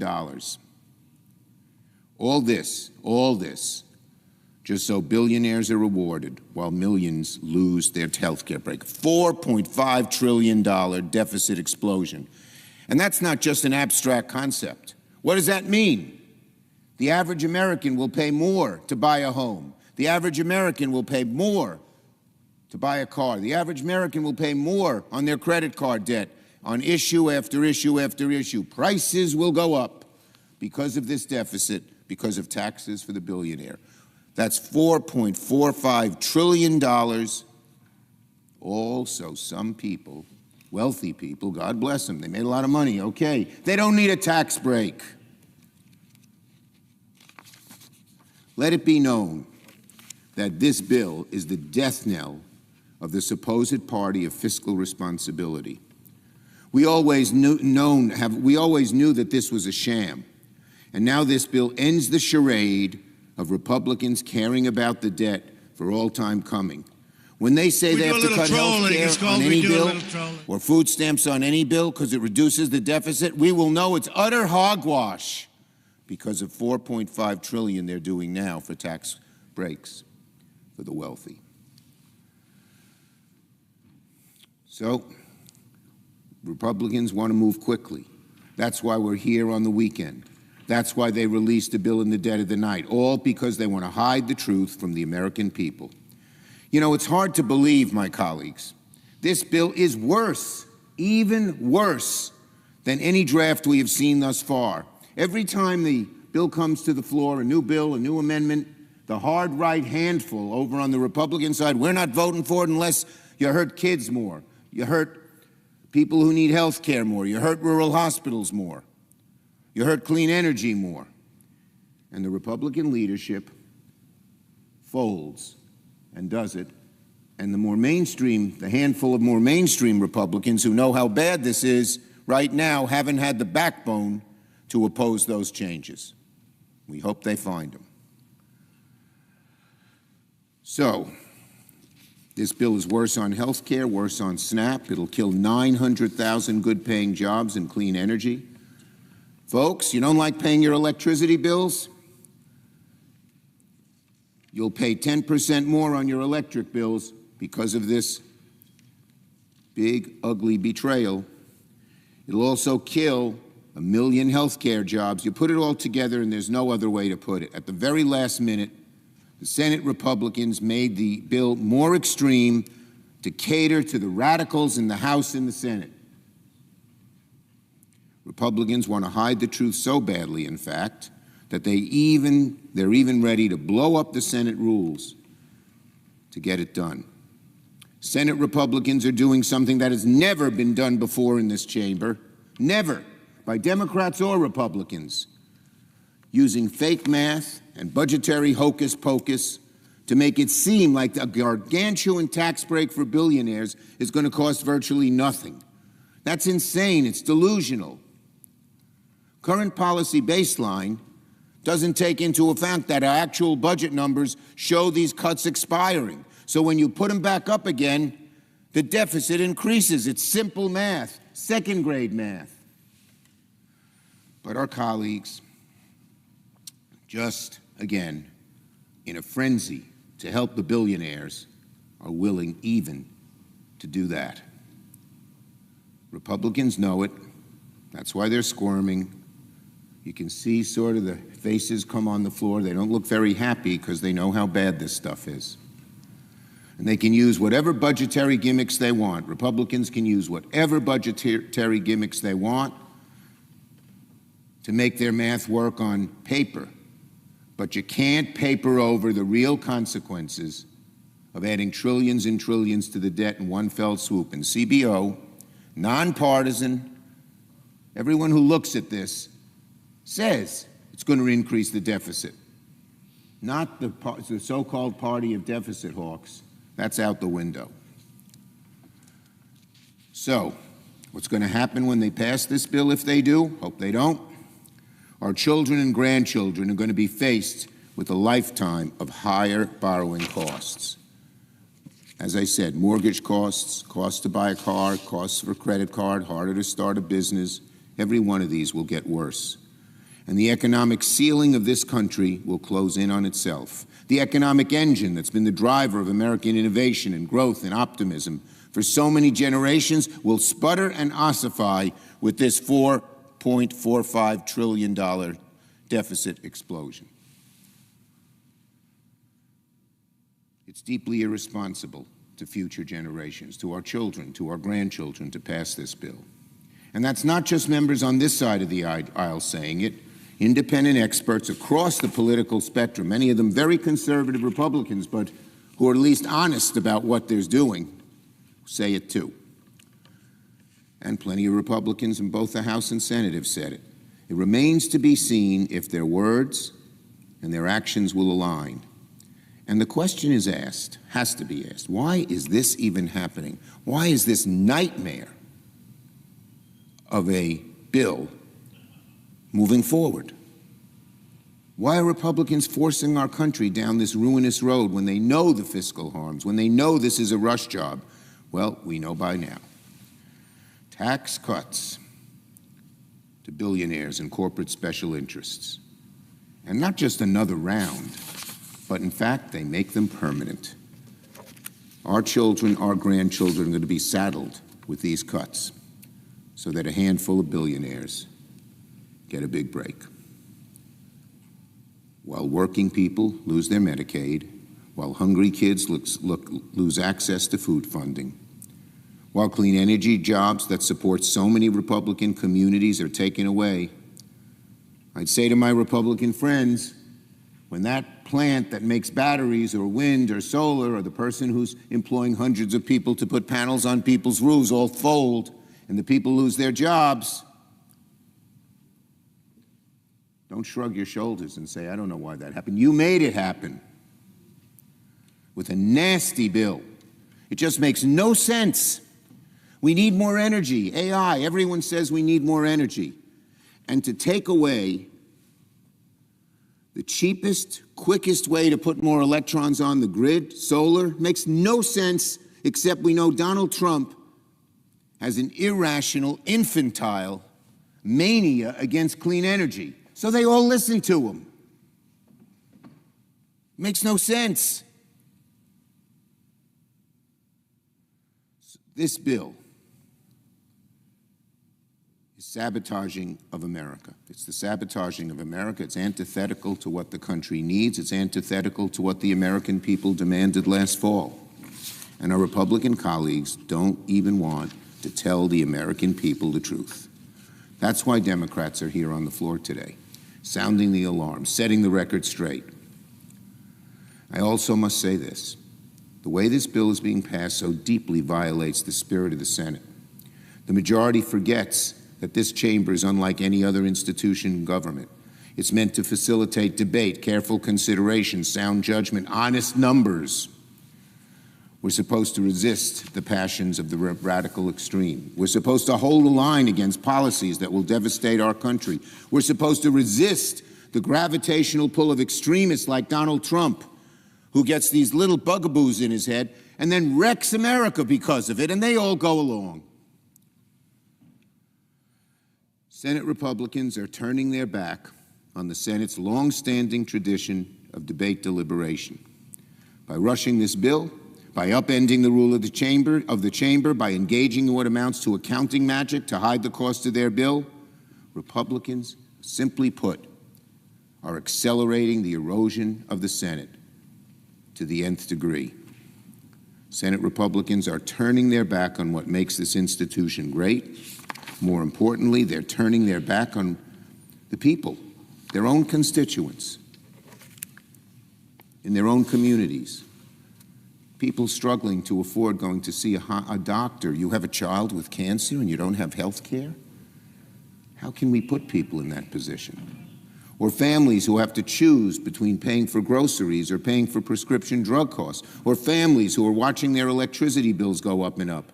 Families who are paying more and more costs. This bill, America, you don't want to pay higher costs? We don't want you to on our side of the aisle. The Republicans are making it happen. You will pay more and more and more. And about the future, they're not worried about our kids' livelihood. They're not worried that kids won't be able to find good-paying jobs. The families are worried about the future of this country. But the Republicans are not. And they're worried, Americans are worried about the continued radicalization of leaders in government. And here's the shining example. So the bill is the wrong answer for the American people. By every objective standard, it's deeply irresponsible. It's not only a violation of how the Senate's supposed to work, it's a violation of the promises that Republicans and Donald Trump, when they campaigned, made to the American people to look after their issues, not those at the very top. So I implore my Republican colleagues, there is still time. Abandon these terrible policies. We'll continue to have this debate in a real way, not jamming it through in the dark of night. My Democratic colleagues and I will continue exposing the truth. And if Republicans go down that road, we will continue to make sure today, tomorrow, next week, next month, next year, that the American people know exactly what happened here. I assure my Republican colleagues, I assure them this vote will not be forgotten. Their betrayal will not go unanswered. This bill must not stand. I yield the floor. President. Senator from Massachusetts. Thank you, Mr. President, and thank you, Mr. Leader, for setting the record straight. It's really awful when we hear Republicans come down here and they just don't tell the truth about the bill that they are trying to pass. Maybe that's why they try to pass it in the middle of the night. They think no one will really notice. Would the gentlelady yield? I will. Senator, yield. All you have to do is look at their faces. Yeah. They know that what they're doing. They know it's unpopular. They know they're, as Senator Murkowski said, that they're all afraid. But it's time for them to stand up, isn't it? Yep. So on Friday, I met Vivian. Vivian is an 11-year-old kid from Winston-Salem, North Carolina. Vivian likes school. She likes her friends. She likes reading Harry Potter. She is a lot like any other 11-year-old. But for Vivi, going to school and being with her friends depends on Medicaid, because Medicaid covers the cost for her wheelchair, for her therapists, and for her health aid. Right now, Republicans are trying to rip away health care from kids like Vivian. The cruelty is truly breathtaking. I ask for one Republican senator, just one Republican senator, who plans to vote for this bill to look into Vivi's eyes and tell her that her health care is just not a priority for this country. You know, Mitch McConnell said to Republican senators that he knew they were getting calls about Medicaid, but not to worry about people losing their care because, according to Mitch McConnell, they will get over it. So I ask the Republican senators to look at Vivi and Vivi's sisters and Vivi's mom and Vivi's dad and say, if Vivi loses her Medicaid and her wheelchair and her therapists and her health aid, tell all of them that they will get over it. Because here's the deal. Vivi won't get over it. Her family won't get over it. The people of North Carolina won't get over it. None of us, Massachusetts, Idaho, Louisiana, none of us will get over it. The cruelty here is off the charts. But the part that really burns is the Republicans are trying to slash the health care that keeps kids like Vivi alive so they can hand out more tax cuts for billionaires. It is beyond cruel. It is obscene. I am angry, and we should all be angry, because instead of playing at the pool or the park like a regular kid on summer break, Vivian had to come here to Washington to beg senators not to cut her health care. In a country as rich as ours, that shouldn't even be a question. Now, I actually don't think that my Republican colleagues have lost their hearts. They have lost their spines. It seems that all they can do now is bow down to Donald Trump and his billionaire donors. They will bow down, even if it means hurting families, community hospitals, and nursing homes in their own states. Trump wants the Republicans in Congress to hand out giant checks to the wealthiest Americans and the biggest corporations, and the Republican senators are willing to do that, even if it means kicking Vivi to the curb. Republicans know what they're doing. They know that this bill will hurt people. They know that this bill will kill people. And though it's hard to believe, they just look the other way. But on behalf of Vivi and millions of other kids and mamas and seniors and families that rely on the life-saving care that Medicaid makes possible, my Republican colleagues should grow a spine and stop this awful bill in its tracks. If it wasn't bad enough that this bill is set to rip away health care from 17 million Americans to pay for tax giveaways for billionaires, it actually has a bunch of other filthy giveaways buried in it, too. Who wins if Republicans pass this big, ugly bill?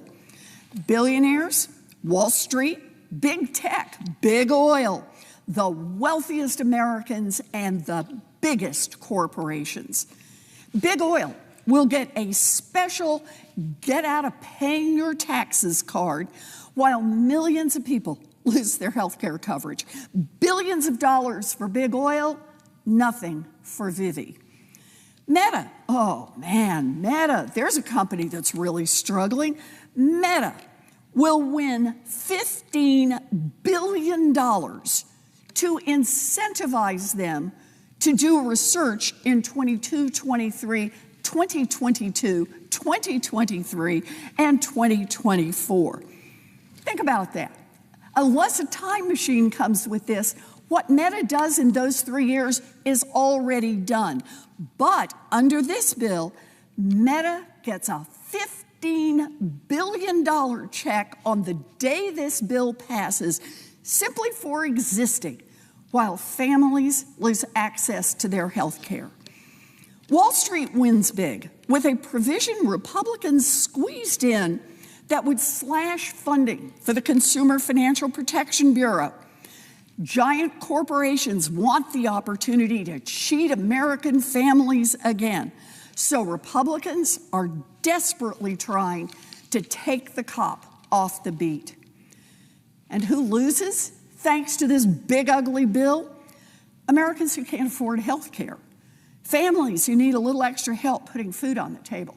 Grandmas and grandpas in nursing homes. Little babies and their mamas. If Republicans pass this bill, 17 million Americans will have their health care ripped away. That number has kept growing as the Republicans keep making more and more changes to the bill. For them, it is just a question of how many more Americans they can rip away health care from. This bill would also make the biggest cut to food assistance for families, kids, and veterans in American history. And here's one to underscore.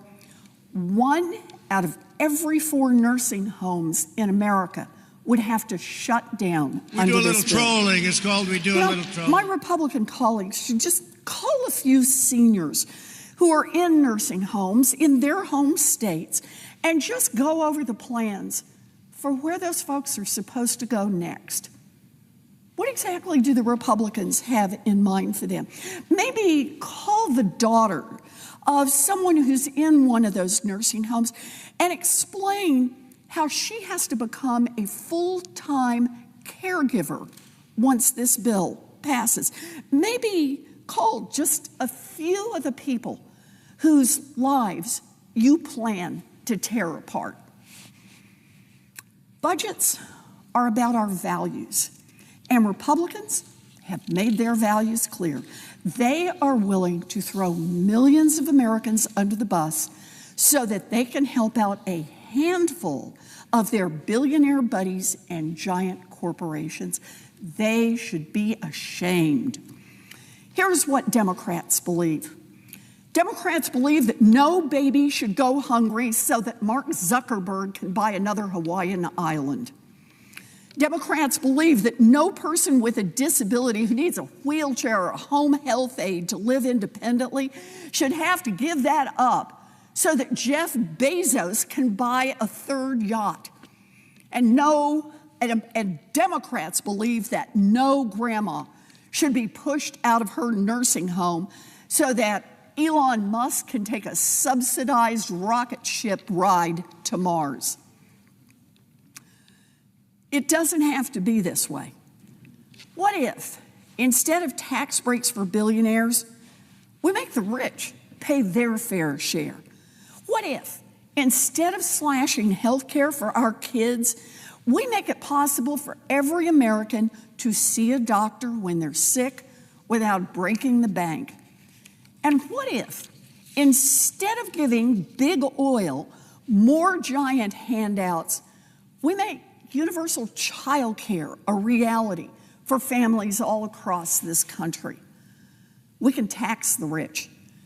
Damn it, if Jeff Bezos can afford to rent Venice for $50 million for his wedding, he can afford to pitch in his fair share on taxes so the next kid has a chance to make it big, and the kid after that, and the kid after that.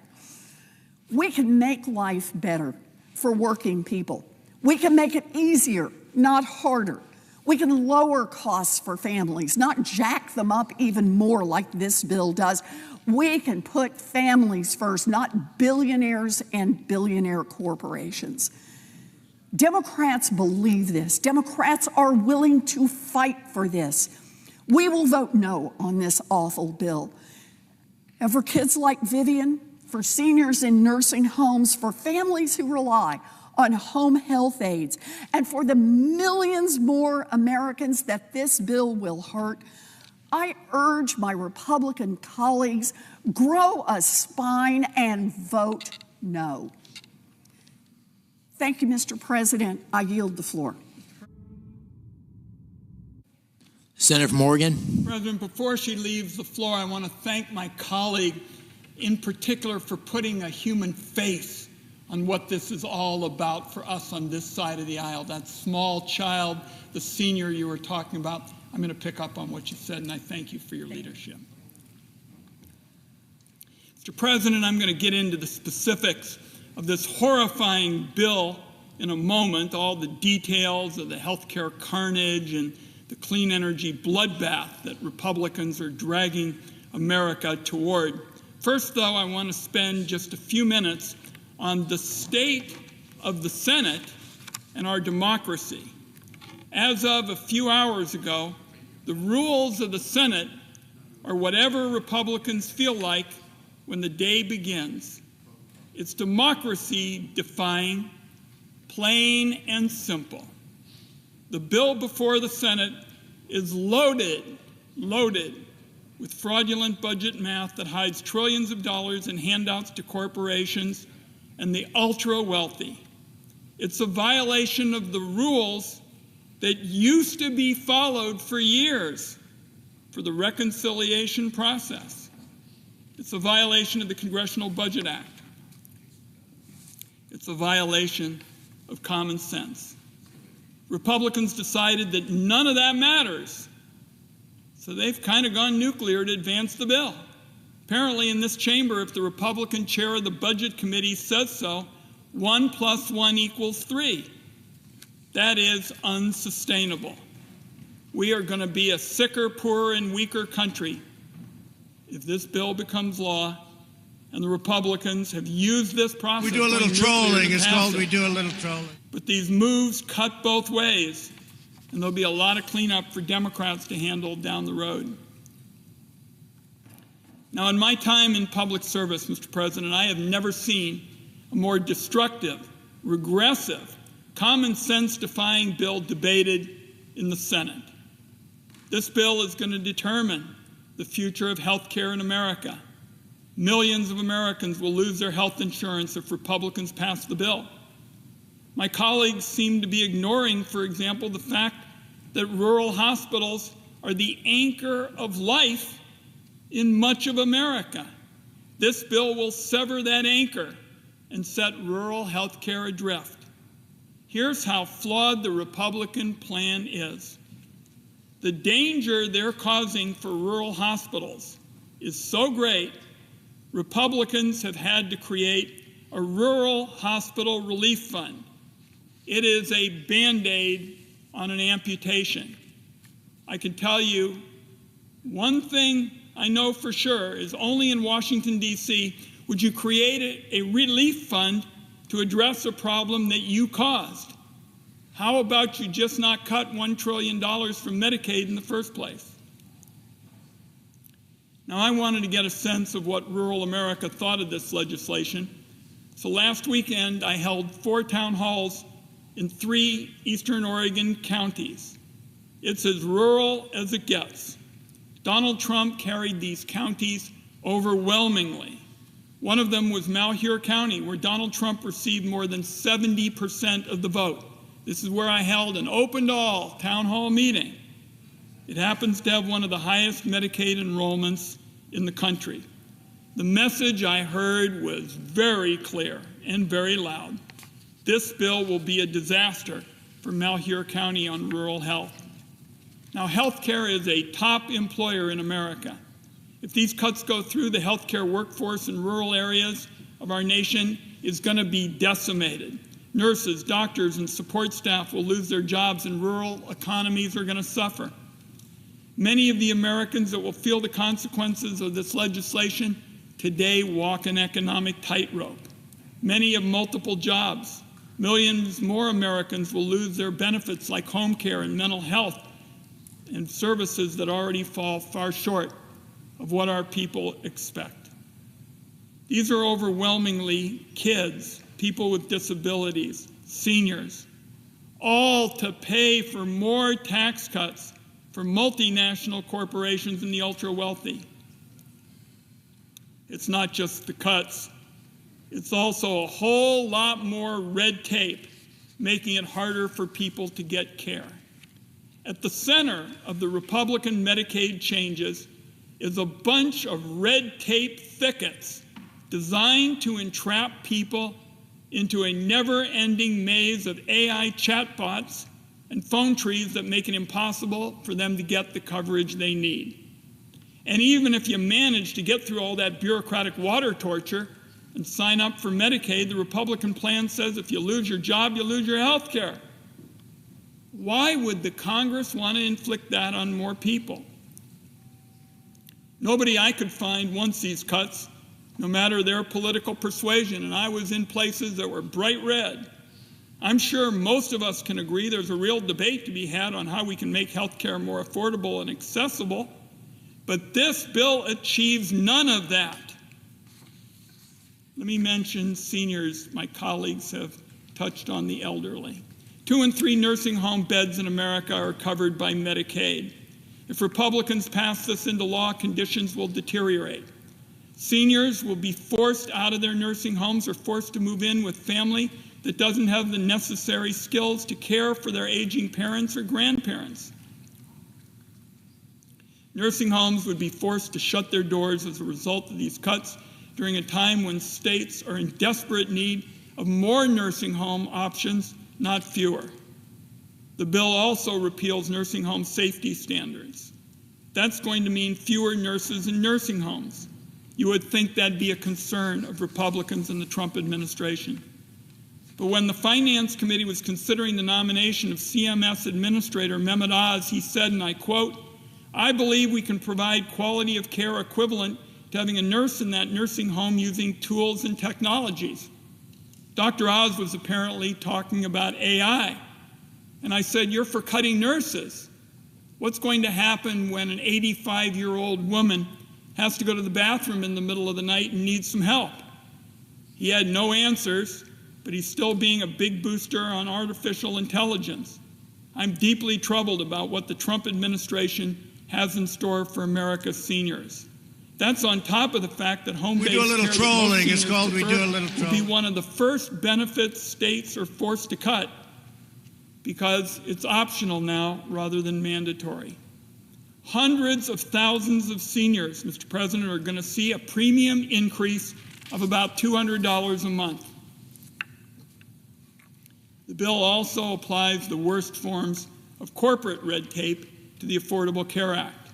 Shorter enrollment periods, more verification forms, more hoops, more bureaucracy, more red tape for Americans who just want affordable health care. And the health care carnage may get worse with the Republican amendments coming up. It's my understanding that they're going to offer an amendment that would lower the federal Medicaid match for new enrollees in what's known as the Medicaid expansion. That was a key part of the Affordable Care Act that delivered affordable health care to roughly 21 million Americans last year. If this amendment is adopted, taken together with the other awful policies in the bill, it would amount to repealing the Affordable Care Act and making good on the 15-year Republican crusade to dismantle that law. Millions more working Americans, Mr. President, are going to lose their health insurance, and it would break a promise to the 41 states that have expanded Medicaid, many of them red states.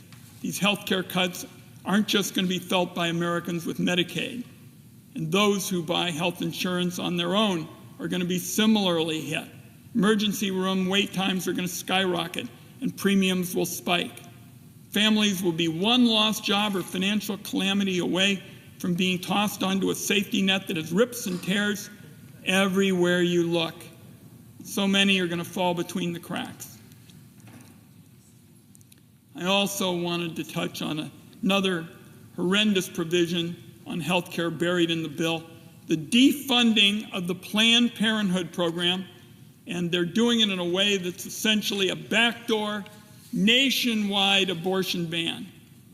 This provision is going to strip clinics of their funding and make it impossible for them to provide life-saving health care.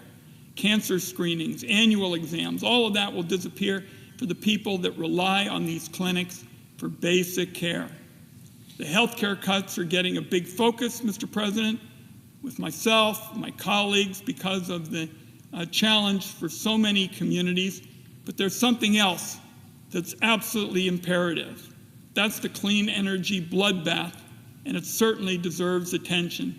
In the middle of the night, Friday into Saturday, the bill that was already a disaster for clean energy got much, much, much worse. What Republicans have on offer doesn't just repeal the tax credits that I wrote for wind and solar energy in the Finance Committee. Now we've got an actual massacre on our hands. This Republican plan actually taxes wind and solar, a new tax on the cheapest and easiest way to get new energy to the grid.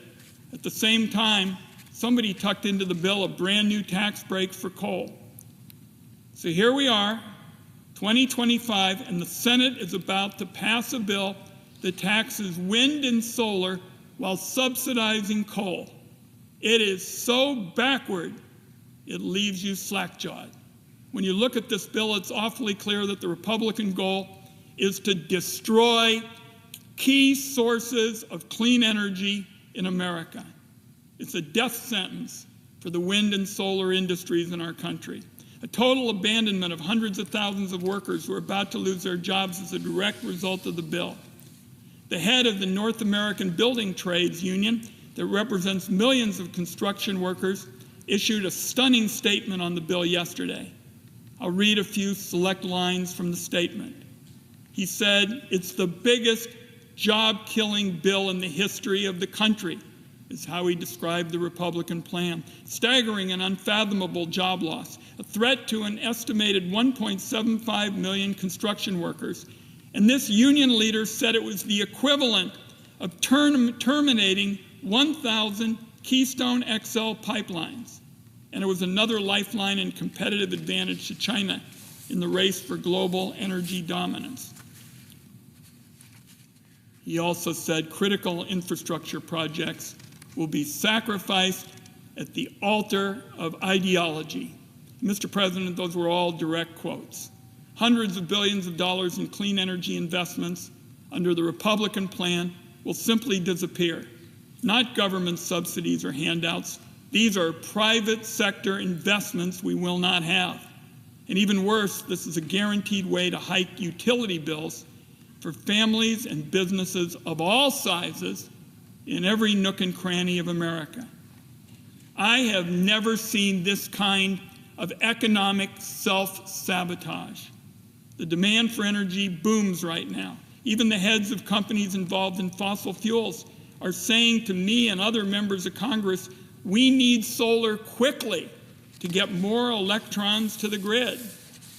But Republicans don't want to listen, because this plan risks plunging us into an energy crisis. It would be a disaster and a total surrender to China on clean energy manufacturing.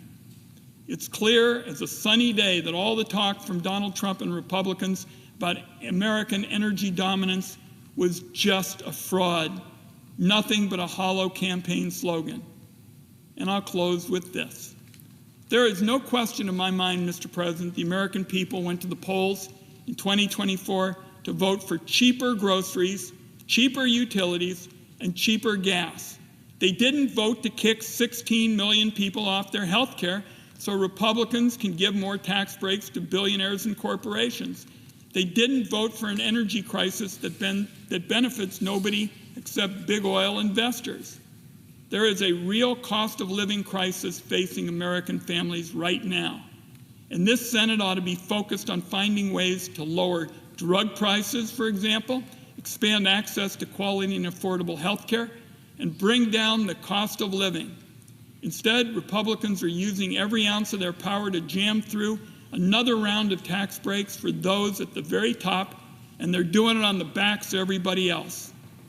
There are serious challenges ahead, Mr. President, and there's going to be a serious mess to clean up. But until then, countless Americans will needlessly suffer and die as a direct result of losing their health care under this legislation. I don't believe the American people are going to forget. On this side of the aisle, we'll make certain that this topic is something that's dealt with again and again until the American people finally get a fair shake. I yield the floor.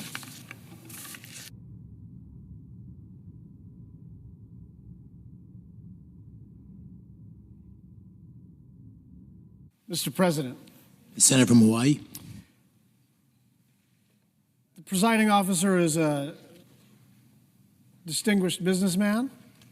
He understands capital flows. He understands investment.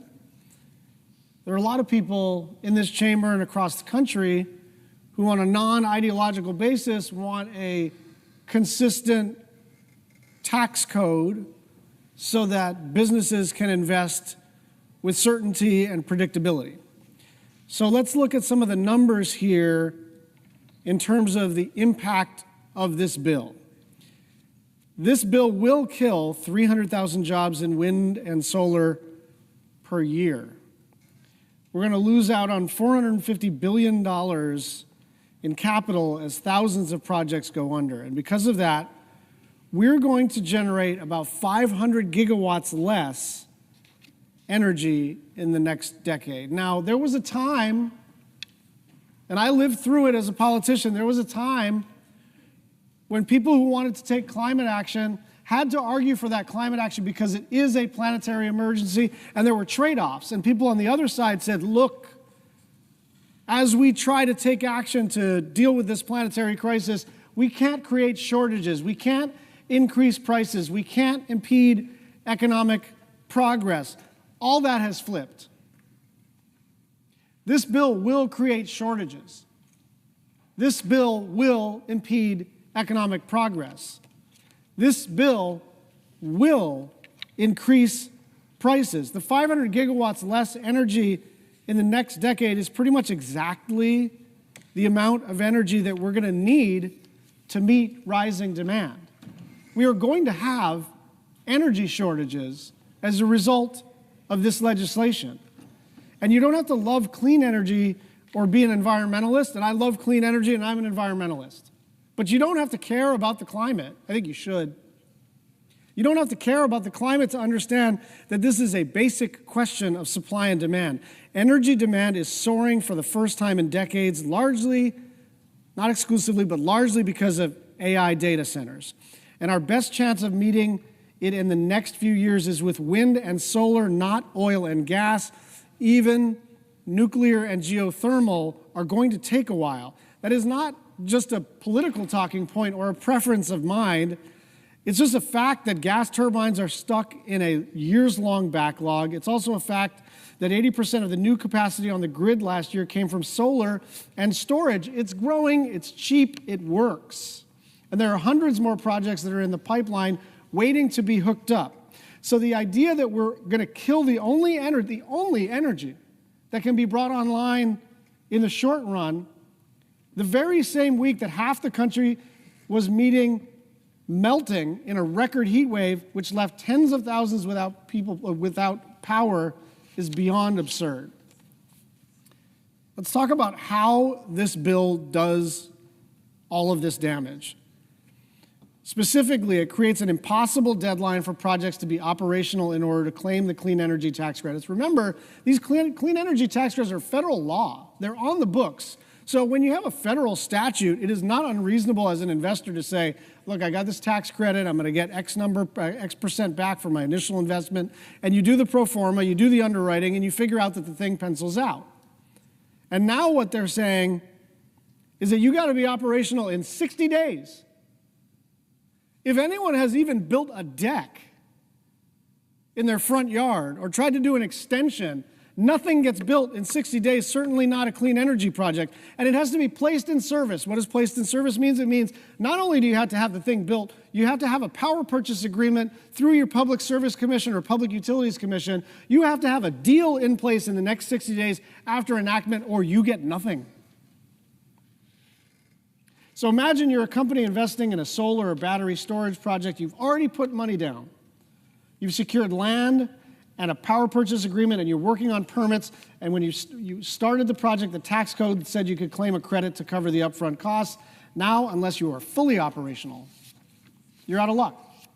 On average, a project takes 4 years to go through the full process.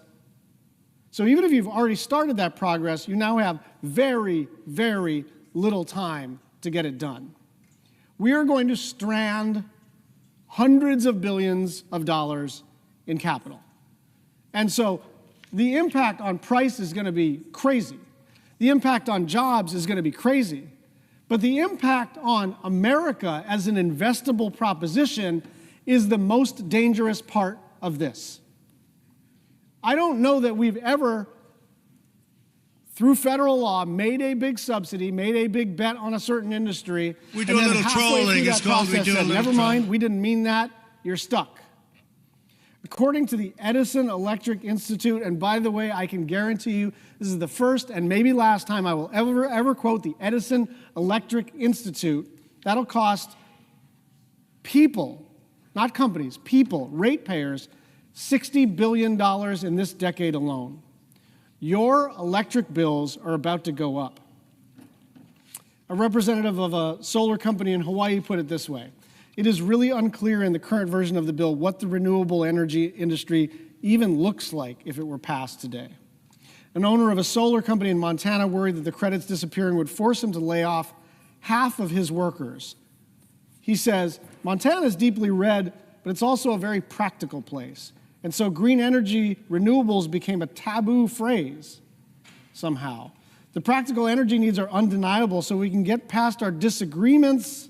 And about phraseology, we realize that electrons, watts, amps, it's all cheaper. A representative of a wind turbine company in Colorado said, I don't look at what we do as green or blue or red. An electron doesn't have a color, and that's the point. Electrons don't have color. Wanting cheap, abundant energy is not woke. Wanting a livable planet for today and for future generations is not radical. And wanting reliable power and to avoid blackouts and brownouts is not a leftist project. But even if you set all of that aside for a minute, the states that have benefited the most from these investments are Republican states. According to estimates, nearly 3/4 of clean energy manufacturing facilities are located in Republican states. It means that Republicans are going to pay more for energy. It means Republicans will lose jobs in clean energy because of a Republican bill. It means Republicans are going to have more blackouts in their homes and businesses. Gutting clean energy is not somehow owning the libs. We do a little trolling. It's called we do a little trolling. And at least some Republicans in the Senate and House understand that, even if their votes have not manifested to say otherwise. Here's a letter from 21 House Republicans earlier this year. As our conference has long believed, an all-of-the-above energy approach combined with a robust advanced manufacturing sector will help support the United States' position as a global energy leader.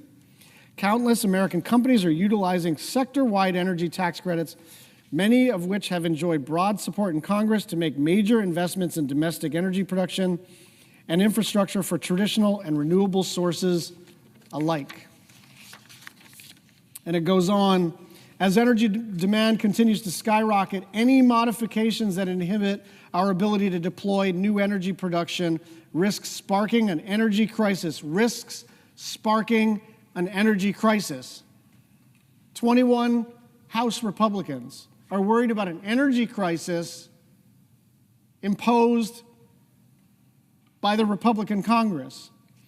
It goes on. This is especially true for energy credits with direct pass-through benefit to ratepayers, where such repeals would increase utility bills the very next day.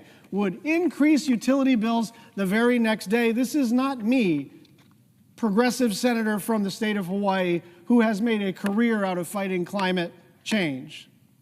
This is 21 House Republicans saying, like, we're going to create a crisis here. Maybe we shouldn't pass this thing. A lot of this stuff benefits us.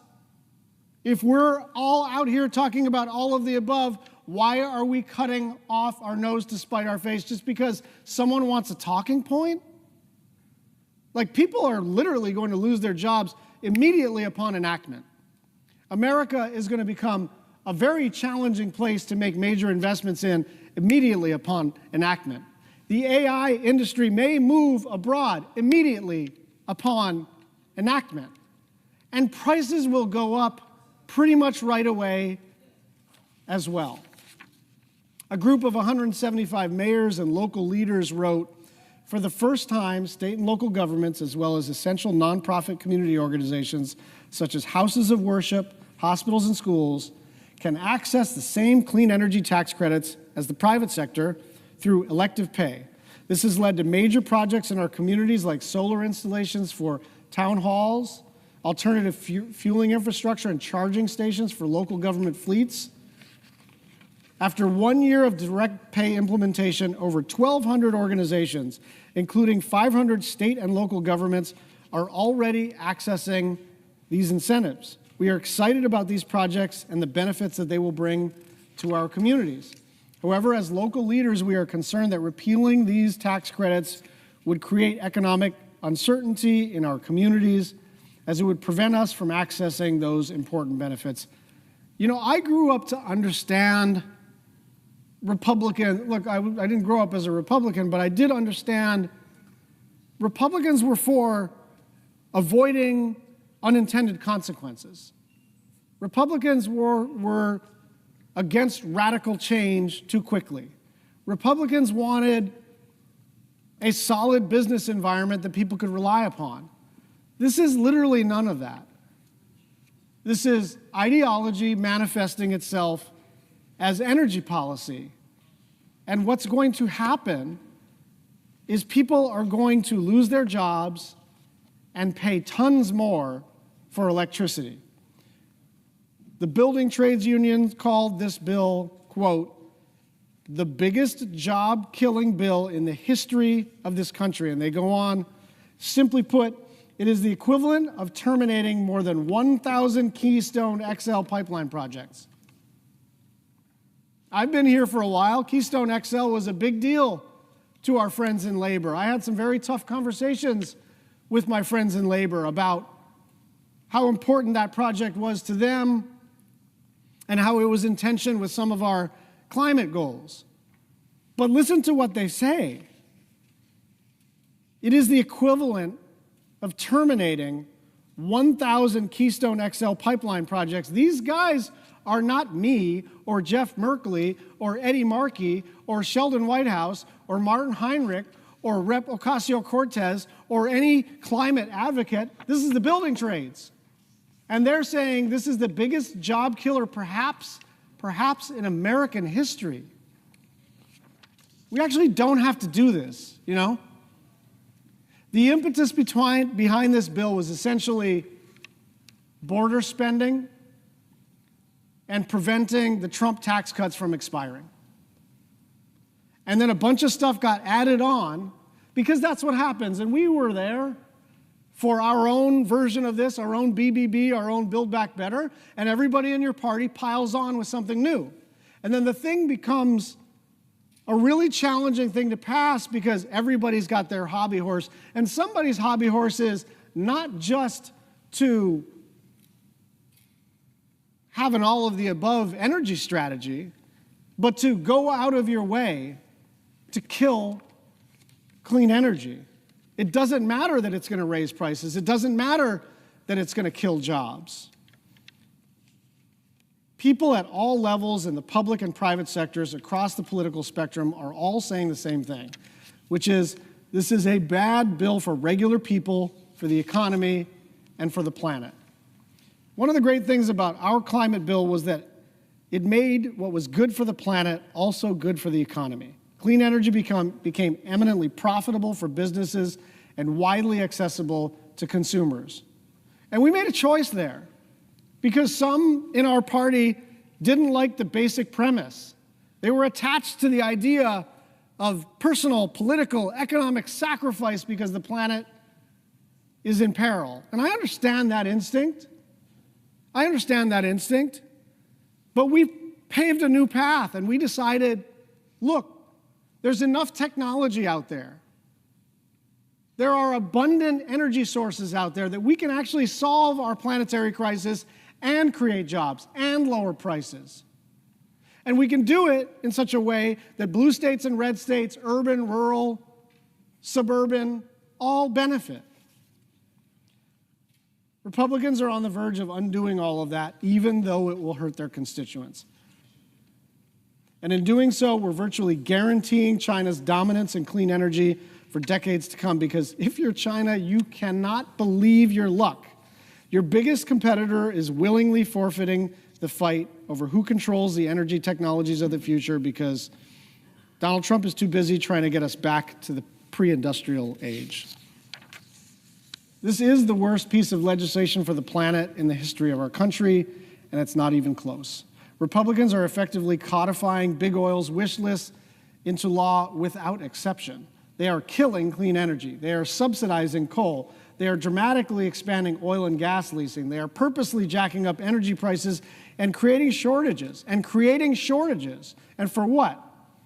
Partially, it's to find enough savings to shovel tens, if not hundreds, of thousands of dollars into the pockets of individual billionaires. But even kicking more than 16 million people off of health care coverage, denying food to the poor, and adding almost $5 trillion to the national debt was not enough. People voted for Donald Trump for all sorts of reasons, but no one voted for higher energy bills. No one voted for more frequent blackouts and brownouts and dirtier air and water. No one, whether you're a Democrat or a Republican or independent, wants that. I want to be clear. This fight is far from over.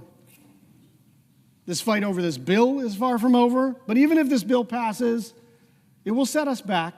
But the fight for the planet is bigger than any one bill or vote, and that includes the big climate bill that we passed in the previous administration.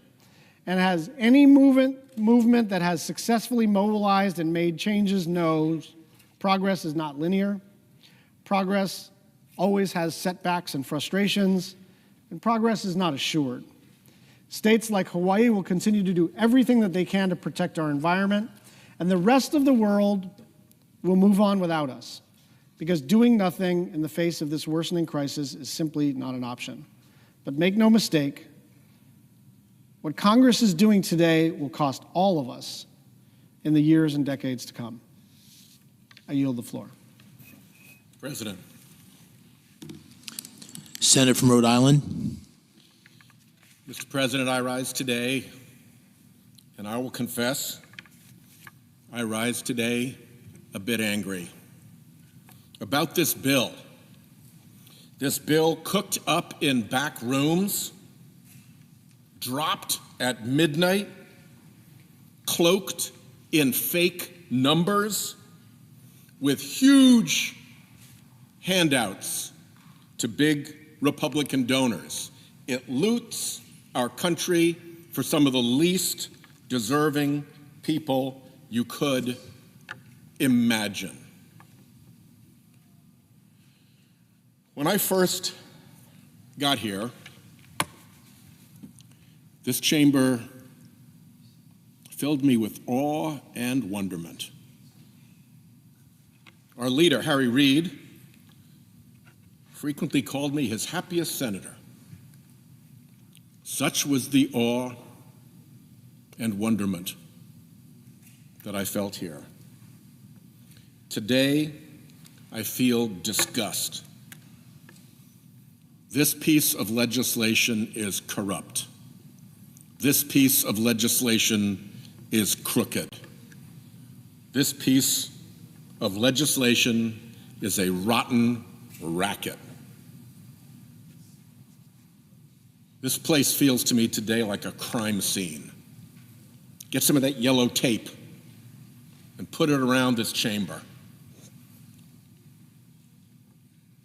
The midnight transfer of wealth in this bill is disgusting. There's a backdrop here. The backdrop here is the wealth inequality in our country already, in which the wealthiest 1% of our population own 30% of the wealth, and the poorest half of our population together only own 3% of the wealth. Top 1%, third of the wealth. Bottom half of the population by income, 3% of the wealth.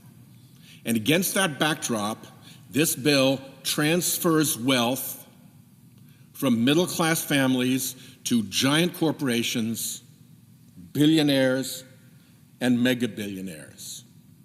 And it transfers wealth from our children and grandchildren to present-day billionaires by adding $5 trillion to the debt limit to run up the debt of the country to fund the tax giveaways to these special interests and wealthy billionaires.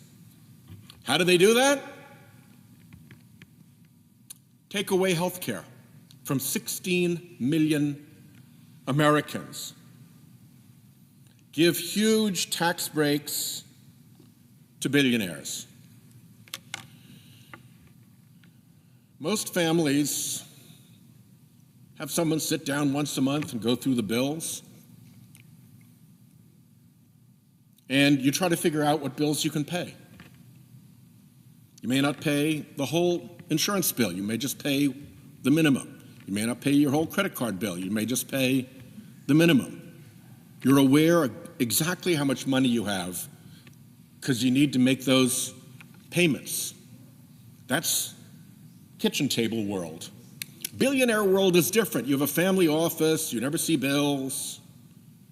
You don't even know how much money you have, not even to the nearest $100,000. And you don't care because you got more than you could ever spend in your life.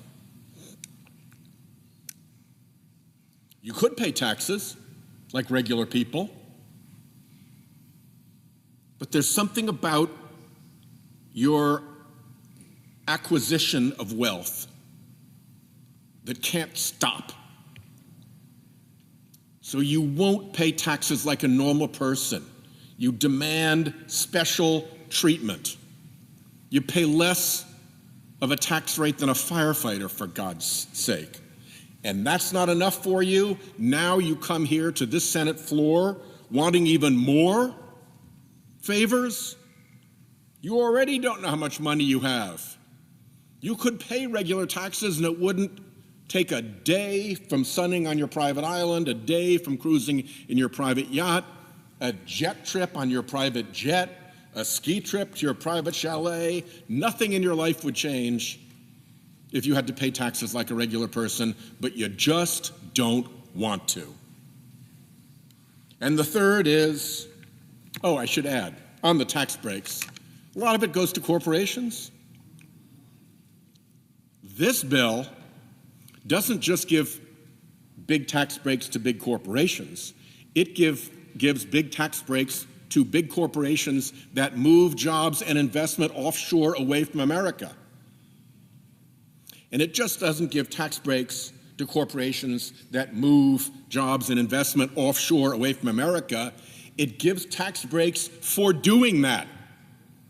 It gives tax breaks for offshoring American jobs and offshoring American investment. It is the world's worst tax policy. It takes an already corrupted tax code and bends it even further in the favor of mega billionaires and big offshoring corporations. And last, what does this bill do that causes this transfer of wealth from regular people to the wealthy? It raises your costs to raise their profits. And I'm here to talk about one way that that happens. Because of this bill, your electric bills will go up. The people behind this bill are counting on you not to know how that works. So, I'm going to take a minute here, and I'm going to tell you how that works. There are some rules for the grid about how this works. Generators who want to sell power to the grid put in a bid, and they give a price at which they will sell their electricity. You can imagine on this graph that each of these little hash marks is a different generation facility, and each has made a bid at its best price. Once it's got the stack of bids, the grid manager, as the load comes onto the grid, dispatches the cheapest generators first, and then goes up the stack to the more and more expensive ones. As demand rises, the costs go up. The last one that's called on, the most expensive one that's called on, sets the price for the whole grid. And this last one, the one that the price setter on the grid, almost always a fossil fuel plant. Okay? It's almost always a fossil fuel plant. So if you look at this graph, you'll see here, this measures the price that's charged to put those electrons on the grid for consumers. And this is the energy demand. How much consumers are asking? What does the grid need to supply? And if you look at the top line, this is the world without renewables. This is an all fossil fuel system, let's say. Baseload nuke, okay, throw that in. And as the demand goes up, the prices go up because more and more of these generators have to come online. And eventually, let's say you get to this point where you've got this much load on the grid and you've got this much supply and the price is set by that generator. That's the world without clean energy. Now you add clean energy, you add renewables to this equation. What do we know about the renewables. They're almost always cheaper. They're almost never the price setter. So they fill in down here, and they fill in below the price of the fossil fuel plant. So if you've got load requirement X and you live in fossil fuel only world, you're going to be paying that price for energy on the grid.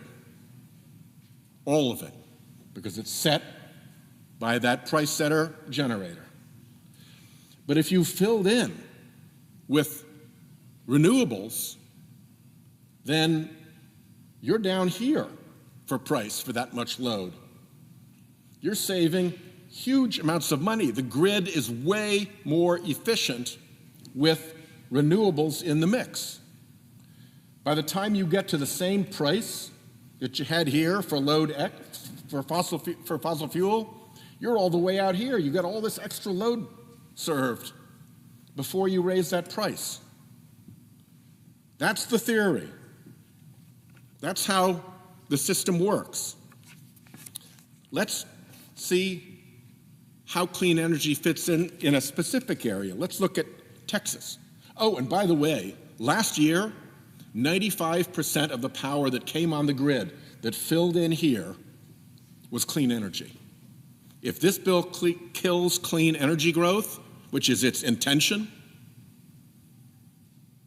then it's going to kill off the power source that provided 95% of what was added to the grid last year. It is going to be a big, big hit.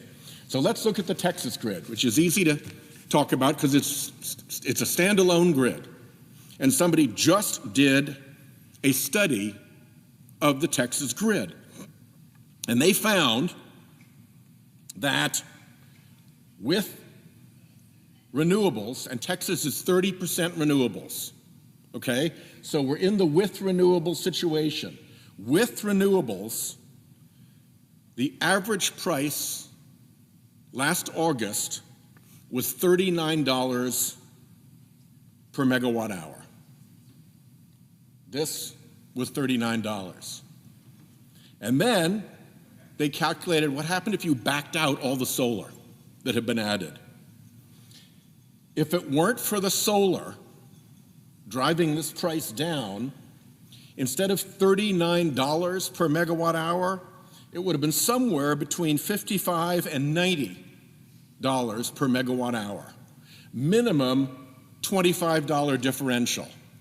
Maybe more than twice the cost. The punchline, quoting from the report, had there been no growth in solar energy between 2018 and 2024, wholesale electric prices in 24 would have been at least 40% higher. Without the clean energy growth of that 95% of supply that came onto the grid that was clean energy last year, electricity prices would have been 40% higher. And where would that 40% have gone? It would have gone into the pockets of the fossil fuel industry that was setting that price as everybody had to pay more and more and more. So when you see the fossil fuel industry come here and take this shot at its clean energy competition in this bill after having flooded that side with political money, they're going to make a fortune off of this. And consumers will pay. That's how this bill robs you. It puts you back onto the fossil fuel side of that curve, not onto the clean energy added part of the curve, which lowers prices so dramatically.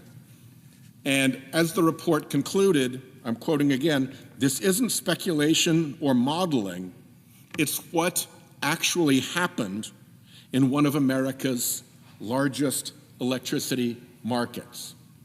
And by the way, while the fossil fuel polluters are out trying to damage their competition using the power of government and the influence of their dark money operation to do so, they are also damaging America's competitiveness against China. China's already putting 25 times the solar that we are putting onto their grid.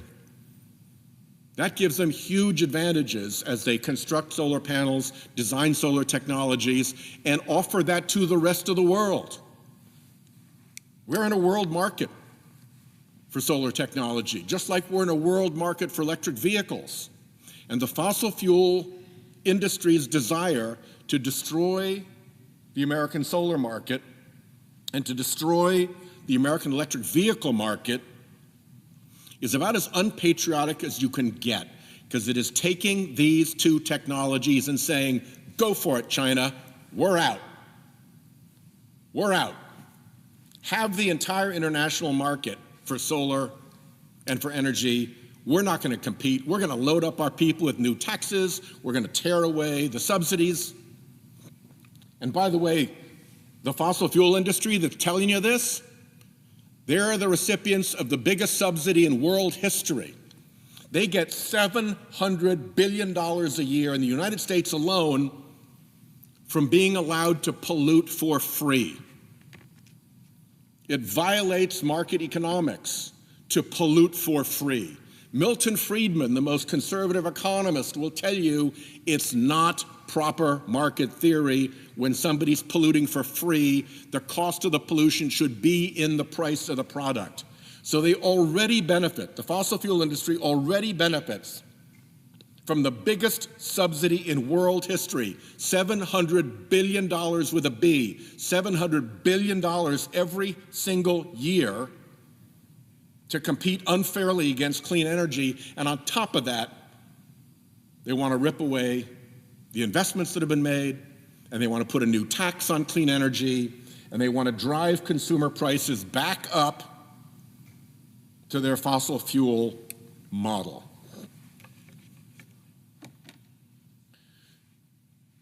There's some really big losers in this big loser of a bill. Anybody who cares about adding $5 trillion to our national debt, that's a big loss. Comes through in interest rates for people with car loans and home loans. Healthcare, 16 million people getting chucked off their healthcare. Hospitals and nursing homes facing receivership as their revenues dry up from a nearly $1 trillion hit to their revenue streams. Taxpayers getting clobbered by an already corrupt tax code that this makes even worse for the individuals benefiting the most from the corruption of the tax code and who are the least deserving of our solicitude and who are the most able to pay. I promise you, there are people who will not know they even got this $300,000 individual billionaire benefit because they're so rich already it won't even count. And on the flip side of the coin, if they had to pay taxes like a normal American, they wouldn't even notice that either. They'd still be able to sun on their island, cruise on their yacht, ski in their chalet, and jet in their jet. And yet, we're breaking the bank to the tune of $5 trillion to take care of those people. Creepy billionaires who can't even count their wealth, but for some reason insist on coming to Congress and just seizing even more, looting the public trough. Offshoring corporations who get a special tax benefit for offshoring jobs and investment, moving them away from America. Remember, this was the America First agenda? Not when you look into the weeds of this crooked bill. So creepy billionaires, offshoring corporations, and of course, fossil fuel polluters who want to pollute. They've got all the money in the world. They've made massive profits.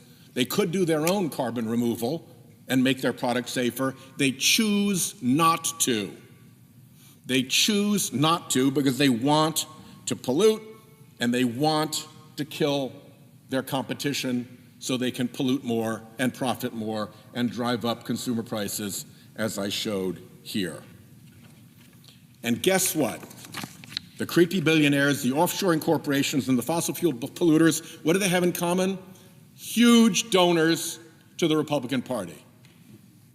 That's what this bill is about. It's not about taking care of the economy. It's not about taking care of the public. It's payback to big special interests and billionaires who provide the dark money funding that floats the Republican Party, and now they're demanding payback for the majorities that they bought. There is a wasp, Mr. President, that lays its larvae inside another bug. And the larvae of the wasp inside that other bug are able to take over the nervous system of that other bug.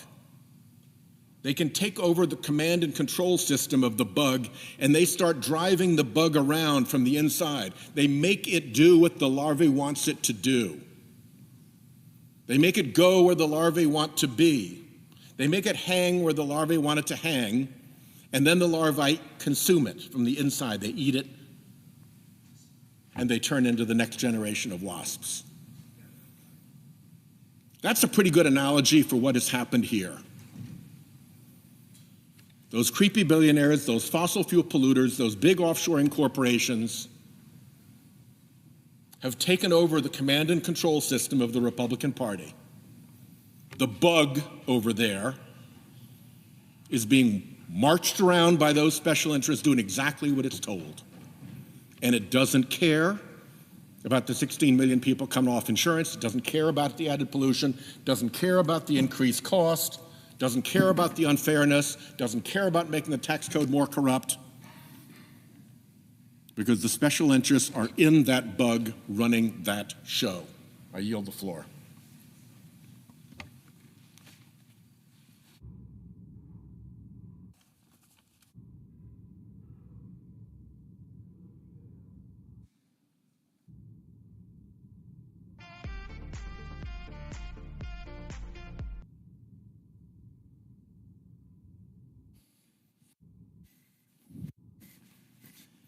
Mr. President. The senator from North Carolina. Thank you, Mr. President. Mr. President, I come today to explain my vote yesterday for voting against the motion to proceed on this bill. Mr. President, I spent most of my career in management consulting, managing large, complex enterprise projects, multi-year, thousands of hours, a lot of complexity that take people, process, and technology to make it work.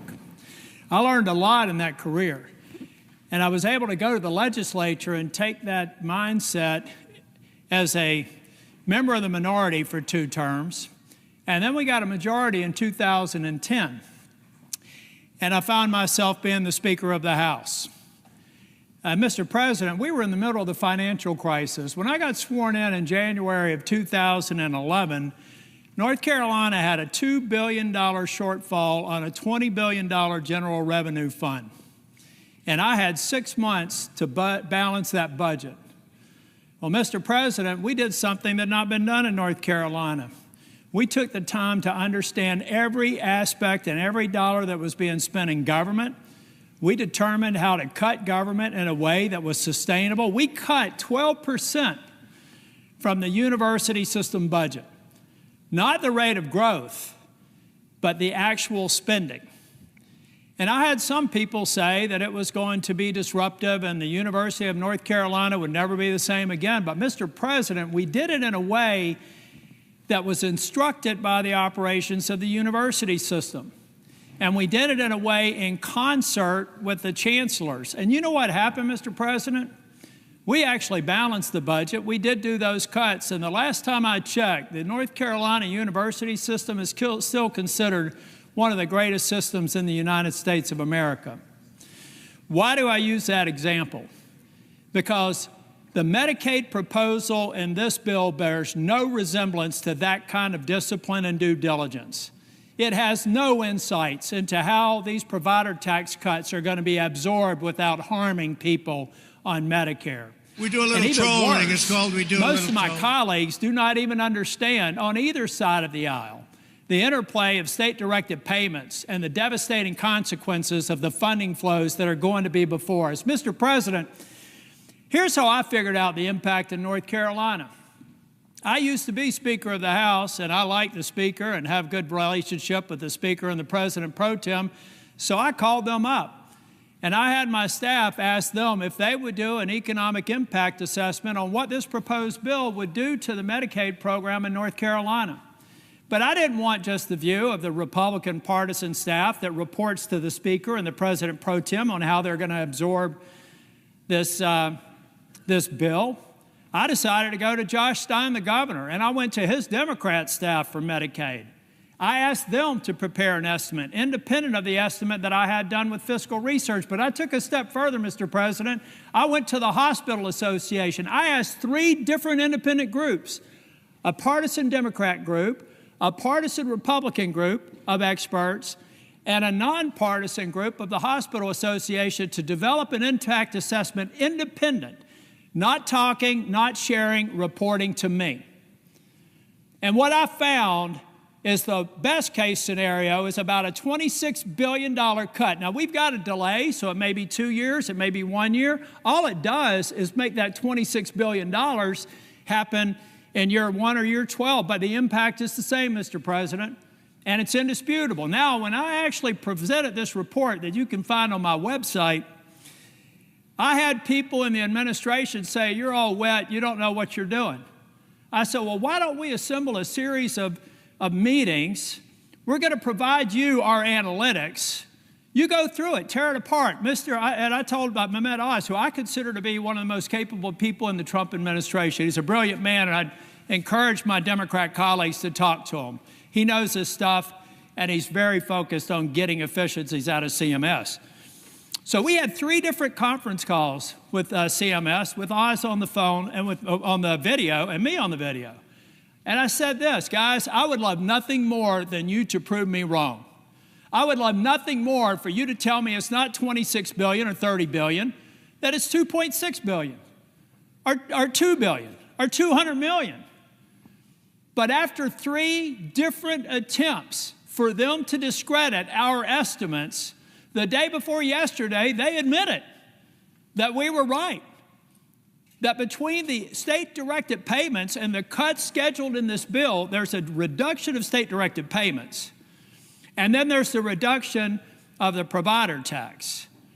They can't find a hole in my estimate. So what they told me is that, yeah, it's rough, but North Carolina's used the system, they're going to have to make it work.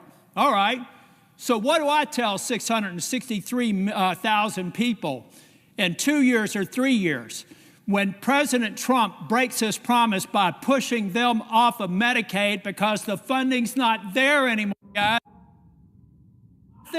When the White House, senators advising the president are not telling him that the effect of this bill is to break a promise. And you know the last time I saw a promise broken around health care, with respect to my friends on the other side of the aisle, it's when somebody said, if you like your health care, you can keep it. If you like your doctor, you can keep it. We found out that wasn't true. That made me the 2nd Republican Speaker of the House since the Civil War, ladies and gentlemen, because we betrayed the promise to the American people. 2 years later, 3 years later, it actually made me a U.S. Senator because in 2010, it had just been proposed. And just anticipation of what was going to happen was enough to have a sea change election that swept Republicans into the majority for the 2nd time in 100 years. Now, Republicans are about to make a mistake on health care and betraying a promise. It is inescapable that this bill in its current form will betray the very promise that Donald J. Trump made in the Oval Office or in the cabinet room when I was there with finance, where he said we can go after waste, fraud, and abuse on any programs. Now, those amateurs that are advising him, not Dr. Oz, I'm talking about White House healthcare experts, refused to tell him that those instructions that were to eliminate waste, fraud, and abuse all of a sudden eliminates a government program that's called the provider tax.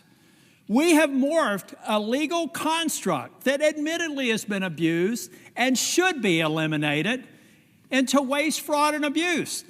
Money laundering. Read the code. Look at how long it's been there. I was Speaker of the House. I refused to do it. When I left North Carolina, I said, we're not going to do a provider tax. I left it at 2.5%. Now it's 6%. Mistake on the part of the leadership. And frankly, I know my friends are probably going to think I'm a little bit crazy here, but I actually passed a law that made it illegal to expand Medicaid. Why did I do that? Because I was convinced someday we would be here. And I would have rather found a way to get more people on Medicaid at the standard FMAP than having this 90-10 match and watching it disappear and taking away desperately needed health care. So, Mr. President, over the course of the evening, I may look for an opportunity to speak again. But I'm telling the President that you have been misinformed. You supporting the Senate mark will hurt people who are eligible and qualified for Medicaid. I love the work requirement. I love the other reforms in this bill. They are necessary, and I appreciate the leadership of the House for putting it in there. In fact, I like the work of the House so much that I wouldn't be having to do this speech if we simply started with the House mark. I've talked with my colleagues in North Carolina. I know that we can do that, and I believe that we can make sure that we do not break the promise of Donald J. Trump that he's made to the people who are on Medicaid today, Mr. President. But what we're doing, because we've got a view on an artificial deadline on July 4th that means nothing but another date and time, we could take the time to get this right if we lay down the House mark of the Medicaid bill and fix it. And I know that my friend and colleague from New Hampshire, I jumped in front of her, so I'm only going to take another minute or two. But, Mr. President, we owe it to the states to do the work to understand how these proposals affect them. How hard is that? I did it. How hard is it? How hard is it to sit down and ask the Medicaid office, ask the legislative staff, ask the Independent Hospital Association what the impact is? If there's no negative impact, what's wrong with daylight? What's wrong with actually understanding what this bill does? Mr. President, I know what it does because I spent a career implementing complex systems, and then I had the privilege of being Speaker of the House, and I implemented them in a government setting. And since I've been here, I've focused on bills and watched their implementation from the cradle until they're fully implemented. Mr. President, we owe it to the American people, and I owe it to the people of North Carolina to withhold my affirmative vote until it's demonstrated to me that we've done our homework. We're going to make sure that we fulfill the promise, and then I can feel good about a bill that I'm willing to vote for. But until that time, I will be withholding my vote. Thank you, Mr. President.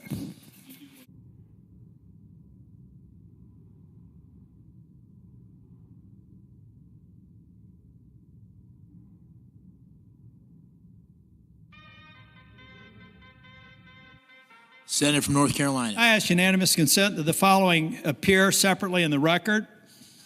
Without objection. I ask unanimous consent that the Senate proceed to executive session to consider the following nominations in block, calendar 198 through 249, with the exception of calendar 241, and all nominations on the Secretary's desk with the exception of PM 89. That the nominations be confirmed en bloc, the motions to reconsider be considered, made, and laid upon the table with no intervening action or debate. That no further motions be in order to any of the nominations, that the President be immediately notified of the Senate's action, and the Senate then resume legislative session. Without objection. Thank you, Mr. President. Mr. President, I also ask just for indulgence for one more minute. I ask unanimous consent that this also the following appear separately in the record. Without objection. This is really easy, Mr. President. Yesterday was my 38th wedding anniversary. I've convinced Susan Tillis to stay married to me for 38 years. I wish I was going to be with her and a couple of dozen family members down at the beach, but I'm doing my work here and I'm going to stay until it's done. I also want to wish my grandson that they're celebrating his 2nd birthday today down there at that same beach house. God bless my family. I love you.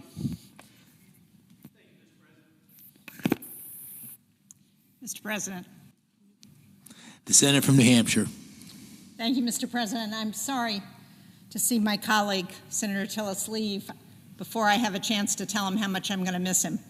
And we have worked together on a number of things, including the Senate NATO Observer Group, and he's been a great partner, an excellent senator, and I'm sorry to hear that he's not going to be staying in this body.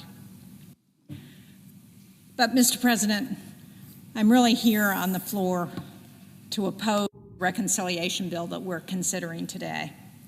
It would be the largest transfer of wealth from the poor to the rich in a single bill in our history. This legislation would take away health care from millions of Americans. It would cut food aid for millions more. It would raise household energy and health care bills, and it would add trillions to the debt, all to give the top not just 1%, but the top 0.1% of people who make more than $2.5 million a year an extra $250,000 a year. At a moment when Americans are struggling with the high cost of living, this bill will take money out of the pockets of working people, the average household making less than $50,000. That's 30% of Americans. So 30% of Americans will lose about $700 a year from this bill. Now, here are some of the ways that it hurts middle-class Americans, the people who I'm very proud to represent in New Hampshire. Somehow the Senate took the bad bill, or what I thought was a bad bill from the House, and they made it much, much worse. This bill is the largest cut to health care in American history. In total, the bill proposes more than $1 trillion in cuts to Medicaid and the Affordable Care Act.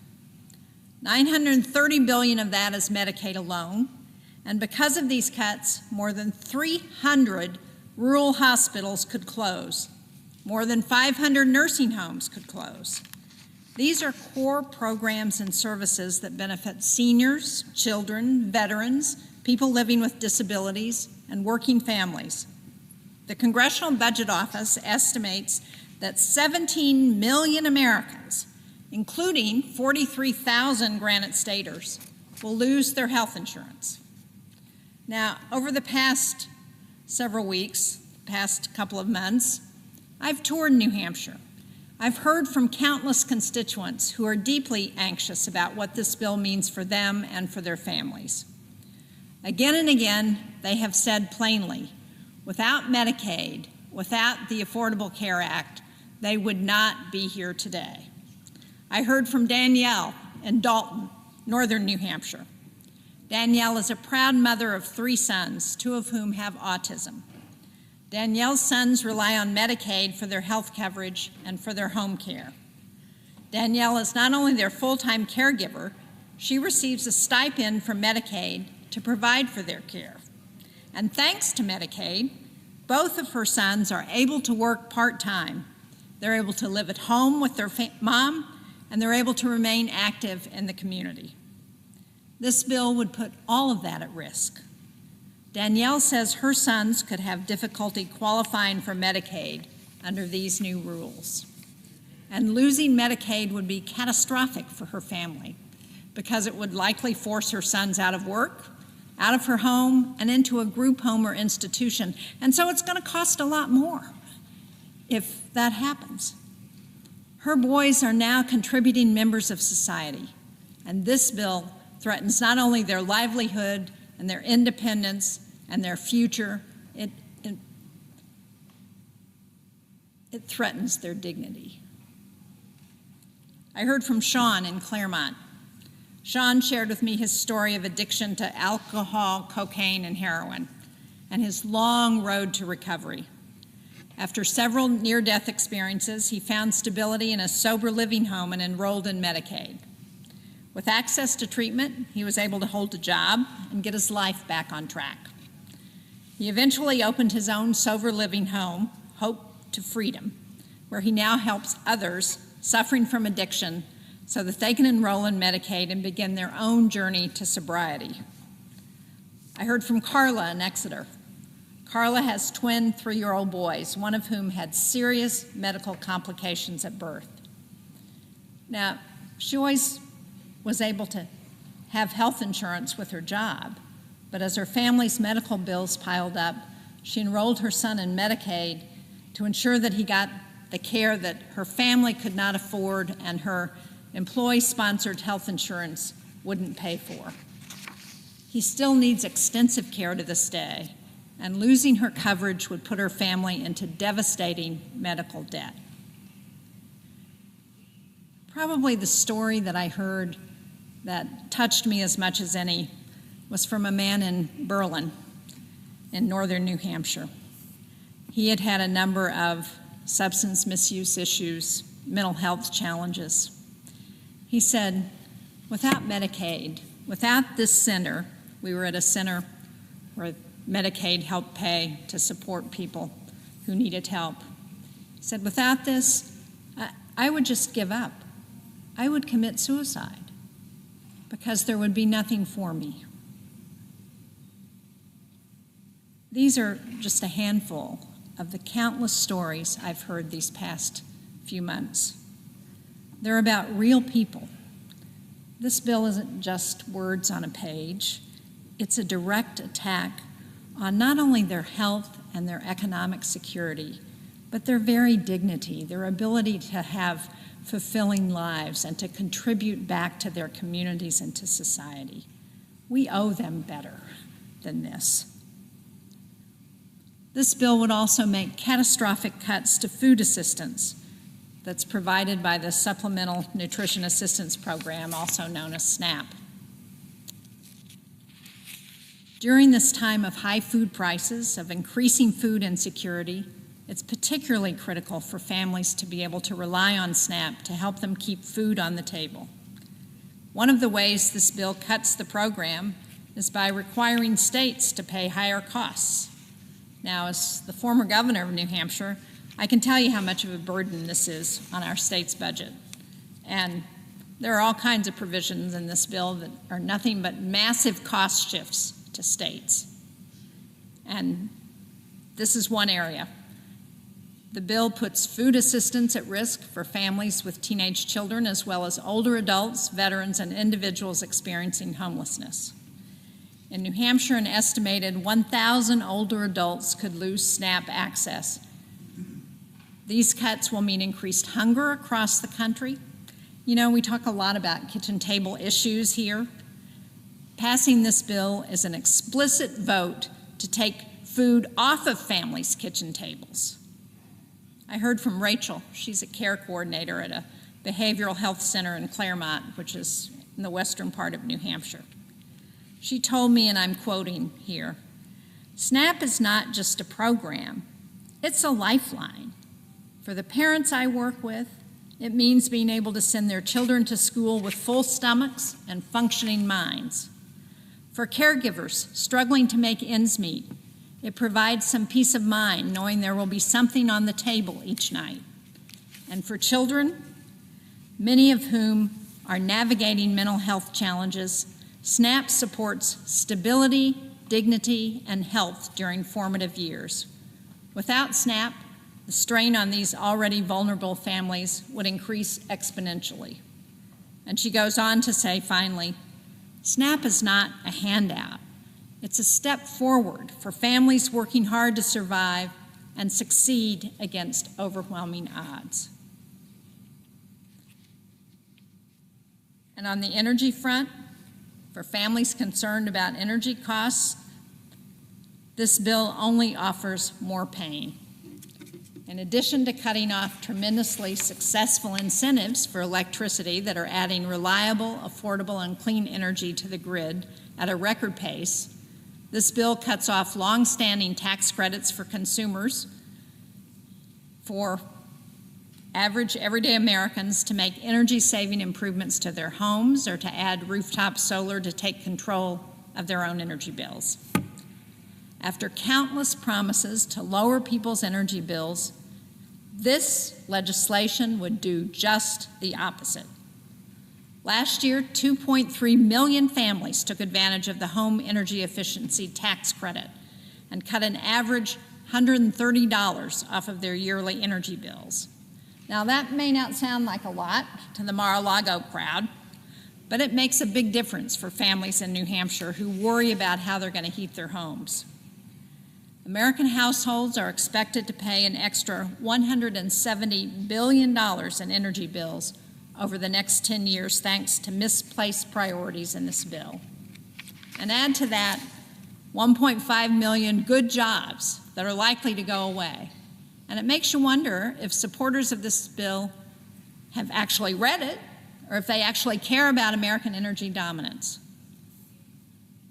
And on taxes, this bill spends more than $4 trillion on tax cuts, including nearly $1 trillion in new tax breaks for the biggest corporations.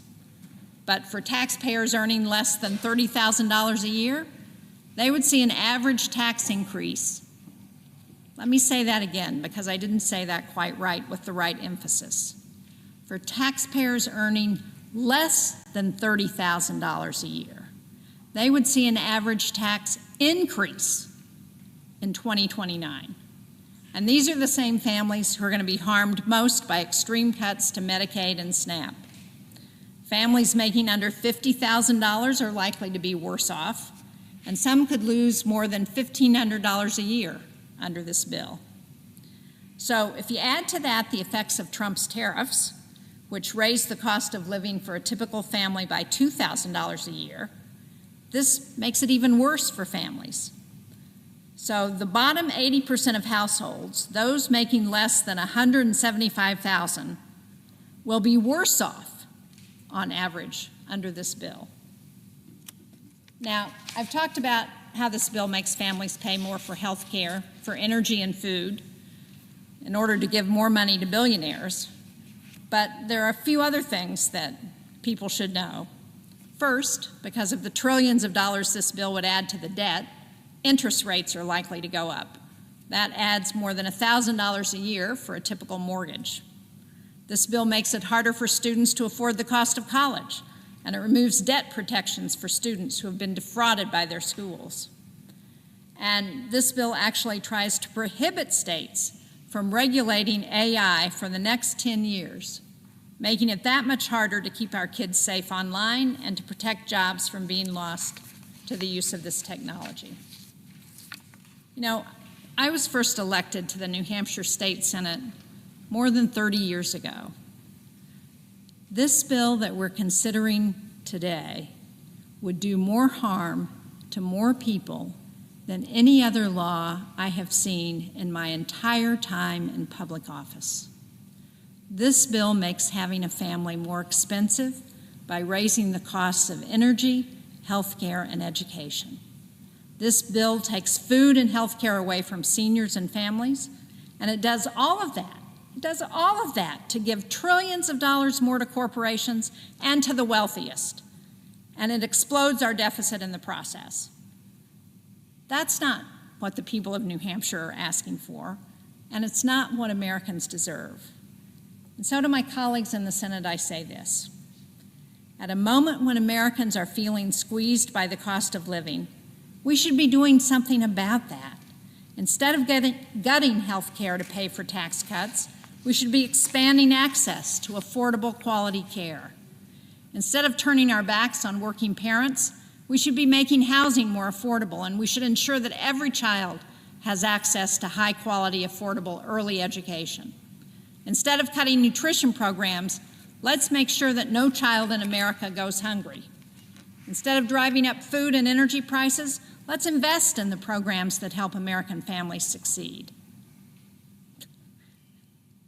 President Trump calls this the big, beautiful bill, but it is a big betrayal of the American people. There's nothing beautiful about taking away health care and food from working families to give more money to billionaires. So I intend to vote against this legislation, and I urge all of my colleagues to do the same. I yield the floor. Mr. President. Senator from Illinois. Mr. President, I don't believe you can serve in the United States Senate without being at least an amateur student of history. You're overwhelmed in this chamber, which is where the Senate has met since 1859, to reflect on all of the things that have occurred in the past, and you remember your own experience there as well. I certainly do. This is my 29th year of service in the Senate, and I think back this evening of some of the things which I've witnessed and still stick with me. I can still see that door open and Ted Kennedy walk through it, summoned from his deathbed in Massachusetts to cast a deciding vote on the Affordable Care Act, Obamacare. He wouldn't miss it, even if it meant he was going to die in the process. I think of that door over there when President Trump in his first term tried to basically eliminate the Affordable Care Act, and it was saved at the last minute at 2 o'clock in the morning when John McCain came through those doors, stood in the well right by that table to the Republican side, and cast his vote no. He couldn't raise his arm. It had been damaged so badly when he served as a prisoner of war during Vietnam, but you knew how decisive his gesture was. And he saved health care for millions of Americans. There were other moments as well that I can reflect on. But the point I'd like to get to is this. There was a speech a few minutes ago on the floor of the United States Senate which every senator should have heard, particularly every Republican senator. A senator from North Carolina gave a speech, Senator Tillis, and explained why he had decided to vote against this Republican budget plan, this reconciliation bill.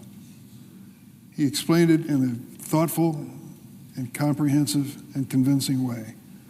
That before he made his decision, he turned to Republicans in the state and Democrats and a neutral third party to analyze the bill. And he concluded, Mr. President, after that study, that careful study, that this measure, this changes in Medicaid and Medicare and other health programs would be a disaster for the state of North Carolina. He'd made it clear before tonight that he was going to vote against this bill.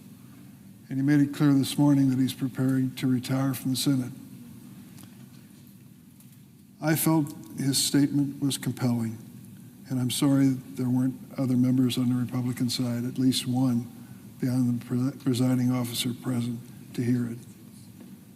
It's seldom that you hear a speech on the floor of the Senate that you know is so personal and so heartfelt and so meaningful as the statement made by Senator Tillis earlier.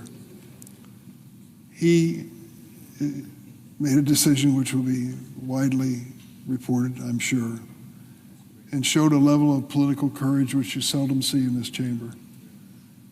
He basically said, in a positive way, that the president was wrong in believing that this wouldn't hurt ordinary people. This Republican measure, which is before us tonight, tomorrow, is going to hurt a lot of people. We estimate that 16 million American families will lose their health insurance as a result of this measure that's on the floor today. I've said it before, but I want to repeat it. If you have ever been the father of a new baby with a serious medical problem and you have no health insurance, you'll never forget that moment as long as you live. I know, I've been there. I went to the charity ward of Children's Hospital here as a student at Georgetown Law School with my wife and baby, and we waited in line to see which doctor would walk through the door and see my baby and save her life. You feel that you've let everybody down in the world at that point, that you don't have health insurance when you need it so badly. It means so much to you. This bill is designed to take health insurance away from 11 million families in America. 11 million families in America in a period of time will not have the peace of mind that they have access to the best care because they will have lost their health insurance. What is it about Donald Trump taking away coverage of health care? Why has this become the trademark of the Donald Trump Republican Party? He did it in his first term, or tried to, and John McCain stopped him. And now he's trying to do it again. The question is whether Senator Tillis and his Republican colleagues can muster enough courage to step up and find 4 Republican senators who will say, No. No, I'm not going there. I don't want it on my conscience or my record that I took health insurance away from so many American people. Now, you may argue, Durbin, you're a Democrat, and I am. And your arguments have to be tempered because you're so partisan, so political. Surely it isn't as bad as you just said it was. Well, let me read something to you. It's from a group called the American Cancer Society. I'm sure you've heard of them. This is their Cancer Action Network, and it's a letter to the Senate from Lisa Lacasse, president of the American Cancer Society Cancer Action Network. And here's what she says about the measure that's pending before us now that we're being asked to vote on. From the American Cancer Society Cancer Action Network. Quote, history will be made with this vote. Congress has one last chance to stop this unprecedented attack on access to health care for millions of Americans, including cancer patients and survivors.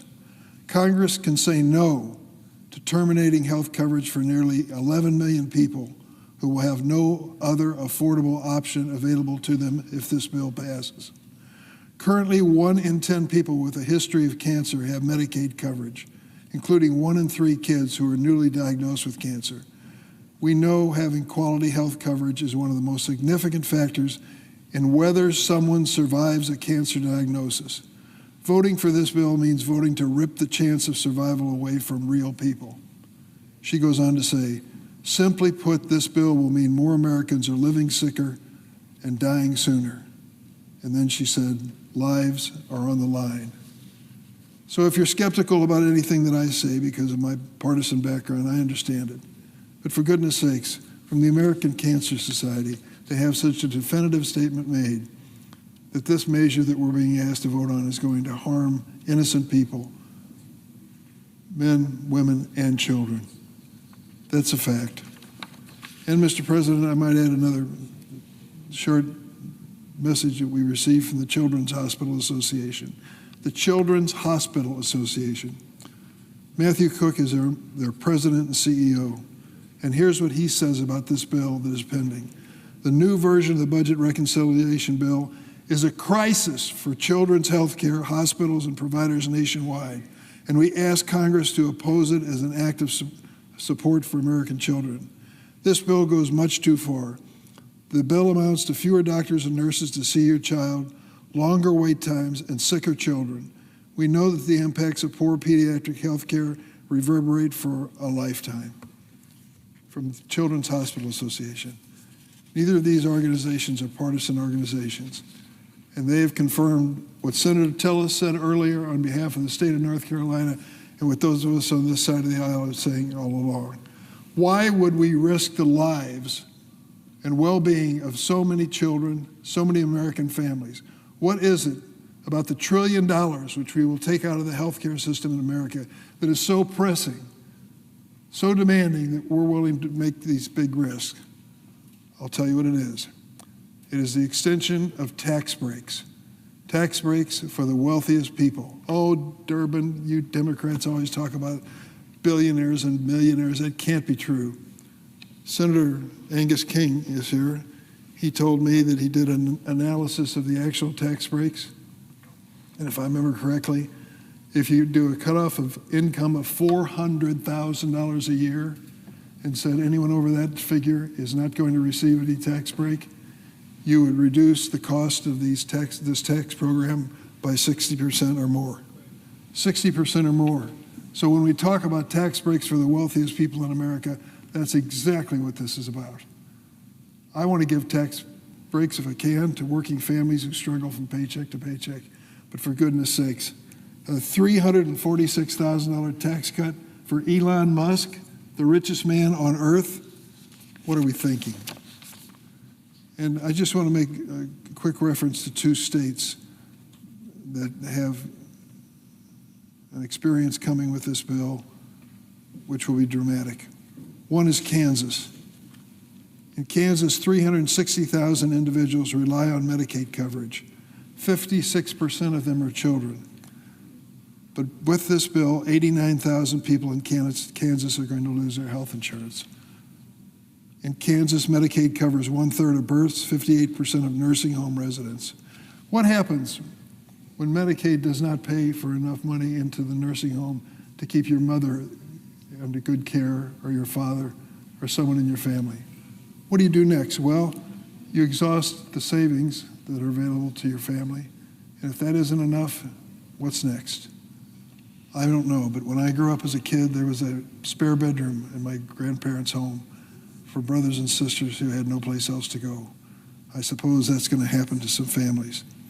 Already 28 rural hospitals in Kansas are at immediate risk of closure. To think that this measure would have no impact on those families and those communities is just plain wrong. In the adjoining state of Missouri, which I grew up across the river in the Mississippi River, grew up in Illinois, I grew up across the river from St. Louis, Missouri, 1.2 million individuals rely on Medicaid coverage. 50% are children. With this bill, 250,000 people in Missouri are projected to lose their health insurance. Medicaid covers 40% of births in Missouri, 65% in nursing homes. Already 10 rural hospitals in Missouri are at immediate risk of closure. Mr. President, you know as well as I do what happens in small town America, rural America, when they close the hospital. It is devastating, not just because you don't have access to quality health care, because you just lost a major economic engine for that community. Try to attract a new business to that town after the hospital closes, and watch what you run into. It is that devastating. And that is the reality of this approach. And why are we doing it? What is the national emergency that calls on us to make this change? Tax breaks for the wealthiest people in America. That is what's motivating the Republicans now. I want to close and just say thank you to Senator Tillis. He's shown extraordinary courage. The question is whether others will join him, whether 4 Republican senators will step up and say enough. I've heard enough, I've seen enough, I believe this is wrong. There are ways we can help people who need a tax break rather than the wealthiest people that won't damage so many families, 11 million, 16 million, whatever the number turns out to be, who lose health insurance. I hope that we come to our senses and do it soon. I hope that what Senator Tillis said on the floor will inspire members of his own caucus to listen carefully, to know that he speaks the truth. And he has taken we do a little trolling. It's called we do a little trolling. The floor.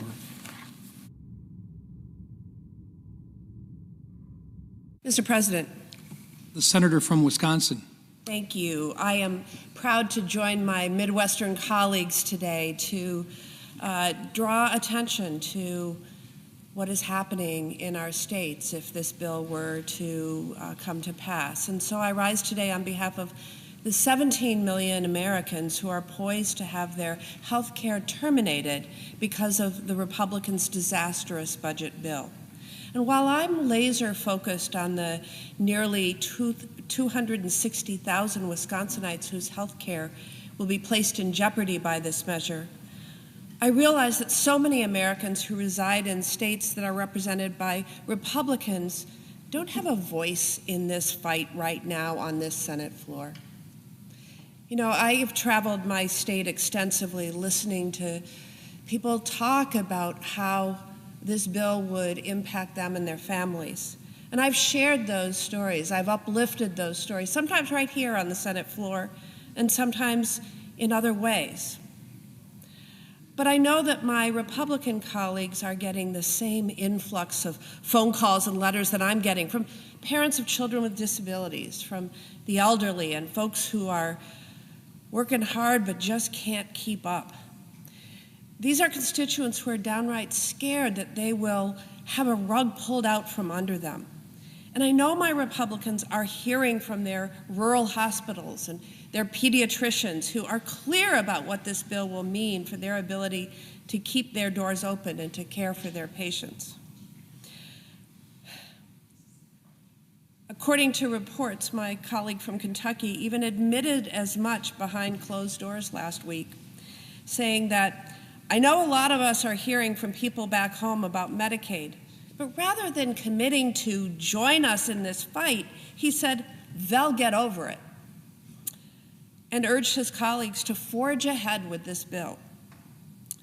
Well, if my Republican colleagues won't fight for these Americans, I think it's well past time that some of us do. And that is why I'm proud to be standing with my Midwestern Democratic colleagues to do and say something about it. I'm here to stand up for the over 500,000 Midwestern Americans in Iowa, Kansas, Missouri, Nebraska, the Dakotas, whose health care is on the chopping block if Republicans jam through this terrible budget bill. In just those 6 states alone, over 340,000 Americans will lose their Affordable Care Act coverage, and over 225,000 Americans will be kicked off Medicaid if the Republicans get their bill and their way. In Iowa, over 100,000 Americans' care could be on the chopping block, including over 58,000 Americans whose families rely on Medicaid. When we talk about hundreds of thousands of people losing health care coverage, it can sometimes get lost that this actually means people, not numbers. The numbers we're talking about are people. They have faces, they have stories, they have families, and they matter. Take Patrick Kearns, a registered nurse in Iowa City at the VA Medical Center and father of 2 adult children with disabilities. He told the Des Moines Register, "My children are not scamming a system. The idea that they're somehow gaming the system at the detriment to the rest of society, especially when people like Elon Musk are using words like parasite to describe my children. Anger doesn't quite encompass how I feel," he continued. "I just find it shocking that you would go after truly the most vulnerable people as if they are somehow conducting fraud. These folks are barely surviving." In Kansas, where nearly 90,000 Americans' health coverage is at risk, including 18,000 Kansans on Medicaid, Kathy and Jacob shared the story of their adopted sister, Maria, who suffered a traumatic brain injury at just 7 weeks old. Because of Medicaid, the family could afford at-home nursing services before their sister passed away in 2024. Jacob told the Kansas Reflector, "This is not right or left. This is truly a human right. Yes, we want to get rid of fraud. People using the support that's not fraud, that's called helping people live the best life in the most respectful and dignified way possible." In Missouri, 250,000 Americans' care is on the chopping block, including over 100,000 with Medicaid. In the suburb of St. Louis, Sandra told the Kaiser Family Foundation Health News that she worries about her 24-year-old daughter, Sarah, and the 24-hour care she needs, including in-home nursing. Sandra said, "I really and truly don't know what I would do if we lost the Medicaid home care. I have no plan whatsoever. It is not sustainable for anyone to do infinite 24-hour care without dire physical health, mental health, and financial consequences, especially as we parents get into our elder years." In Nebraska, 74,000 people could lose coverage, including 26,000 Americans on Medicaid. Dr. Ann Anderson Berry, who works at the Children's Hospital in Omaha, Nebraska, told Nebraska Public Media that these cuts would greatly harm those in Nebraska's rural communities. According to Dr. Anderson Berry, this is not just a health care issue. It's a workforce issue, an education issue, and economic issues. Communities without access to safe childbirth cannot attract or retain young families. They struggle to grow and they suffer generational consequences. Nebraska simply deserves better. Our rural families deserve better. Cutting Medicaid may save money on a spreadsheet, but it will cost lives in real communities and put the expensive burden of care back on our communities. In South Dakota, 31,000 Americans' insurance is at risk under this bill, including 12,000 Americans on Medicaid. Retired family physician Tom Dean from Wessington Springs shared his concerns about what the cuts to Medicaid will mean for nursing homes and the health of moms and babies. He told the South Dakota Searchlight, "I'm really frightened about the impact it will have on nursing homes. Medicaid is a major payer for prenatal, delivery, and postpartum care, and that's a major concern, especially in rural areas."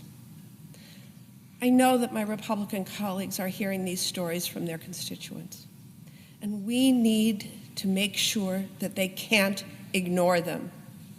These stories and the people behind them make all the difference in this fight to protect Medicaid. I'm proud to give them a voice in the Senate as my Republican colleagues continue their crusade to rip away health care from 17 million Americans.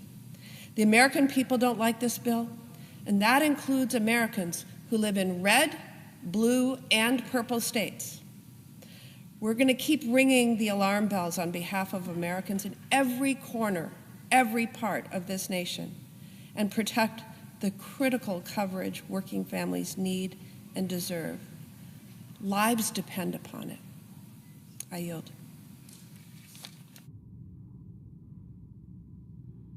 Mr. President. The senator from Minnesota. Mr. President, I rise today along with my colleagues from Illinois and from Wisconsin, and you just heard from Senator Baldwin, about the effect of this budget bill on the Midwest. I guess I'd start by asking the same questions that our colleague, Senator Tillis, who just announced he wasn't going to seek re-election after the president threatened him with a primary, and after he took a vote and had the audacity to ask the questions that had to be asked about this bill. And you heard him today. He talked about how he had talked to the hospital association in his state, how he had talked to the governor's office, how he had gotten the actual data on the effects of Medicaid in North Carolina. And then he asked the questions, how hard is it to see the impact of these proposals? And he asked, what's wrong with putting a little daylight on what's going on here? So that's what I'm going to do in my few minutes here. Put a little Midwestern daylight on what's going on here. That is that under this bill, 17 million people would be kicked off their health care because of the Medicaid and the Affordable Care Act changes. That was 16 million people until we got the updated numbers from the Congressional Budget Office. That's a nonpartisan group. It also drives $4 trillion in debt. It used to be 3.4. Now it's up to $4 trillion. And what will that mean? That will mean big time in the Midwest, where I have so many of my own constituents wanting to buy their first house. It's going to mean major increased interest rates. It's going to mean difficulty in buying all kinds of things for which you would take out loans, or for small businesses. All for giving a bunch of tax cuts for millionaires and billionaires. $400,000 for multi-millionaires. Our colleagues are going to raise costs and take health care and food away from millions of Americans. So my colleagues have talked about, Senator Baldwin and Senator Durbin, talked about the effect that this bill has in the Midwest when it comes to health care, the closing of the rural hospitals. The Midwest has a huge number of these rural hospitals, about half of them that be forecast to close. She talked about the Medicaid cuts. So I'm going to talk about a different piece of this, and this is the impact of cuts to food assistance. There is no avoiding the facts. Here they are. About a month ago, the House passed a budget bill, as you know, that cut nutrition assistance by nearly $300 billion. It put the country on track to eliminate SNAP for 4 million Americans and reduce benefits for millions more. I was hopeful that we would go in another direction. And while there were some changes made by the Republicans on the Agriculture Committee that I appreciated, it still amounts to over $185 billion in cuts from the SNAP program. And let me remind you that the vast majority of people on SNAP are older Americans, people with kids, veterans, people with disabilities. We were just out on the Senate steps with a number of those people and the groups that they represent and faith leaders talking about this very subject. Why them? Why give tax cuts to the wealthy on their backs? We know that the impact of the big, beautiful betrayal of a bill will be even more stark in the Midwest. In the Midwest, here are some examples. Americans use SNAP benefits. Nearly 155,000 people in Nebraska. And let's face it, that is not the biggest population state, but 155,000 Nebraskans use SNAP. About 190,000 people in Kansas, 260,000 people in Iowa, 660,000 people in Missouri, 700,000 people in the state of Wisconsin. Senator Baldwin just talked about the impact of health care there, but 700,000 people in my neighbors in Wisconsin. Nearly 1.5 million people in Michigan use SNAP. And in Minnesota, 450,000. So yes, those people will be affected greatly by this faux shift to the state. And unfortunately, while we tried to fight part of this, the state shift, we were not able to get that changed in the last few days. This means certain states, I'm just going to give you some examples, hundreds of millions of dollars are supposed to shift over to states in the Midwest when 41 of the 50 states in our country have balanced budget amendments. So what are they supposed to do? Cut infrastructure? Cut law enforcement? When the majority of these cuts, and this is why this is such funny math, are shifts to the states. And it's why governors, especially in the Midwest, Governor Kelly in the state of Kansas has been speaking out big time on this, why they are so concerned about these shifts. In addition, and this is not something everyone thinks about when they think about SNAP, but we think about it big time in the Midwest, farmers and grocers. Over a third of America's farmland is located in the Midwest. That includes more than 722,000 farm operations, which is more than 1/3 of farms nationwide. So why would farmers care about this? Well, they will lose revenue because Americans won't be able to buy their products. And that loss, that's a SNAP program, right? It buys food from America, just like international organizations were buying food from America with USAID. That's been cut. Or the Trump tariffs, which dry up markets in places all over the world because of retaliatory tariffs. That's hitting our farmers. Input costs, inflation, you name it. And now this on top of it.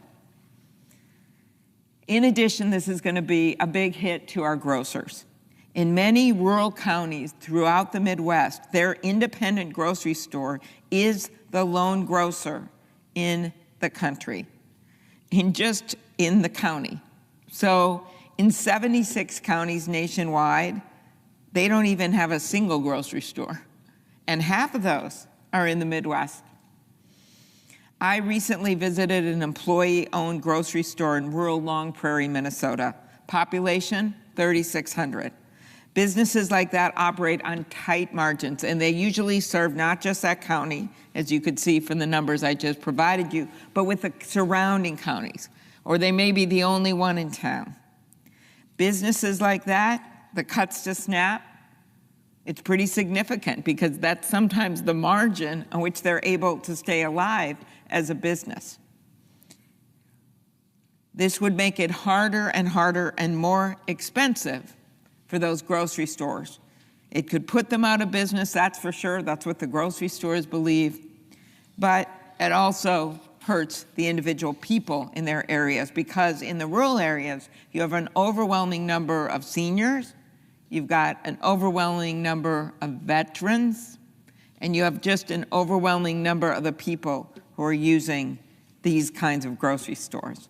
So SNAP supports hundreds of thousands of jobs and billions of dollars in wages at these independent grocers, farms, other industries, including more than 1,700 jobs in Nebraska, more than 1,900 jobs in Kansas, more than 2,600 jobs in Iowa, more than 7,000 jobs in Missouri, more than 6,000 jobs in Wisconsin, more than 13,000 jobs in Michigan, more than 4,000 jobs in Minnesota. We know that from farmers and truckers to local grocers, for every dollar invested in SNAP, about $1.50 of economic activity is generated nationwide.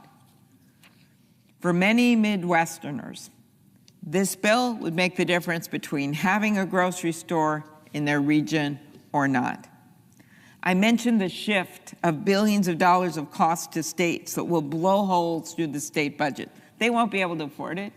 And sadly, our Republican colleagues know this, because 44 states have this balanced budget rule. And they're going to be forced to choose between paying the cost for food and paying for critical services. That is why 23 Democratic governors, all of them, just laid out in a letter to Congress. These cuts don't just increase state costs, they make it nearly impossible for states to effectively plan for these long-term budget impacts. Those are governors from Kentucky, with Governor Beshear, to Arizona, with Governor Hobbs. Across the entire nation, we heard from these governors. Not to mention the governors such as Governor Pritzker in Illinois, and Governor Walz in Minnesota, and Governor Kelly in Kansas, and Governor Whitmer in Michigan. Based on 2023 figures, ready for this? The House and Senate version of this bill would shift, and it varies because the bills are different, but this is how much money we're talking to, between $16 million and $49 million onto the state of Nebraska, between $61 million and $101 million in costs onto Kansas. Imagine the budget. And there's suddenly, oh, you got to do an extra $60 million. Too bad you have a balanced budget amendment.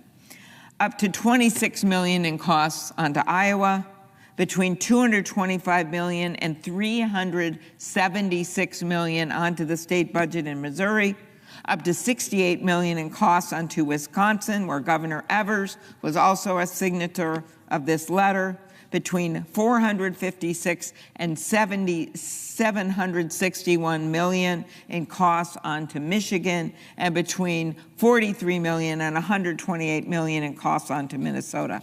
And those numbers are on top of an increased administrative cost shift to states. It used to be 50-50, now it's 75-25. Hello, states, you with strapped budgets, we're now making you pay 75% of administrative costs, which would make it even harder for states to invest in the staff training and upgraded financial systems that would make the program more sound and reduce payment errors. It's not just the state budgets that will be affected. In many states, including Minnesota and Wisconsin, it is counties rather than the states that run the SNAP program. So I had a visit from some of the rural counties, and they talk about living off a margin, a thin margin, trying to help their taxpayers, trying to get this done. In states like Minnesota and Wisconsin that believe in strong local government, big surprise, our states and a number of other sort of states with bigger rural areas have decided we'd rather have the counties do this. So now these cost shifts will go directly to these county governments, and you would not believe the numbers on what they would have to do to increase their taxes in these rural counties. They said, we can't do that. So if that happens, they will have to raise their local property taxes or cut county services. In the past, we have said that if you're raising kids or taking care of an older relative, we're going to help you feed your family, even if you don't have a job. This reconciliation bill would change that. It would withhold food assistance from families raising kids over the age of 13 and adults 55 and up if they don't meet the new requirements. The Senate bill also eliminates an existing exemption for veterans, homeless people, and former foster youth, an exemption my Republican colleagues supported in the Fiscal Responsibility Act just 2 years ago. So this is a shift among the party. The Republican Party actually said this was a good idea to have exemptions for vets and homeless people and former foster youth. Not anymore. These are people who are already struggling, veterans who have sacrificed to serve our country. I believe that when our veterans signed up to serve, there wasn't a waiting line, and when they're in this country and they need help with food, or they need a job, or they need a home, there shouldn't be a waiting line in the United States of America. So everyone that I've talked to about this, just as Senator Tillis was saying about Medicaid in North Carolina, and I've spent time on this. I visit all 87 counties in my state every year. I'm up to 49. So I've been able to talk to people who aren't political, who are Republicans, talk to people I just run into in rural grocery stores, in the vegetable line. I mean, I have talked to a ton of people. And what they have said to the store managers, to the food shelf volunteers, to those that take SNAP, this isn't a good idea. That's what the public opinion polls say. Fox News poll, 60% of people say this bill is a bad idea. 2 to 1 say it's going to help wealthy people and not them. Well, they're right about that. This is a betrayal of the middle class, and it only takes 4 of our colleagues, and 4 in the House, by the way, to stand up and say, we need to rewrite this thing. Let's start over. With that, I yield the floor.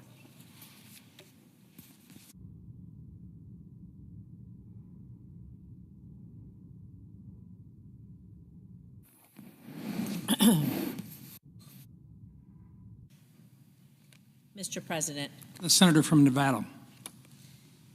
Mr. President, I rise today to express my strong opposition to the devastating and dangerous tax and spending bill that Senate Republicans are trying to jam through this weekend on a party line vote. A bill that will gut essential programs like Medicaid and SNAP just to pay for even more tax breaks for billionaires. So let's be clear about what's happening here. This big, beautiful betrayal, it isn't about fiscal discipline, it's fiscally reckless. It isn't about responsibility or doing what's best for average Americans. It's about misguided priorities. It's about giving more to the ultra-wealthy on the backs of hard-working families.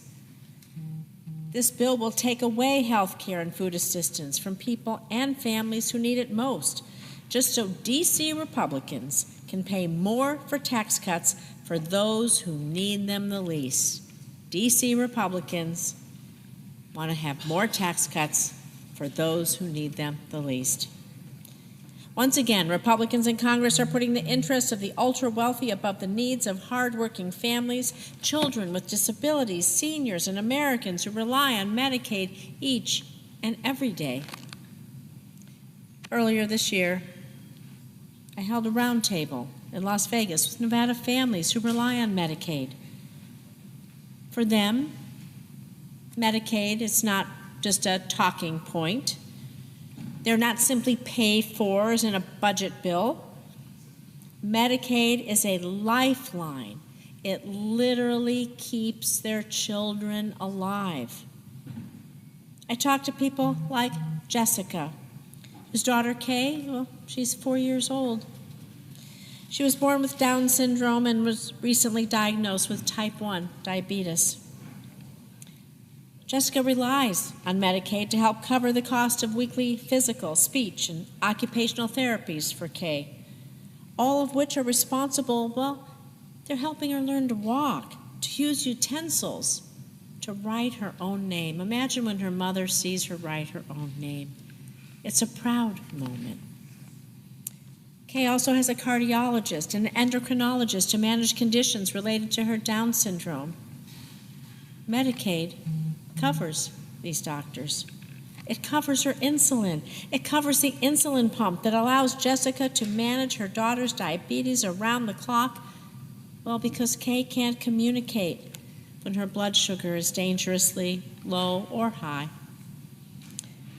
And Jessica said something at that round table I'll never forget.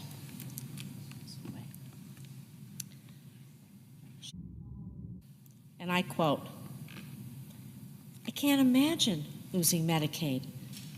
Obviously, I'm going to have to try to give up something because I'm not going to let her go without insulin and the life-saving care she needs. And I can't even imagine to think about what I'd have to cut or what I'd have to do in order to pay for the life-saving care that she needs and deserves." Christy, another Nevada mom, was also at that round table. Her daughter Sadie's 13. She's been bravely battling an aggressive form of leukemia for the past 2 years. Since her diagnosis, Sadie has spent more than 1.5 years in and out of the hospital undergoing treatment for her cancer, all covered, thankfully, by Medicaid. Sadie's father, well, he passed away during the COVID pandemic, sadly. And Christy became Sadie's sole caregiver and sole provider. Medicaid, it's critical, and simply put, it is life-saving. So why are Republicans looking to cut it? So billionaires can get another tax break? So that Republican lawmakers can hand out trillions of dollars in tax giveaways to the wealthiest 1%, while thousands of people lose access to life-saving care? The cuts proposed to Medicaid, well, they're going to affect veterans and Nevadans with cancer who can't work and will be kicked off their health insurance, the insurance that they need to stay alive. It'll kick the family caregiver who takes care of both her aging parents, maybe off her own coverage. The majority of adults on Medicaid already work, and Republicans are counting on savings from these hardworking Americans losing coverage too because of paperwork. The paperwork is just going to be so bureaucratic, so full of red tape. The goal is to make it so hard, so damn burdensome that nobody can do it. No one can go to work, take care of their sick loved one, be sick themselves. They're hoping they drop off, even if they technically qualify. This is where they find their savings. Aren't we supposed to cut red tape and improve the lives of our constituents? And so this is just cruel. It's a lose-lose situation. People can't work because they have a life-threatening illness, or they're working and they miss the complicated new paperwork, where people are hoping that they can't do, so they'll drop off, and that's where they'll find the savings. They'll lose their health insurance, and maybe they'll drop off and they'll lose their life too. All for a tax break for the wealthiest, for the billionaire cabinet of our current president. Mr. President, this is just shameful. This bill would also slash SNAP, as my colleagues before me have told you some of the statistics. SNAP, the nutrition program that helps nearly 1 in 6 Nevadans put food on the table. Most of these recipients are children. When they cut this program, trolling. It's called we do a little trolling. You tell me what our family's supposed to do. You tell me what families are supposed to do when they cut food assistance. How are they going to put food on the table? What will they say to their hungry children? Sorry, kids, you have to go hungry so billionaires can get a tax break? This just can't be right. This just can't be right. And it doesn't stop there. This bill threatens thousands of good-paying union jobs in Nevada, across our country, by letting critical tax credits for solar, for wind projects expire before those projects can even get off the ground. You know, in Nevada, we have more solar jobs per capita, more than any other state in the nation. And we have enough solar energy to power nearly 1.3 million homes. It's a growing, terrific industry in Nevada. We need all the energy we can get at an affordable price.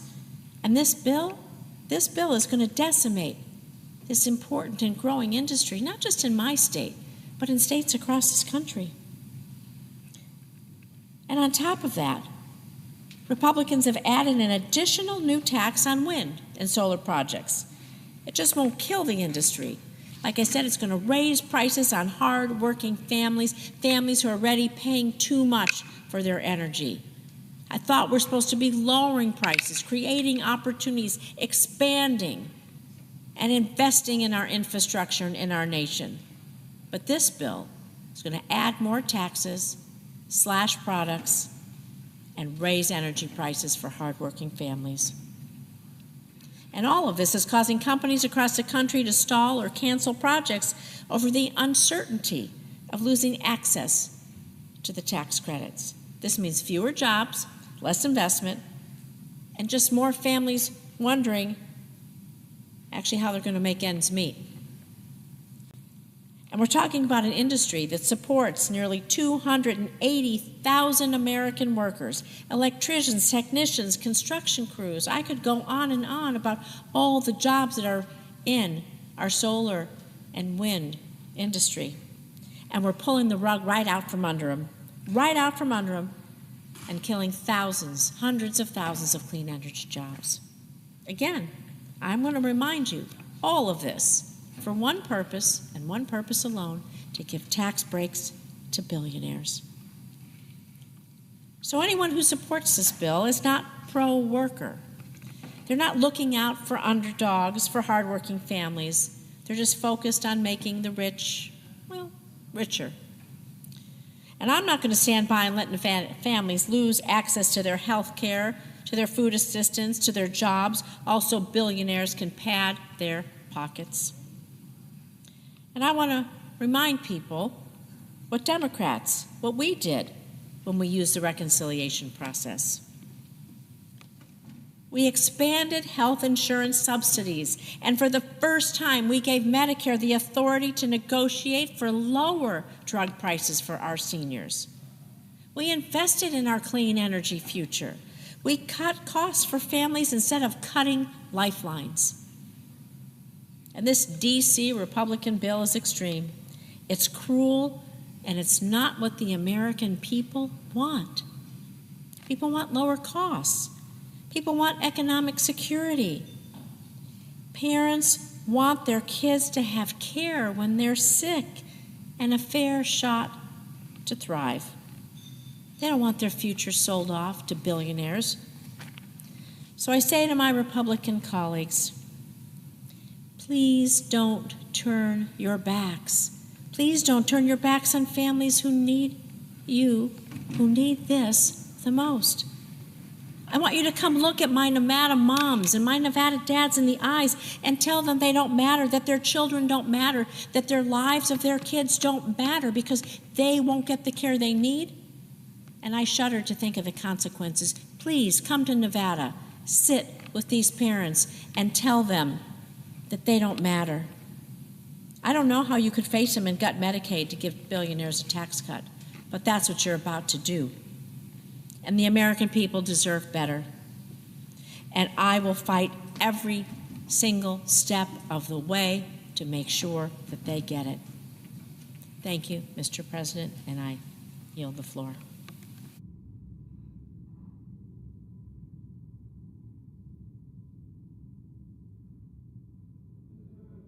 The senator from North Carolina. Thank you, Mr. President. I'm going to be brief. I promised Senator Hollins, I'm sorry, Senator.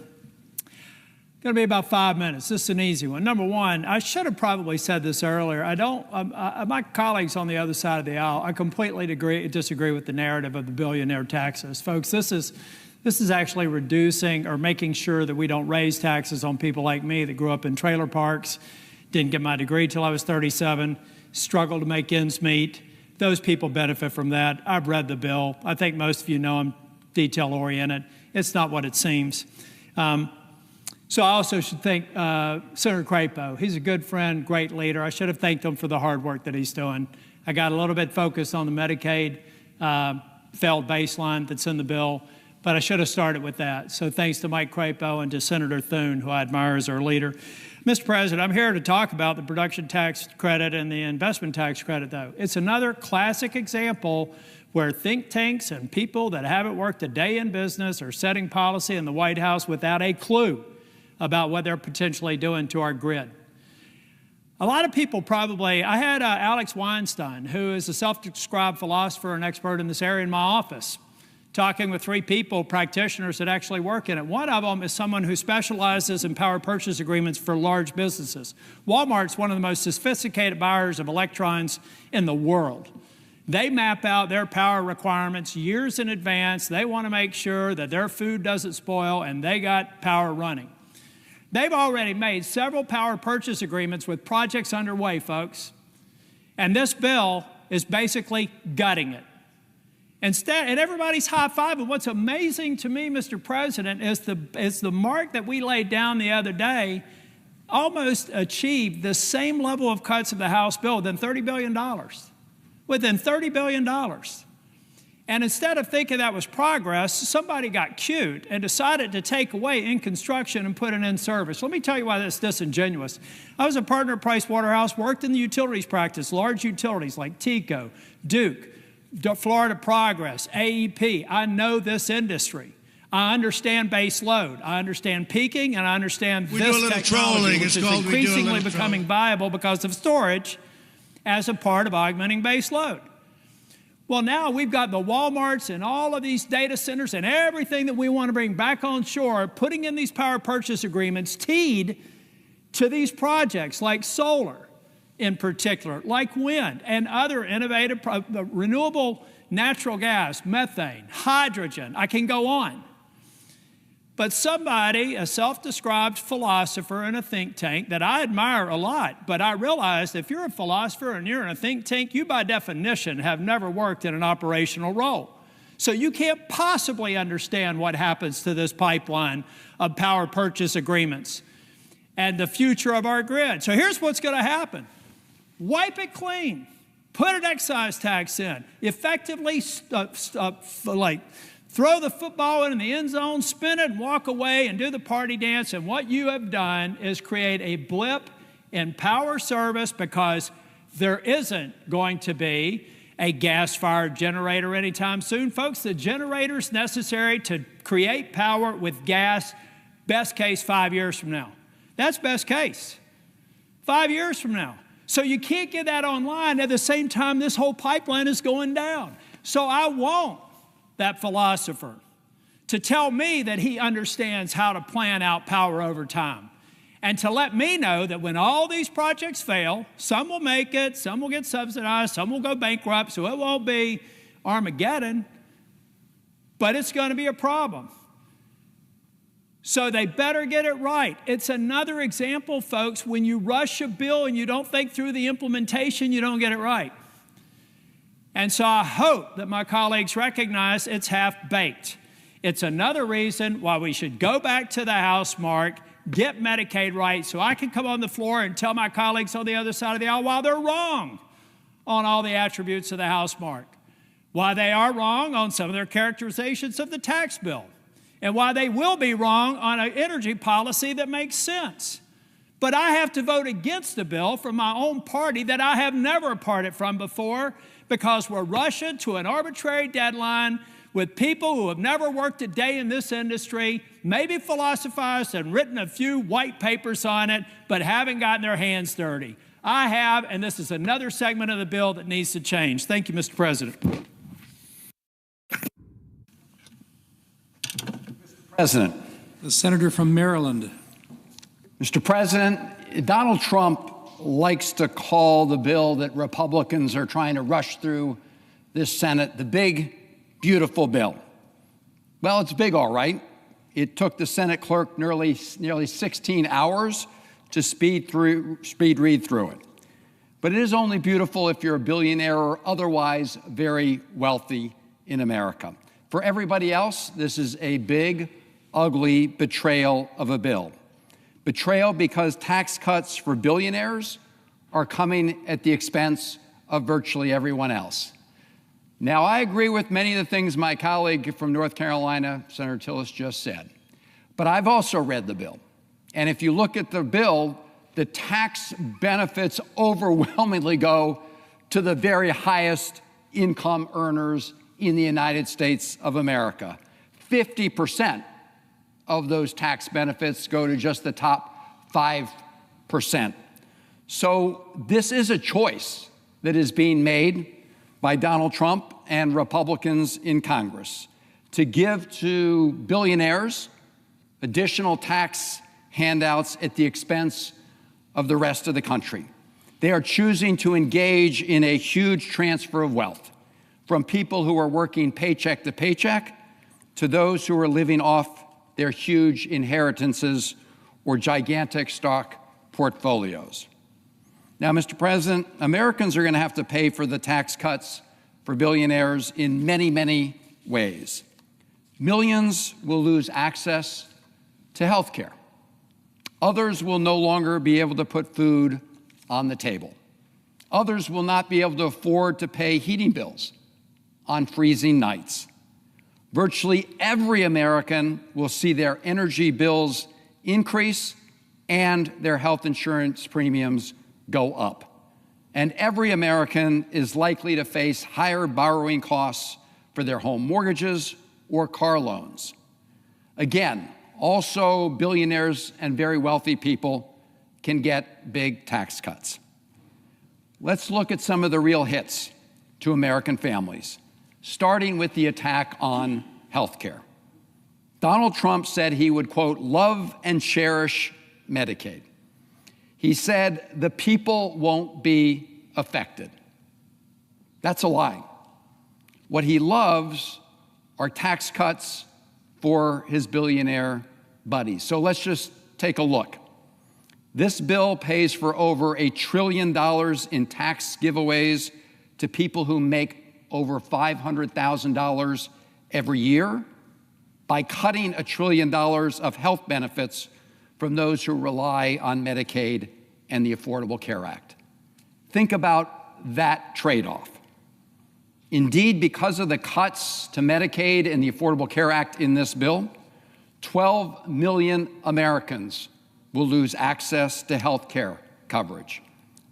On top of that, another 5 million Americans will lose access to health coverage because Republicans refuse to extend the tax credits that millions of middle-class Americans use to purchase coverage through the Affordable Care Act. So while extending tax cuts for the very wealthy, they are not extending the health care tax credits that middle-class Americans use to help afford health insurance. The result of these cuts and the refusal to extend those tax credits means that nearly 17 million of our fellow Americans will lose access to health care coverage. In my state of Maryland, that's 229,000 of my fellow Marylanders. And who are these Americans? Who are these Marylanders? They're babies and children. Medicaid and the Children's Health Insurance Program covers 38 million children in America, 700,000 children in Maryland.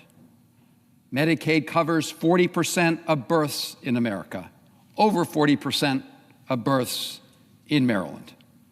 More mothers will die during pregnancy-related deaths as a result of pregnancy-related deaths if this bill passes.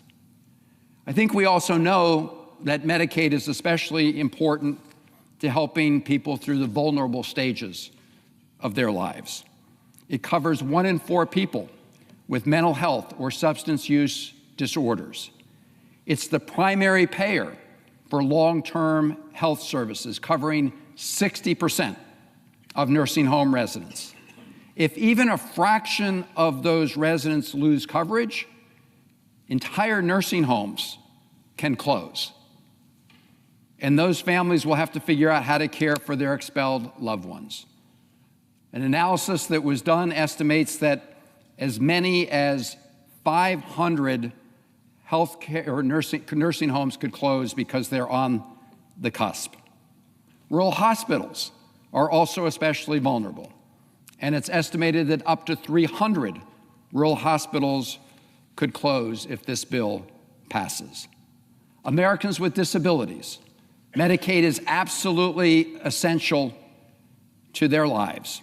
It helps them receive home and community-based care so they don't have to choose between getting the care they need and being separated from their loved ones. A study by Yale University and the University of Pennsylvania predicts that this bill before the Senate will result in over 51,000 preventable deaths each year. Preventable deaths. So officially, the death certificates will say that somebody passed away because they had late-stage cancer. It was detected too late, because they couldn't get the preventative care they needed. Or an accident occurred at a nursing home because there were not enough nurses on site.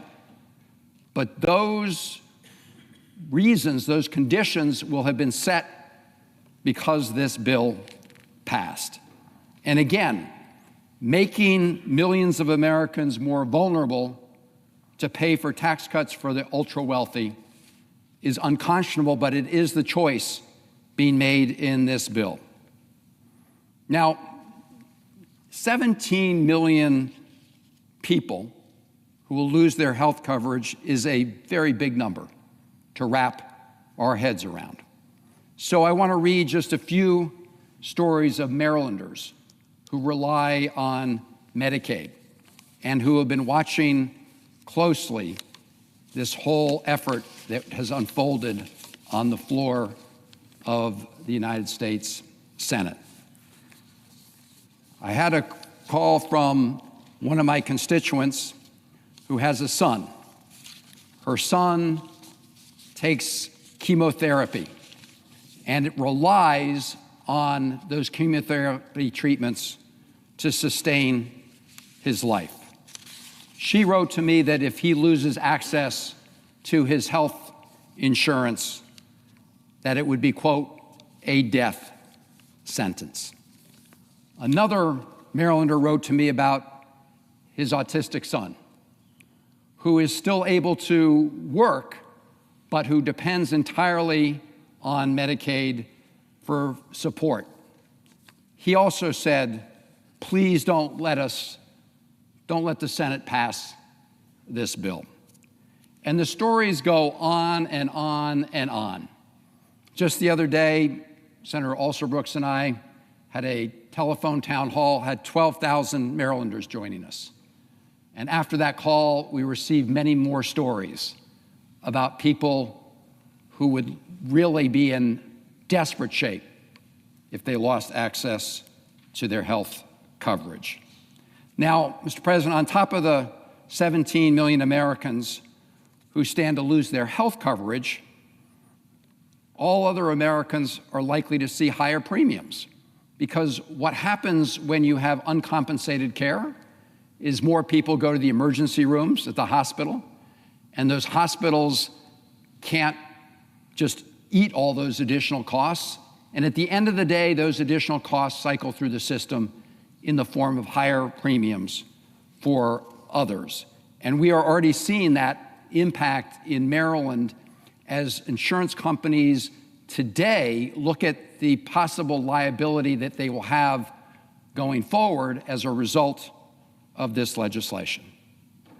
Now, beyond the 17 million who will lose access to affordable health care, you also have millions of Americans who are going to be hit as a result of the cuts to the food and nutrition programs, the SNAP programs.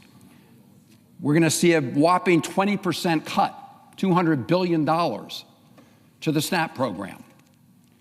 Over 40 million Americans get some kind of help from that food and nutrition program, and over 3 million of them will lose their SNAP benefits entirely. Others will see rising costs. In Maryland, it's going to impact 684,000 people, most of whom are families with kids.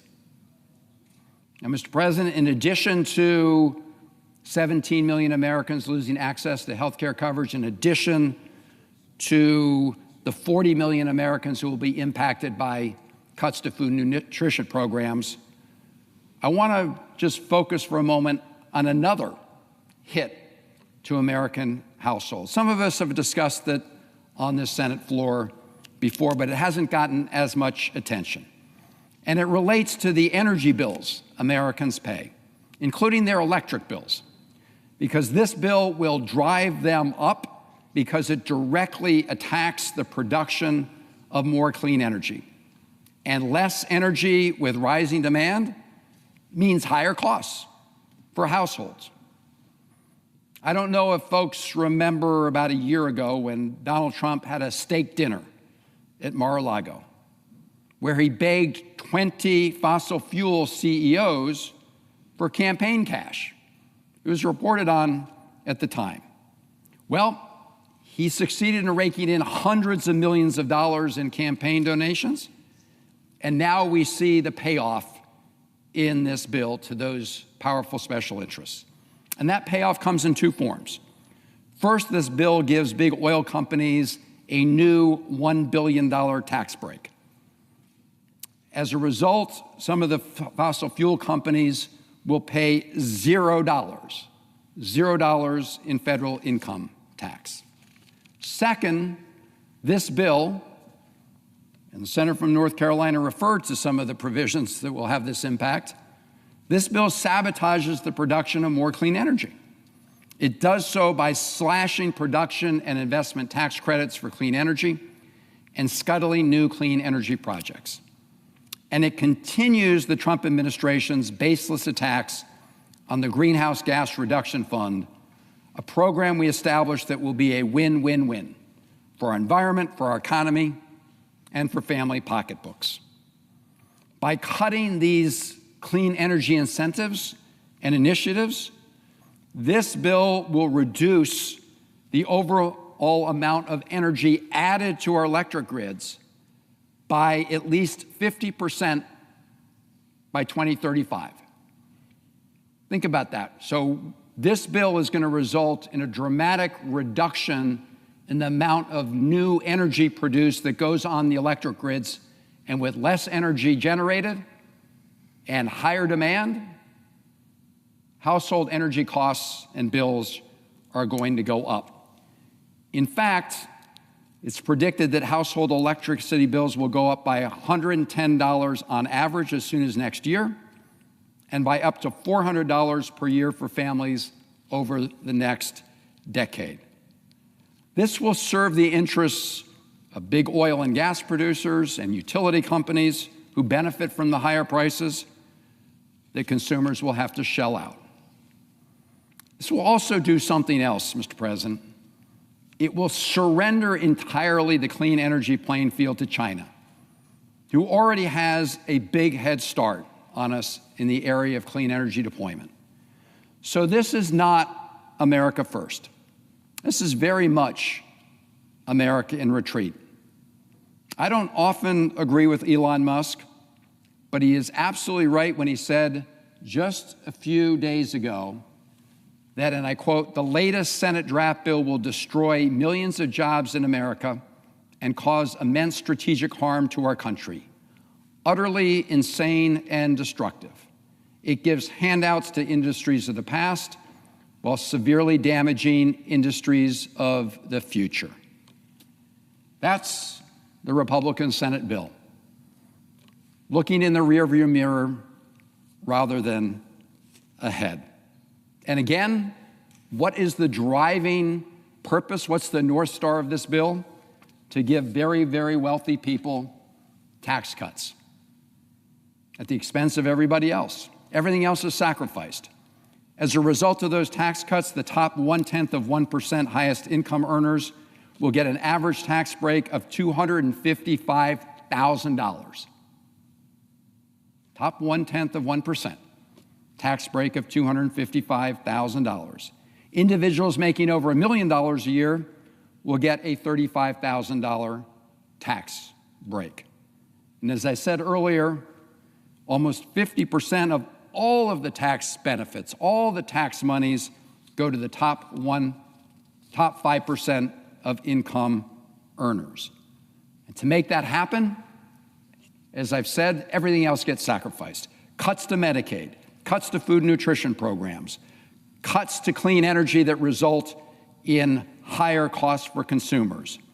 But even after making all of those cuts and imposing all of that pain on so many Americans, this Republican bill is still going to add over $4 trillion to our deficit over the next 10 years, and an estimated $35 trillion over the next 30 years. So despite paying for part of those additional costs through cuts to Medicaid and food and nutrition programs, they're going to blow the roof off of our deficits and debt. And make no mistake, when you do that, you cost every American, because it will generate upward pressure on interest rates, which raises costs for Americans who want to take out a mortgage to buy a home, or want to get a car loan, or for small businesses. In fact, the Yale Budget Lab projects that the House-passed bill would add over $1,000 a year to the cost of a mortgage, and over $800 a year to the cost of a small business loan. That's the House-passed bill. The Senate bill will be worse, because the Senate bill is about $1 trillion more to the deficit over 10 years than the House bill. Now, Mr. President, I do want to just focus on a final aspect of the deficit and debt impact of the Senate Republican bill. And that is this very deliberate effort to use fraudulent accounting to hide the deficit impact of this bill from the American people. Let me give you an example. Let's say you signed a contract to rent an apartment for $2,000 a month. You know that's going to cost you $24,000 for the full year. Now, at the end of the year, if you want to keep renting that apartment at that rate, any normal person would say, well, that's going to cost them another $24,000. Senate Republicans want to tell the American people that the cost of continuing to rent that apartment for another year is zero, because the amount of rent they have to pay in year 2 is the same rent they had to pay. We do a little trolling. It's called we do a little trolling. In other words, Republicans want to say that because they've been giving billionaires and wealthy people tax cuts for 10 years, it will cost nothing to extend them for another 10 years. That's the so-called, quote, current policy baseline. In other words, if you just keep in place for another 10 years the same tax breaks for billionaires and others, we don't have to count the lost revenue. And we don't have to count the amount the deficit will increase as a result of that lost revenue. Now, Mr. President, a third grader can see that this is bogus math. Let me read my colleagues a statement made this year by somebody, and I quote, anyone who says that about the, here's what he said, anybody that says the current policy baseline is the way to go is engaging in intellectual and economic fraud, end of quote. I wanted to make sure I got that quote correct because it was made by a Republican congressman from Arizona, Congressman Schweihart. Here's another quote. This is fairy dust, and they are all full of crap, and I'm going to call them out on it. Who said that? Congressman Chip Roy, Republican from Texas. And I think it's worth quoting those Republican members of Congress, because while I dramatically disagree with what they did in their House bill, at least they used honest accounting. At least they didn't try to perpetrate this budget fraud that we're witnessing here in the United States Senate. A budget fraud that would, I dare say, make the Enron scammers blush. And if you go through the numbers, it's dramatic. For example, honest scoring of the bill shows that extending the individual tax rates from Trump 2017 will cost $2.2 trillion. That's what the House of Representatives said, $2.2 trillion. When you use the fraudulent budget math that Senate Republicans want to use, all of a sudden that's $83 billion. If you look at the cost of extending key deductions for businesses, the House used accurate accounting. It comes to $820 billion over 10 years. Under the Senate plan, $6 billion. So I'm not going to spend a ton of time, Mr. President, going over this chart, but I do want to put it up here. This is from the Committee for a Responsible Federal Budget. And the blue shade in each of these years shows what Senate Republicans say their bill will cost in each of those years. This is the so-called current policy baseline. This is what those House Republican members called fraudulent accounting, and it is. And if you add up all of those blue deficits over those 10 years, they claim it's $441 billion additional debt over 10 years. But if you use the honest accounting that we've always used in the United States Senate for the purpose of budget reconciliation, you get the full bar, including the orange numbers, which is $4.2 trillion in debt over those 10 years. I do want to point out to my colleagues something interesting, because you have these dashed orange lines. What this is representing is that some of these costs from lost revenues in some of these out years go down. That's because under this House Republican plan, the tax cuts for people with the no tax on tips, they go away. They vanish. They vanish right here in 2029. But the tax cuts for very wealthy people, for billionaires and others, they go on for the 10 years. In fact, they go on forever. And the last point I'm going to make is, by letting them go on forever, tax cuts for very wealthy people, Senate Republicans are violating the entire structure of the budget reconciliation process. Because when it was first devised, the entire purpose of it was to reduce our deficits and reduce the debt.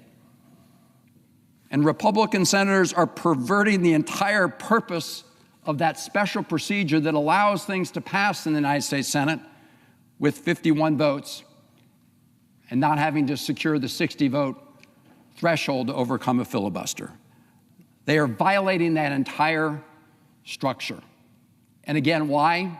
Because they're hell-bent on making sure those tax cuts for very wealthy people go on forever.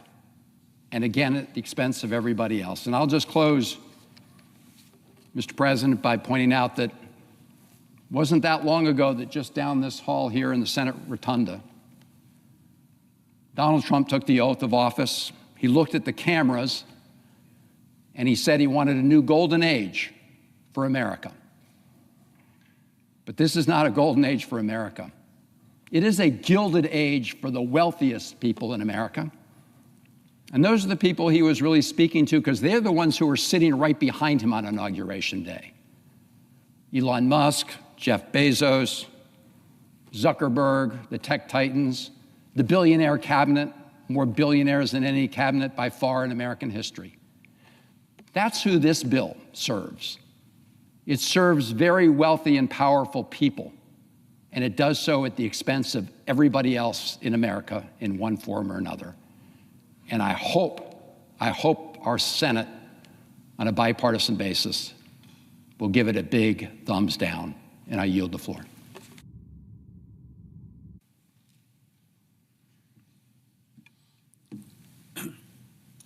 Mr. President.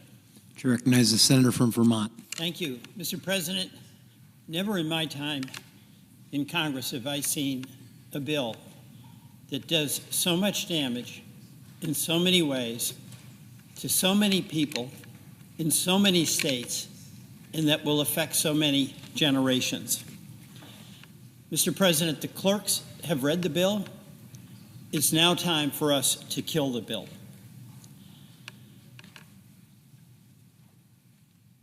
The point of reading the bill was to reveal that this bill has one goal, and that is to extend tax cuts to very wealthy Americans, where the top 1% will get 60% of the benefit, and to make everyday Americans pay the price to fund those tax cuts. And it's no wonder right now that 2 in 3 Americans oppose this bill. The question is, will the United States Senate oppose this bill? Here are just a few ways that the president's so-called one big, beautiful bill will hurt Vermont. In Vermont, 11,500 people will lose their health care coverage under Obamacare, the Affordable Care Act. 21,000 Vermonters will lose Medicaid coverage. And food nutrition programs that are so essential to the well-being of your citizens and mine. In Vermont, the SNAP program, 11% of our households use it, 65,000 people, a little over a third of households rely on the SNAP program, and they have kids. Nearly 3,000 veterans in Vermont rely on the SNAP program. By the way, we're talking about $6 a day. Billions are going to be cut across the country, and that's going to hurt Vermont, and it's going to hurt everyone. In Vermont, some homeowners, to save money on their energy bills, use the home energy efficiency upgrades that was made possible under the Inflation Reduction Act. Those are being ripped apart. Folks saved about $420 to $980 a year. That's real money for people living paycheck to paycheck. This bill scraps that. Mr. President, here's the good, the bad, and the ugly. The good, we still have time to kill this bill. And we should kill this bill. We Democrats are united in opposition to this bill, but it's not only Democrats whose constituents are going to be hurt by this bill. My colleagues on the other side of the aisle have an opportunity to make a choice. Read the bill and decide, are you going to protect your constituents who are going to suffer the same afflictions as my constituents, or are you going to defer to President Trump? The bad in this bill, it's going to inflict bipartisan pain. This is not aiming at red state or blue state. This is aimed at working class and middle class Americans. More than 76,000, just to give an example, West Virginia, a great state I visited, went into a coal mine, hardest working people ever, except maybe for Vermont dairy farmers. More than 76,000 people in West Virginia will lose access to health care because of this bill. 278,000 West Virginians are going to lose access to the nutrition programs of SNAP. In Tennessee, more than 295,000 people will lose access to health care, Medicaid, through this bill. And SNAP means 758,000 Tennesseans lose their nutrition benefits. So I just want to repeat here, this is the bipartisan infliction of pain. This is real. This is real. And is the tax cut largely directed to the very wealthy people? Is it worth inflicting that kind of pain on so many when the tax cut benefits so few? Mr. President, let's talk more about what's in this bill, because the American people, they need to know what we're voting on. It makes major cuts, of course, as I've said, in Medicaid. But the immediate effect of those Medicaid cuts is that it really threatens the financial stability, the viability of the community hospitals that are in all of our communities. Folks are going to show up to get care. And across the country, 17 million people will lose any reimbursement from Medicaid. So they'll go to our community hospitals and they'll do what they do. They'll provide care even if they don't get paid, but they can only do that so long. So those hospitals are literally threatened to go out of business in every single state. This bill cuts Medicaid by over $930 billion. So that ripple effect is going to hurt all of our hospitals. And absolutely some of those are going to close. And by the way, that's going to result in a higher cost shift so that those employers who are doing everything they can to provide employer-sponsored health care for their employees are going to see their premiums spike badly. The bill's going to rip away food assistance programs that more than 42 million Americans need. That's $6 a day, as I mentioned, and that'll be gone. This, by the way, has a real impact on our farmers. They put food on our table. One of the things that our farmers are so proud of is they feed America and they feed the world. And they've been able to supply the food that is then distributed through the SNAP program. It's going to undercut the revenue that they get for doing really good for a lot of people across our country. The bill takes us backwards in our effort to expand energy production and fight climate change. The bill actually adds a tax on wind and solar. It takes away the incentives and it adds a tax. And Mr. President, 95% of the new electric generation, and we need so much more of it, in the past few years has come from clean energy. We don't have that going into production to provide energy along with storage technology. The cost of electricity to the people you represent and the folks I represent in Vermont is going up. Mr. President, there's another aspect of this bill. It just makes no sense being in this bill. It makes no sense being in any bill, particularly. It is a Republican-led bill that strips states of their right to pass laws to protect their consumers against AI threats and against social media threats. It imposes a moratorium for 10 years on any states taking any action. This affects Vermont directly. It affects every single one of our states. And how, I ask, can one argue they're for state rights and then strip states of being able to act on behalf of their own citizens? This bill is a real threat to our economy. It's going to increase the debt, already about $35 trillion, by at least $3.3 trillion. And for what? Tax cuts to very, very wealthy people, multinational corporations who are having record profits at the expense of health care, at the expense of our community hospitals, at the expense of our investments in clean energy, at the expense of our food and nutrition programs. Invested in what? It's destructive. It's not productive. Inflation is going up under this bill. Just think of how much more we're going to pay in debt service. Dead money. It's about $1 trillion. So home mortgages, folks are going to be paying at least $1,000 more. Small business loans, at least $1,000 more. Grocery prices definitely going up for about all Americans. You know, Mr. President, there's an ugly aspect of this bill as well. And it is that this bill is entirely in service of providing tax cuts largely to the very wealthy. The top 1% of income earners in this country will get 60% of the benefit. That's a couple of 100,000 people will get immense tax breaks that exceed the so-called tax breaks that go to a couple of 100 million Americans. And it's those in the 60% category that are going to be paying the higher prices for utilities, credit card debt, cost of a car loan, rent, groceries.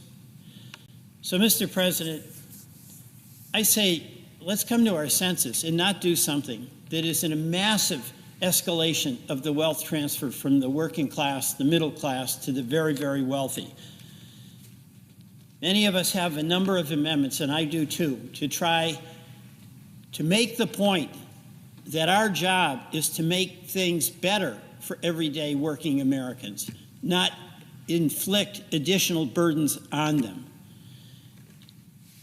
We have a job to do. It is to strengthen this economy, provide more stability for our families and our communities. And in this bill, we're doing exactly the opposite, aggravating income inequality, not mitigating it, accelerating climate change rather than diminishing it, making life tougher for everyday families. Mr. President, I urge my colleagues to defeat this bill, and I yield back.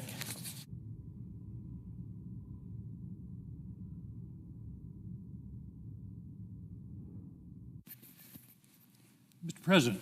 To recognize the senator from Maine. Mr. President, this bill is a farce. Imagine a bunch of guys sitting around a table and saying, I've got a great idea. Let's give $32,000 worth of a tax break to a millionaire, and we'll pay for it by taking health insurance away from lower income and middle income people. And to top it off, how about we cut food stamps, we cut SNAP, we cut food aid to people. It's a joke. I would say it was a joke, except it's not the least bit funny. I've been in this business of public policy now for 20 years, 8 years as governor, 12 years in the United States Senate. I have never seen a bill this bad. I have never seen a bill that is this irresponsible, regressive, and downright cruel. The basic premise of the bill, as I said, is cut benefits for the American people, particularly in the areas of health care and food, in exchange for tax cuts for the very wealthy. Now, I know my colleagues are going to come to the floor because I've had this discussion before. They're going to say, oh no, this is a middle-class tax cut. This is going to cut taxes for people in the middle class. Well, here's a little suggestion of how to get out of this mess. If you cap the tax cuts at people making $400,000 a year, which is a pretty healthy income, the cost of this bill would drop by 60%. And you wouldn't have any need to cut Medicaid. And by the way, there are Medicare cuts also built into this, and SNAP. We do a little trolling. It's called we do a little trolling. Reform the middle class tax cuts. That's okay. But just stop it at $400,000 and don't give the tax breaks to the people. A millionaire under this bill gets a $32,000 tax cut. A person making $5 or $10 million gets a couple of $100,000 tax cut. I don't think they need it. They sure as hell don't need it as much as people need health insurance. So just to put a fine point on it, this bill is literally, and remember my $400,000 suggestion, so we're taking care of the middle class, but with 60% of the cost above $400,000 in income, this bill is literally taking food out of the mouths of kids to give a millionaire a $32,000 tax break. That's the facts. They're ugly. And like I say, if we were talking about this in random, sitting around at a lunch table, people would say, well, that's a joke, that's ridiculous. Nobody would suggest that. But here we are. And several of my colleagues, including Senator Tillis from North Carolina, have pointed out there's no rush on this bill. We don't have to do this bill by July 4th or July 10th. There's no rush. These tax credits, these tax cuts don't expire until the end of the year. Let's take our time and write a decent bill. Let's kill this bill. It'll only take 4 or 5 senators on the other side. We can kill this thing and start over and write a decent bill on a bipartisan basis. And I think we'd find agreement on middle-class tax cuts. But I think we could also do some things with expenditures that wouldn't be so bloody harmful. Medicaid. Let me start with hospitals. In Maine, I've talked to the hospitals, I've talked to the hospital association, I've talked to small hospitals, large hospitals. They're mostly running on a 1%, 2%, or 3% margin. The analysis is that this could cost us 2 to 5 of our rural hospitals. And when a rural hospital goes out, several things happen. One thing is the economy of the town goes with it. In most of these small towns, the hospital is the major employer. So you're talking about the economics of those jobs in a small town that will make a huge difference in that local economy.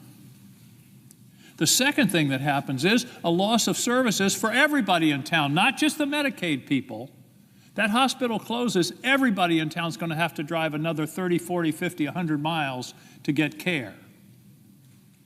And they're going to have to not only, there may be closures, there will certainly be cutting of services. We already have a serious problem in Maine of obstetric services. We've got a county with no obstetric services. And that's only going to get worse under this bill. The hospitals are pleading with us to not do this. And again, do we really need to do this to give a millionaire a $32,000 tax break? It doesn't make any sense. Now, I've talked about hospitals, but let's talk about people. The analysis is 60,000 people in Maine would lose their insurance coverage. 40,000 under Medicaid, about 20,000 under the Affordable Care Act. We do a little trolling. It's called we do a little trolling. We've had a lot of personal stories tonight. I want to tell a story about myself. When I worked here in the 70s, I had insurance. It was employer-supported insurance. We paid part of the premium.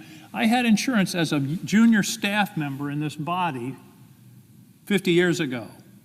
Because I had that insurance that covered a free checkup, I went in and had my first physical in 8 years. And I wouldn't have had that physical if the insurance hadn't have covered it. I wouldn't have been able to spring for it.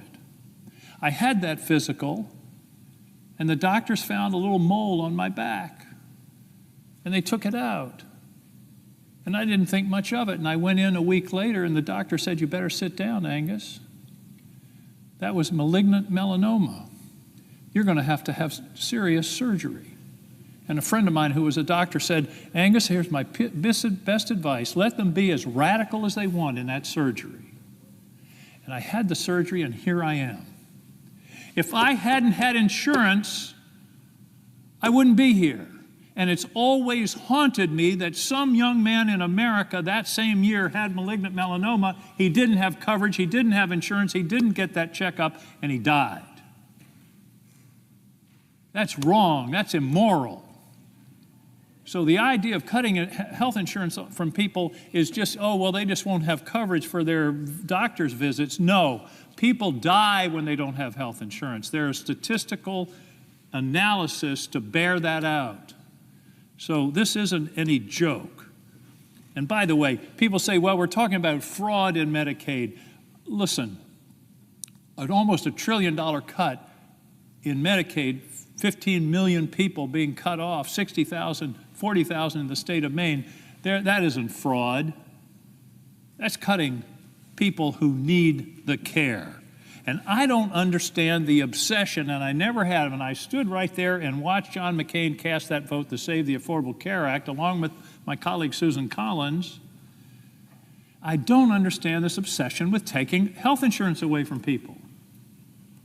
I don't get it. Trying to take away the Affordable Care Act in 2017 or 2018, and now this? What's driving this? What's the cruelty to do this, to take health insurance away from people, knowing that it's going to cost them? It's hard to calculate the cost, up to and including losing their lives. Okay, let's talk about SNAP. Let's talk about SNAP. The average benefit for SNAP is $6 a day. You feed yourself on $6 a day. The average cost of a meal in the U.S. is about $10.50 a day. So we're already below cost, if you will. And here's what it means in my state. 20% of the children in my state are food insecure. And we're talking about cutting SNAP and taking dollars away from those kids. And I was interested in that, and I thought, oh, that's pretty bad. I'm worried Maine's 20%. 20% of our kids are food insecure. So I did a little research. In Arkansas, it's 24% of the kids who are food insecure.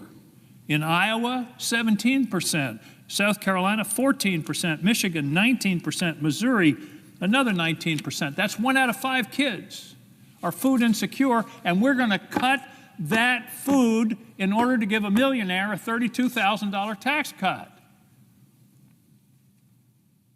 Mr. President, that's not only bad policy, it's downright immoral. Okay, what's the other problem with this bill? There's so many, and so many problems, so little time.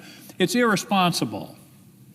It adds about $4 trillion to the deficit. And by the way, this current policy thing doesn't pass a straight face test. A 7th grader knows it's nonsense. You got to borrow the money to pay. If this bill doesn't pass, then there isn't a $4 trillion hit on the budget. If it passes, there is. And the thing that really gives a lie to this nonsense is also in this bill is a $5 trillion increase in the debt ceiling. If it's not really debt, then we don't need to increase the debt ceiling. It's a sham. Voodoo budgeting. So, I don't want to hear any more from my colleagues about deficits. I don't want to hear any more crocodile tears about deficits. We're mortgaging our future. I hear all this drama about deficits from people who are voting for this bill to add $4 trillion to the deficit unnecessarily. There's a saying of a famous New Englander, your actions speak so loud I can't hear your words. Your actions speak so loud, I can't hear your words. Your actions are, you're adding to the deficit unnecessarily. So don't talk to me about deficits. Now, the first rule, if you're in a hole, is stop digging. And we're in a hole, Mr. President. We're in a hole, so you stop digging by not passing this bill or not passing it in the extreme form that it is to give the tax benefits, 60% of the tax benefits to people making over $400,000 a year. The reason, what's driven the deficit, if you go back and look over the last 20 years, there are 3 things. One were the unpaid for Bush tax cuts. We had major tax cuts and then a war that we put on the credit card. The unpaid for Trump tax cuts in 2017 and COVID. Now, COVID was an emergency. And the financial crisis in 2008 and 9 and 10, that were emergencies. That's where you run deficits. But you don't run deficits when times are good, and that's exactly what we're doing here. If you're in a hole, stop digging. And by the way, the Committee for a Responsible Federal Budget, a nonpartisan group, has said, and I haven't heard this mentioned, this bill will actually accelerate the insolvency of the Social Security Trust Fund and the Medicare Trust Fund. There's a nice thing for you. It'll make those funds go insolvent sooner than would otherwise be the case. Gutting the IRS. By the way, I have another suggestion for my colleagues. You want to find $600 billion a year? Enforce the tax laws against cheaters. That's the estimate. $600 billion a year is left on the table because cheaters, mostly high income, are not paying the taxes they owe. The poor stiff that gets a 1040, he has to pay it. Everybody knows what he's making. But it's these people with the fancy lawyers and accountants, and I'm not talking about tax avoidance here. I'm talking about stone cold tax evasion. $600 billion a year. That would be nice instead of cutting Medicare and Medicaid and food stamps. Another piece of this bill that hasn't got much attention is ICE. The current budget of ICE is $9 billion a year. Under this, they're increasing it $75 billion over 4 years. That's an additional $18 billion a year. They're tripling the budget of ICE. They're tripling the budget. We're dangerously close, Mr. President, to creating a federal police force, which we've never had in this country and we shouldn't have. And by the way, I have never in my life seen a law enforcement officer with a mask on. I don't get where that came from. A law enforcement officer wearing a mask. Where I come from, people that wear masks are not the good guys. And I don't understand that, but to triple this budget, you wonder where that's going to take this country. So let me go back to the beginning. All this damage to give a tax break to a guy who's making $1 million. The chairman of the Finance Committee wasn't here, I think, when I said this. Mr. Chairman, if we limit the tax cuts to people making $400,000 and less, it will reduce the cost of this bill by 60%. It will ameliorate the need for any cuts to Medicaid and SNAP. It would also minimize the hit on the debt and the deficit. There is no rush to pass this bill. Let's kill it, give it a merciful death over the next 24 hours, and then start over writing a responsible bill to deal with the expiring tax cuts for the middle class and deal with issues within the federal government that should be addressed. But this bill is not the answer. It is a sham, and it is a shame, and it is embarrassing to even be debating this bill. It should have never come before us in this form. I hope that enough of my colleagues will see that this is an unnecessary damage to the citizens of this country and the citizens of their state. Every state's citizens are going to suffer. And this is something we do a little trolling. It's called we do a little trolling. And should prevent. Mr. President, I yield the floor. Mr. President, we do a little trolling. It's called we do a little trolling. Mr. President, I ask unanimous consent that when the Senate complete its business today, it stand adjourned until 9 a.m. until Monday, June 30th, that following the prayer and the pledge, the morning hour be deemed expired, the journal of proceedings be approved to date, the time for the two leaders be reserved for their use later in the day, morning business be closed, and the Senate resume consideration of calendar number 107, H.R. 1. Further, that the leaders be recognized, and following their remarks, all debate time on calendar number 107, H.R. 1, be expired. Without objection. And Mr. President, if there's no further business to come before the Senate, I ask that it stand adjourned under the previous order following the remarks of my colleagues, pursuant to the relevant debate time limits under the Congressional Budget Act. Without objection. Mr. President. Chair recognizes the Senator from Arizona. Mr. President, what are we doing here? Seriously. I'm still waiting for somebody to tell me how this makes sense. We are debating a budget that gives another round of tax cuts to billionaires and giant corporations on the backs of everyday Americans. And it also adds trillions of dollars to our national debt. That doesn't make any sense to me. And it doesn't make sense to the Arizonans that I've been hearing from in every corner of our state.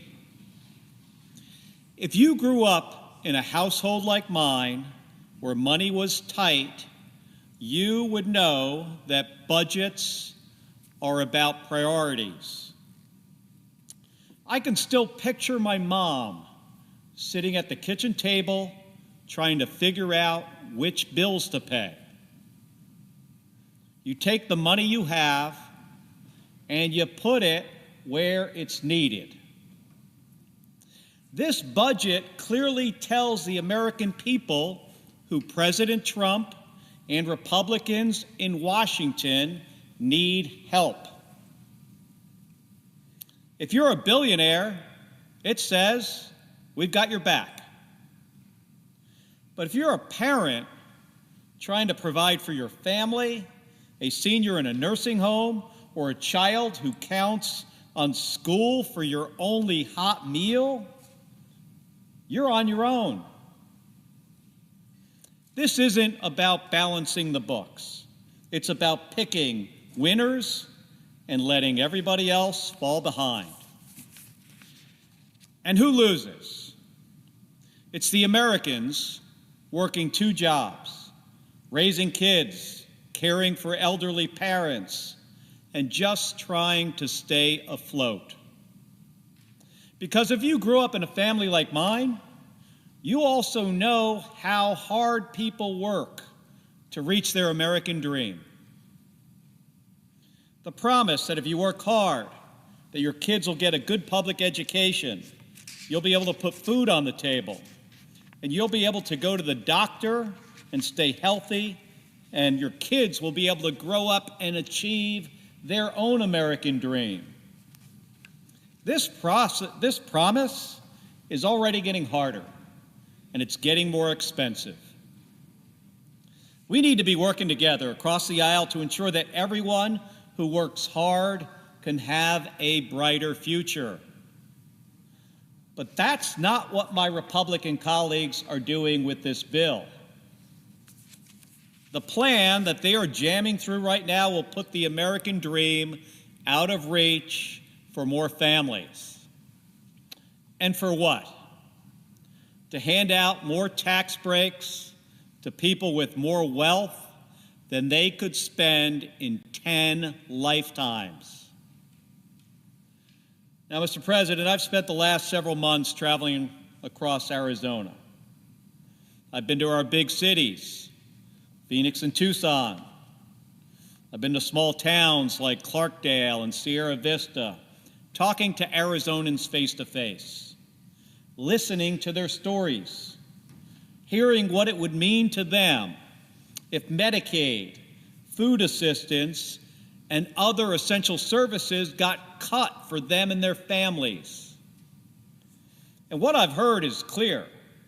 This budget is going to make it harder for them to stay afloat, let alone get ahead. In Clarksdale, I met a guy named Christian. He's a rural hospital nephrologist. That's a kidney doctor. And he told me that his patients, many of whom rely on Medicaid for dialysis, are now considering stopping treatment altogether because they might not be able to afford it. He said, this is a quote from Christian, he said, financially, none of the patients I serve can pay out of pocket. It's a choice of either massive debt or death.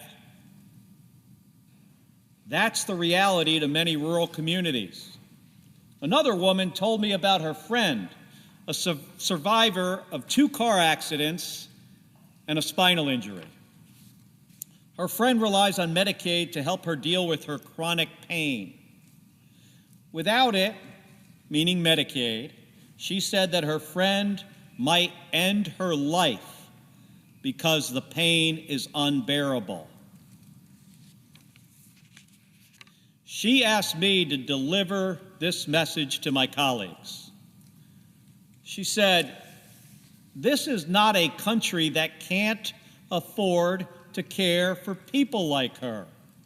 We can afford to care for everyone if we change our priorities from giving tax cuts to billionaires to taking care of Americans who are in pain every day.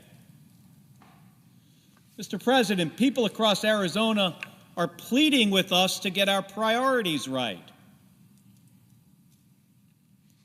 In Sierra Vista, I hosted a Medicaid town hall, and that's where I met this woman named We do a little Tara. trolling. It's called We Do a Little She Trolling. told us how she was once a single mother and how programs like Medicaid and SNAP helped her raise her kid. We do a little trolling. It's called and We Do a build Little Trolling. a stable life.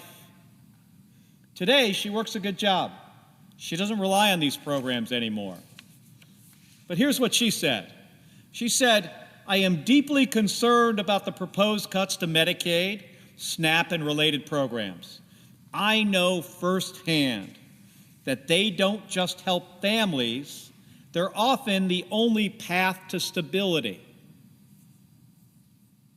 Just last week, I was in Tucson, where I live, where Gabby and I live, helping distribute school lunches at a local high school. It's actually the high school that my wife went to. And I wanted to see firsthand what these summer meal programs mean for Arizona families. These programs are funded through the United States Department of Agriculture, and they rely on data from SNAP and Medicaid to identify the children who need them the most. If this bill passes, a bunch of these kids that I served, I think it was last weekend, they won't be eligible for these programs anymore. It will be harder for them to access school meals, which I think we all know it compromises their academic performance. That's the real cost of this legislation. It's not numbers on a spreadsheet. It's hunger. It's illness. It's fear. It's a bunch of folks who work really hard, doing everything right, and they're still going to get punched in the gut. And it's not just what I hear in person, Mr. President. My office gets hundreds of letters and phone calls every week from Arizonans. People are scared, and they want us to listen. I want to share some of their voices. Frank is a veteran on dialysis. He called this week, and he said, "The food bank and my SNAP benefits are the only way I eat right now. I can't work. I'm not old enough to retire, and I'm dipping into my retirement early just to keep up with my mortgage. Without this help, I don't know what I will do." Mr. President, veterans should never have to say those words in this country. One of the most sacred promises we make to the men and women who serve is that we will take care of them when they return home. That promise doesn't end when they hang up the uniform. It includes making sure that they can afford food, access health care, and live with some dignity. And yet, here's Frank, sick, struggling, and wondering how he'll survive because the programs he relies on are under threat. Cheryl from Tucson, who is a 59-year-old widow, said, "I receive disabled widows' benefits, Medicaid, Medicare, and SNAP. Get this. She said, my rent and utilities eat all but about $300 of my monthly income. SNAP and my health care card used to cover most of my food costs. I used to have about $40 left over to buy some extra groceries for the unsheltered in my area. So here's a woman with $40 extra, and she's helping other people." She also says, "Now, buying food for my household takes all of it. I'm scared. If I lose even one of these benefits, I'll lose the grip that keeps the roof over my head." Karen from Scottsdale has worked for over 25 years helping veterans and people with disabilities. She wrote, "Many of the people I work with rely on Medicaid because they can only work part-time or because their employers don't offer benefits. Cutting them off will just make health care more expensive for everyone. The rich do not need an extension on tax cuts at the expense of low-income and middle-class families." Mr. President, these are my constituents.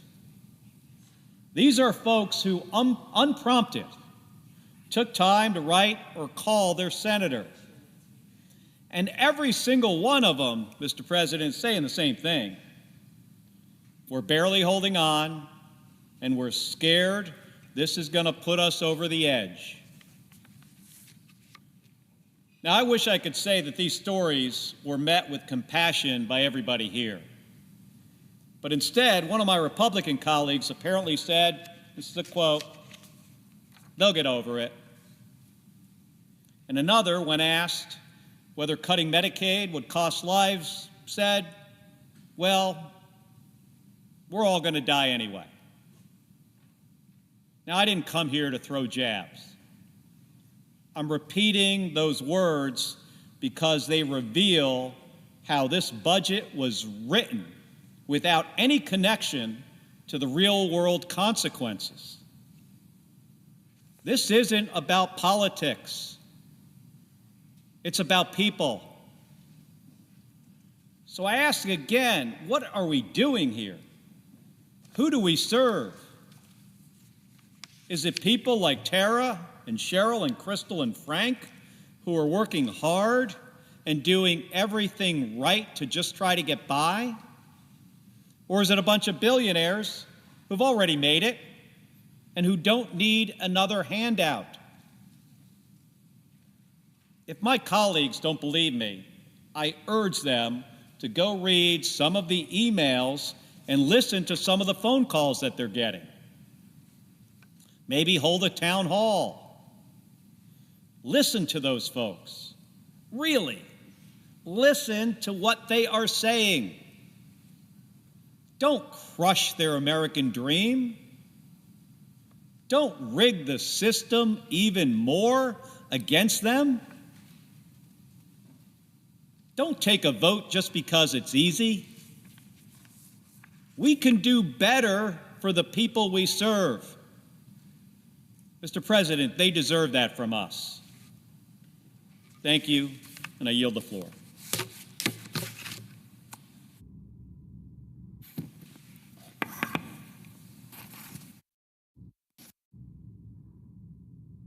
Mr. President. Chair recognizes the senator from Wisconsin. I rise today in disbelief. You know, it may sound a little cheesy, but at the end of the day, I fundamentally believe in public service. I believe it can be a force for good, a force that gives people opportunity, a force that is people-powered, that can lift our neighbors up and instill hope, a force that meets the toughest challenges of our constituents, and that is why I am struck with disbelief. Disbelief because if you believe these things like I do, which I would argue most of my colleagues here do, why would you be jamming this bill through? At a time when Wisconsin families are asking us to take on the high cost of living and let them have a fair shot at success, Republicans are raising costs and making an already unfair tax system even worse. My Republican colleagues are not using their time and energy to go after greedy corporations, not to lower the cost of housing, and we do a not little to trolling. It's called we do a little access to affordable health care. But rather, they are instead forging ahead with a bill that will kick millions of Americans a little trolling. It's called we do a their little health trolling. Insurance, jack up prices for care for millions more, and literally take food off the tables of hungry families. Look, I was on the same ballot as Donald Trump last year. I heard the same concerns from my constituents that he did. Families needed some breathing room. My Republican colleagues often say that this president's victory gave him a mandate. Well, then, the president and I got the same mandate: to lower costs and give people the opportunity to live a steady and comfortable life. But in response, the difference could not be more stark. I'm actually working to do something about it. And this bill, the landmark bill from this president and the Republican Party, does just the opposite and will raise costs for families.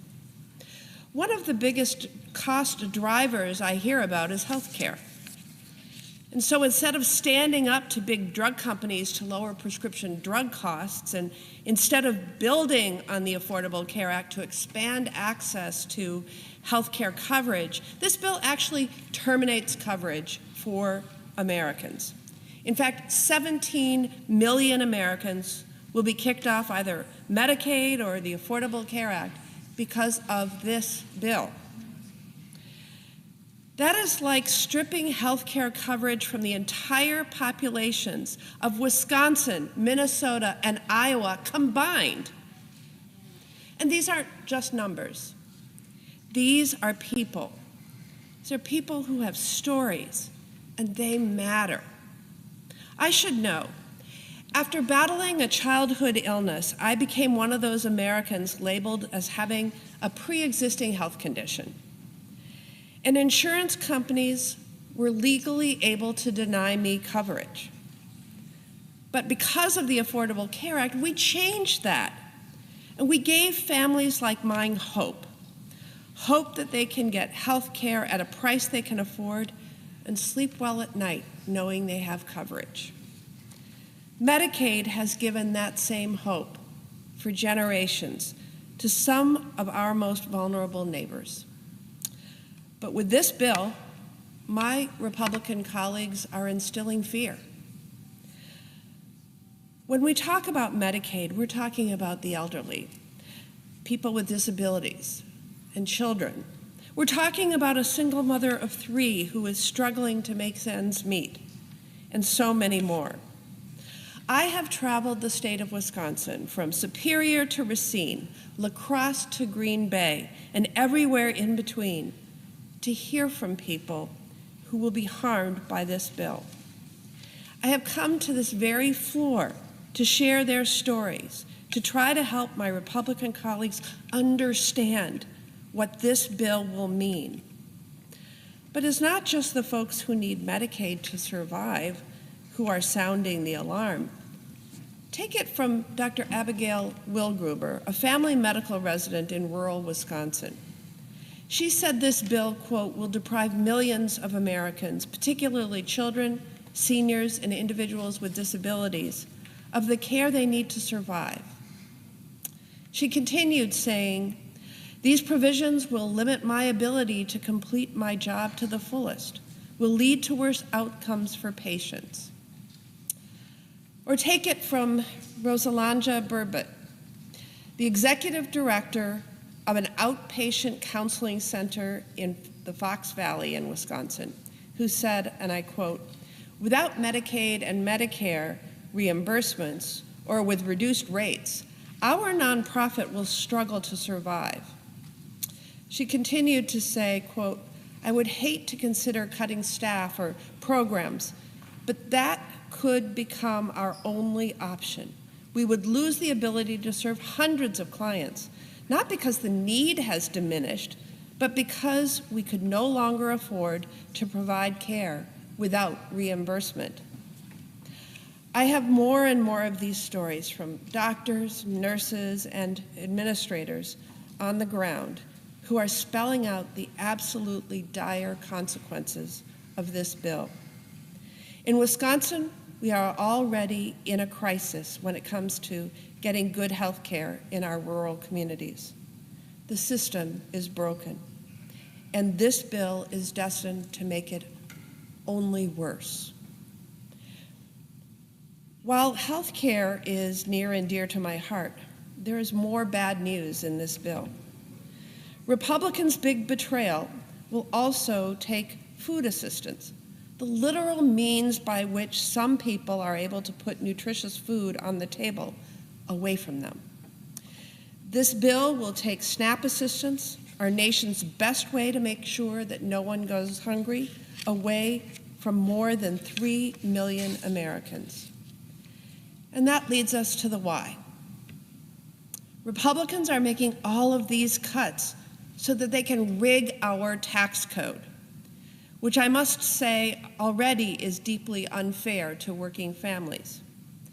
And they would further tilt it in favor of the biggest corporations and the richest in our country.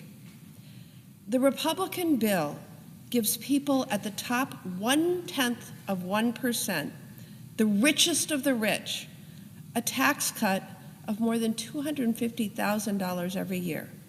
Yes, $250,000 a year. All the while, this bill hits working families the hardest. When taking into account the disastrous Medicaid and SNAP cuts, many working families would see their annual incomes fall by over $1,500. And it doesn't have to be this way. Yes, our system for taxes and health care are broken, but this bill is not the solution.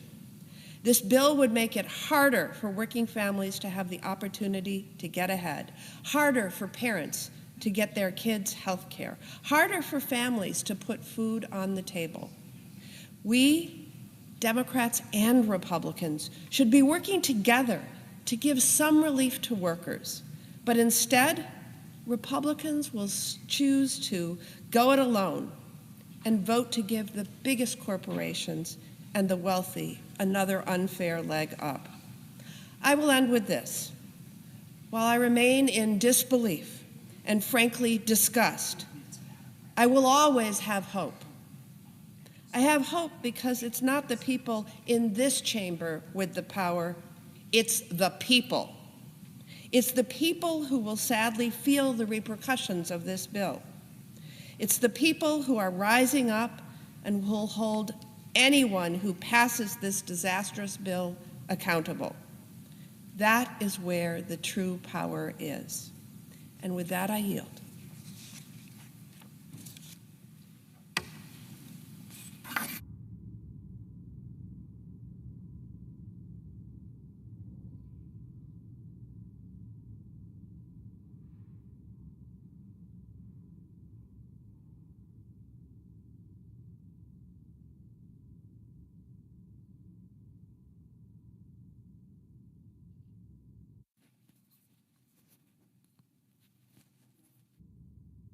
Madam President.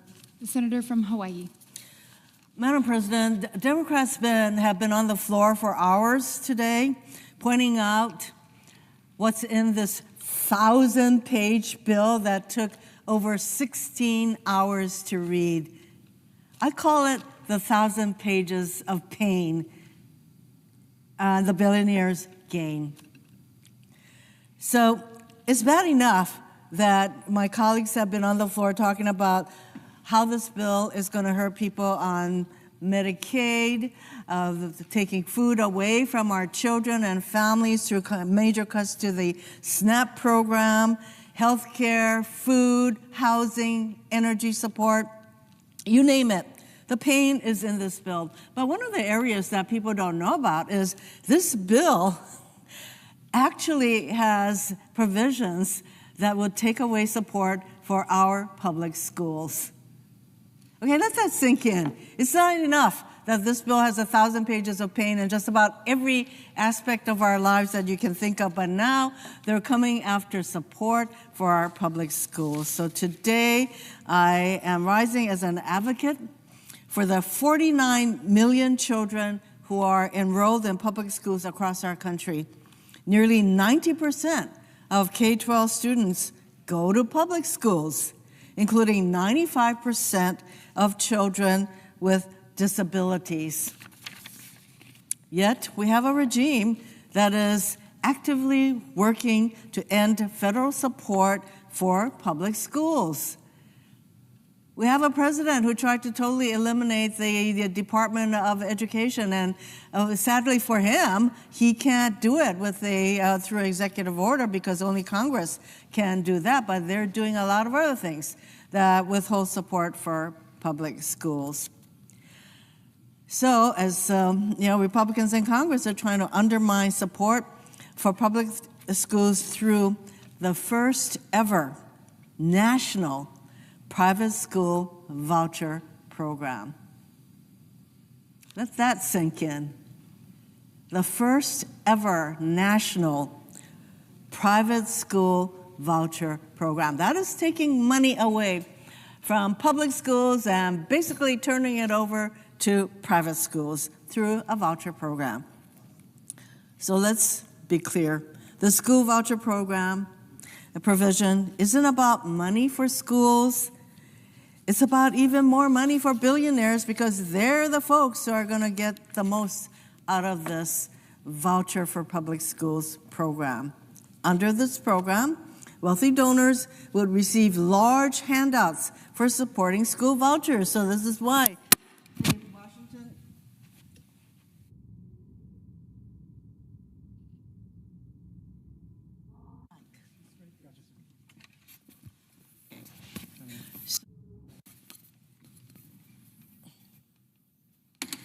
The Washington Post, in their headline, GOP voucher plan would divert billions, $4 billion a year in taxes in perpetuity to private schools. So specifically, the plan would provide a dollar-for-dollar tax credit. We're not talking about tax deductions. We're talking about a tax credit. This is money that comes right off your taxable amount. So what this bill would do is provide a tax credit of $5,000 or 10% of a taxpayer's adjusted gross income, whichever is greater.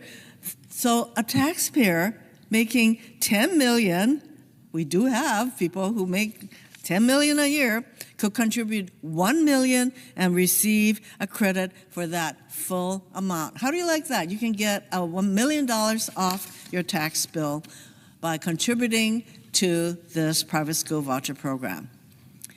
So rather than calling this plan what it is, and I tell you, the word scam comes to my mind. It's like scamming the public schools. Republicans are deceitfully trying to sell this plan as an expansion of school choice for families. Oh, isn't this voucher program great? More families can send their kids to private school. Here's the reality. Based on what we know about school voucher programs, they do not promote school choice. Let me give you two examples of why this argument does not hold water. For one thing, school vouchers do not cover the full cost of private school tuition. When was the last time anybody thought about how much private schools cost? Maybe, in schools in Hawaii, private schools can cost something in the order of $15,000 to $20,000 a year, starting from kindergarten. A voucher program will not support that full amount. That means that families who want to send their kids to these private schools will have to make up the cost difference. Well, how many middle-income, low-income families would be able to exercise that choice to send their child to a private school that costs that much? And not only that, as we have seen in states that have passed voucher programs, private schools often raise their tuition when they become eligible for vouchers. Iowa is an example. After they approved vouchers in 2022, private schools there increased their prices by over 20% for kindergarten and by over 10% for other grade levels. Here's another example of why this argument that this program promotes choice. There are fewer private schools in rural communities, so many families do not have access to private schools if they live in rural communities. How does this expand choice for these families? The reality is the majority of vouchers have gone to wealthy families and to subsidizing school tuition for students who already attend private schools. Under this bill, Republicans will make that even worse by prioritizing scholarships for these students. I'm going to repeat that because not only is it bad enough that we're going to divert all of this money basically to private schools, but this bill actually has a provision that says the people who will get these scholarships are students who already go to private schools. In Louisiana, for example, now 99% of voucher tax credits there went to families with annual incomes above $200,000. In Virginia, the number was 87% of vouchers in that state going to wealthy families. In Arizona, it was 60%. Americans have consistently rejected school voucher programs and initiatives. Nebraska, Kentucky, and Colorado have all voted against voucher programs within the last year. In Nebraska, school vouchers were put on the ballot last November, and they were soundly defeated for the 4th time. This is not a Democratic or a Republican issue. Nebraska is not a red state. They voted for a Republican president by a 20-point margin, and yet they rejected school vouchers with 57% of the vote. The bottom line is, vouchers take money away from public schools, and Americans of all political stripes understand that. According to All for Ed, over 2/3 of voters would rather increase funding for public schools than increase funding for voucher programs. That is not a new sentiment. In all 17 state referendums on school vouchers since 1967, voters have rejected these programs. While the Republicans in this chamber may not give a rip about public schools, the vast majority of Americans get it. Democrats, Republicans, independents alike support strengthening our public schools, not taking money away from our public schools, because they know that strong public education is fundamental to a strong country. Well, undeterred by public sentiment, Republicans are trying to create, as I mentioned, a nationwide school voucher program. It's not enough that some states have voucher programs, but now the Republicans, through this misguided almost 1,000 pages of pain bill, they want to provide $4 billion per year for a private school voucher program with no accountability. Remember early on I said that a huge percentage of children with disabilities go to public schools?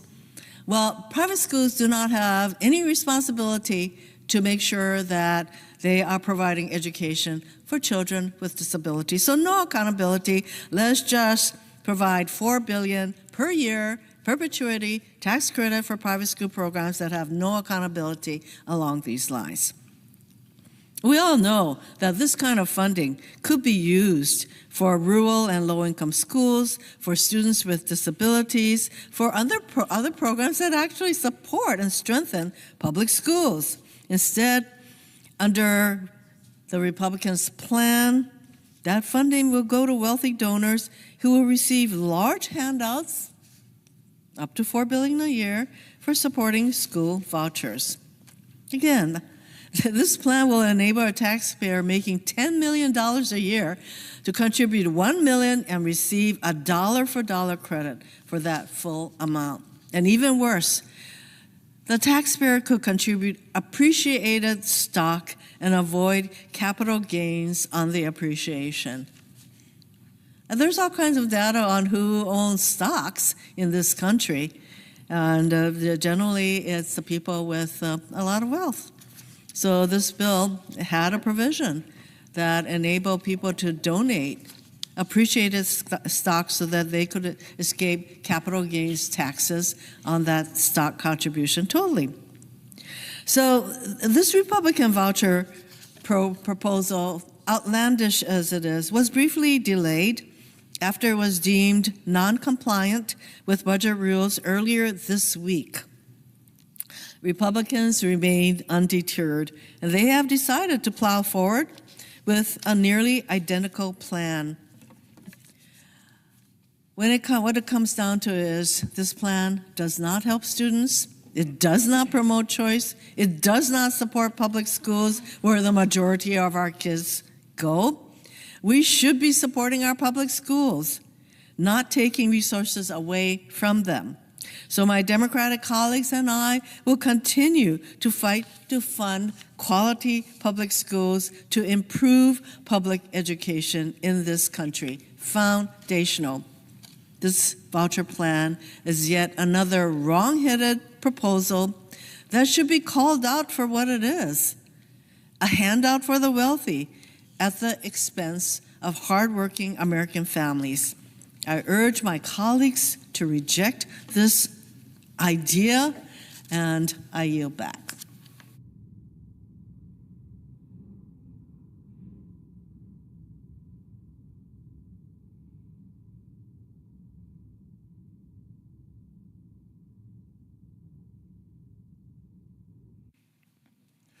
Madam President. The senator from Georgia. Madam President, I rise tonight in a moral moment in our nation.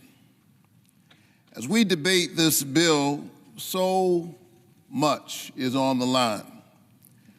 The health care of over 16 million Americans, 750,000 of them Georgians, is on the line. Food for hungry children. In a wealthy nation where 1 in 5 children are already food insecure. They don't know where their next meal is coming from. Their livelihood, their welfare is on the line. The well-being of seniors in nursing homes and the disabled who rely on Medicaid and those who care for them is on the line. The fate of rural hospitals in Georgia, in Alaska, in Louisiana, in little towns all over this nation that are right now barely hanging on is on the line, and the scraps that they are throwing them while cutting them will not save them. And my friends on the other side of the aisle know it. They know that these scraps that they're throwing at rural hospitals will not save them. And so in a very real sense, lives are on the line. We are in a moral moment because something else is on the line. I submit that the character of the country is on the line. In a real sense, the question tonight is, who are we? Not who do we tell ourselves we are, but who are we really? What and who do we care about? We do a little trolling. It's called. What kind of nation are we? And what kind of people do we want to be? Who matters? We do a little trolling. It's called we do a little trolling. And who doesn't? Who do we think is dispensable? In no place is the answer to that question clearer than in a nation's budget. I submit that a budget is not just a fiscal document. A budget is a moral document. Show me your budget and I'll show you who you think matters and who doesn't. And if this awful budget were an EKG, it would suggest that our nation has a heart problem and is in need of moral surgery. And so I'm clear tonight. I understand the nature of what we are engaged in. This is a political process. It is. But it is also a moral exercise. Not only for the nation, but for each of us individually. And especially for the mere 100 of us out of a nation of 300 million who get to vote, perhaps in a matter of hours. We have the rare privilege of standing up for people who have entrusted with us the covenant of centering their families. It's a real privilege for the people of your state to say that since we can't all go to Washington, we're going to trust you in rooms of power to be thinking about our children, to be thinking about our parents as they deal with the blessings and the burdens of growing old. And so the question for me tonight is, how will we show up in this moment? And that's why yesterday I gathered in the Russell Rotunda with a multi-faith coalition of clergy to pray that lawmakers might have the courage to stand up to their party, to stand up to the special interests, and protect seniors in nursing homes and pregnant mothers on Medicaid and children who risk going to school hungry every single day in this country. 1 in 5 children in the wealthiest nation on the planet already food insecure. And with these SNAP cuts, this body is about to make it worse. And so, surrounded by clergy of many faith traditions, yesterday I prayed that we would have the courage. I prayed that we would have the grace to stand as voices for the voiceless.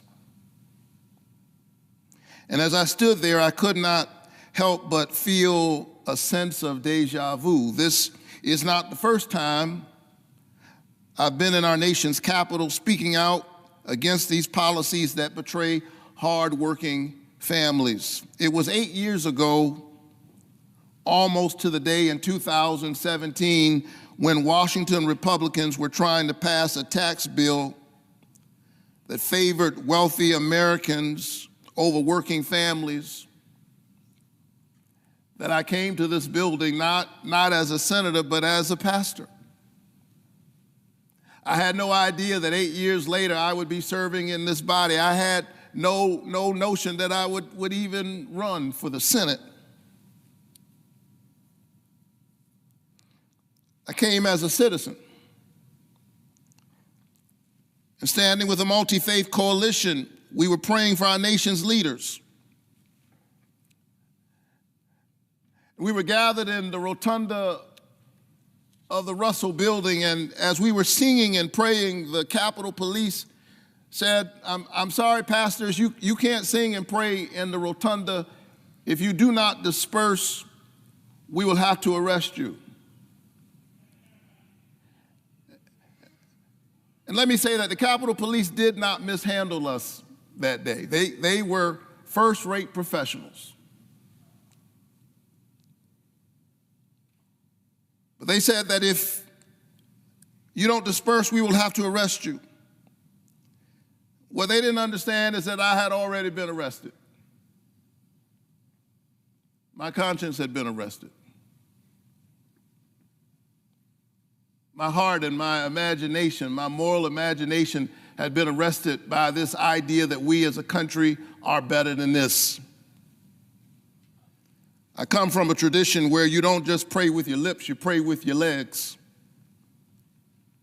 You put your body in the struggle for other struggling bodies.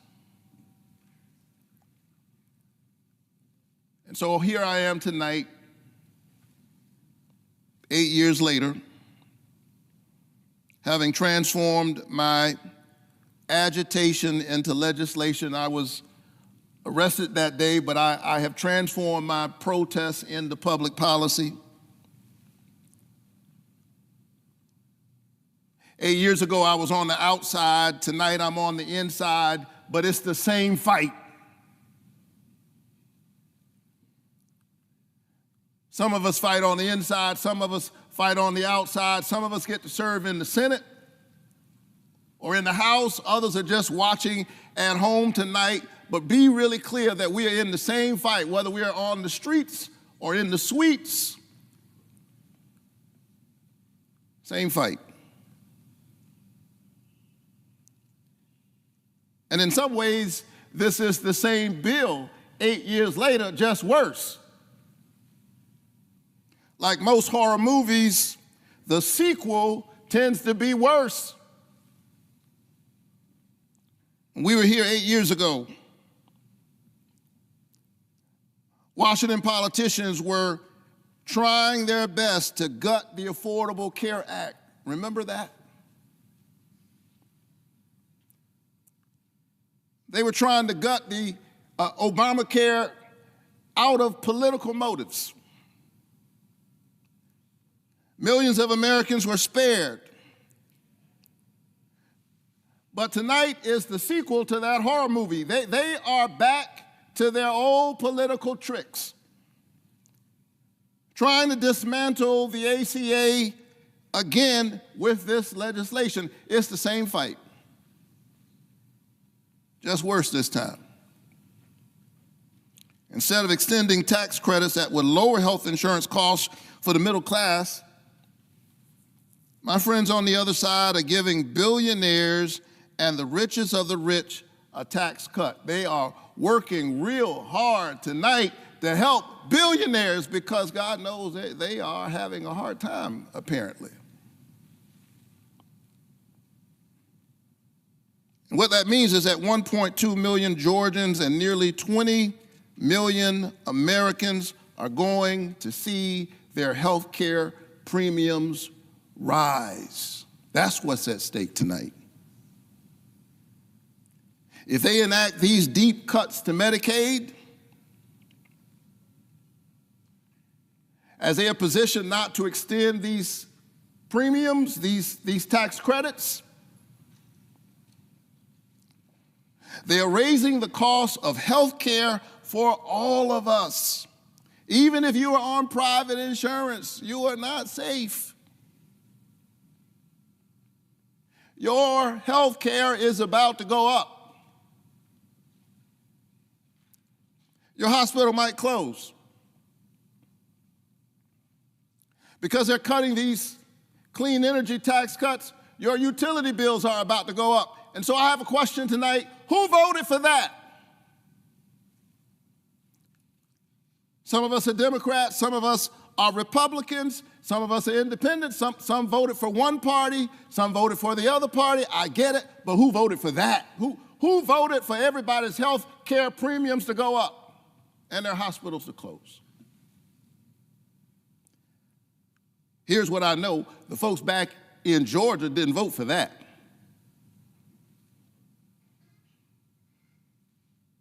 They voted for me and they voted for Donald Trump, but they didn't vote for that.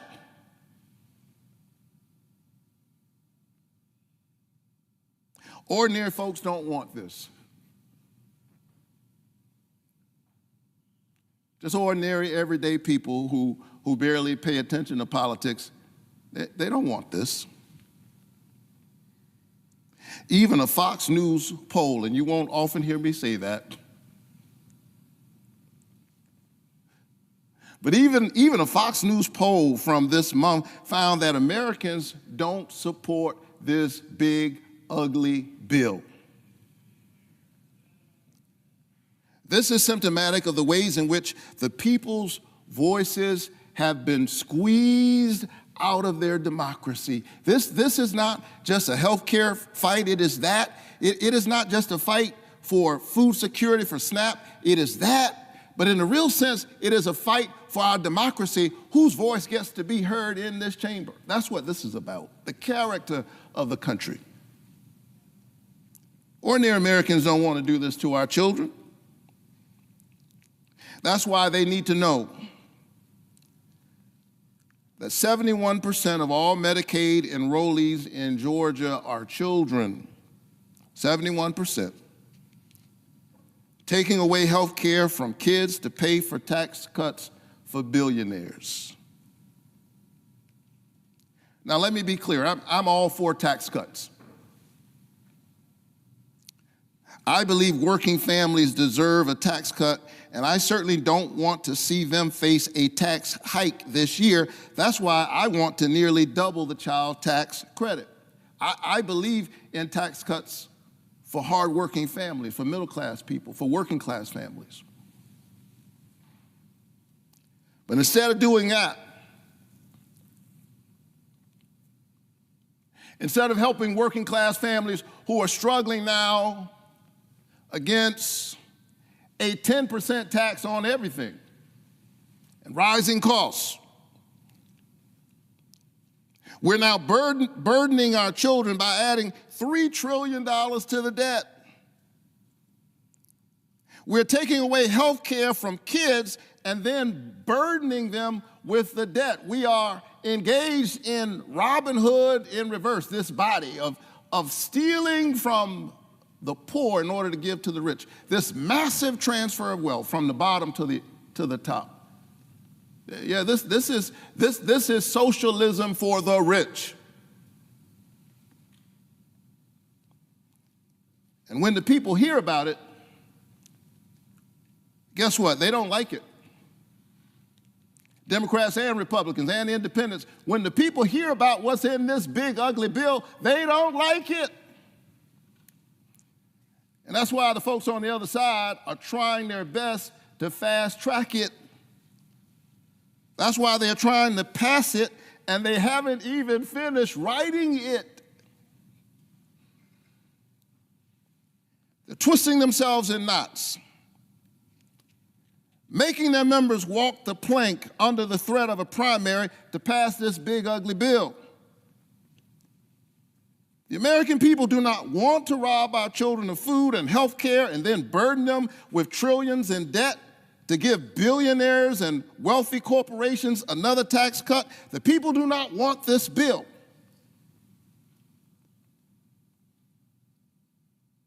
And so if the people do not want this bill, but they are trying to pass it,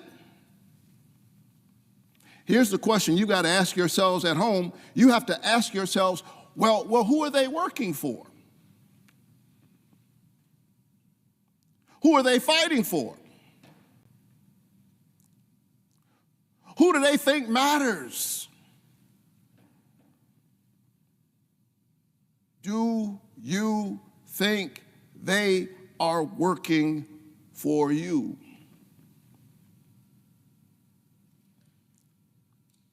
This is a moral moment, and a budget is a moral document. And we have been summoned to this moment, people of faith and people of moral courage who claim no particular faith at all. And maybe because I was here yesterday and 8 years ago for a similar fight with faith leaders, maybe because I'm a preacher and it's Sunday, and I've been here instead of church, I have especially been thinking about those of us who are people of faith. People whose lives are informed by Scripture, people of the book. And maybe those of us who have different politics but read from the same book ought to spend some time together reading the book. Because I do sometimes wonder, and I say this with all humility, none of us owns the truth. But if I'm honest, there are days when I have to ask people of my faith tradition as a Christian, are we reading the same book?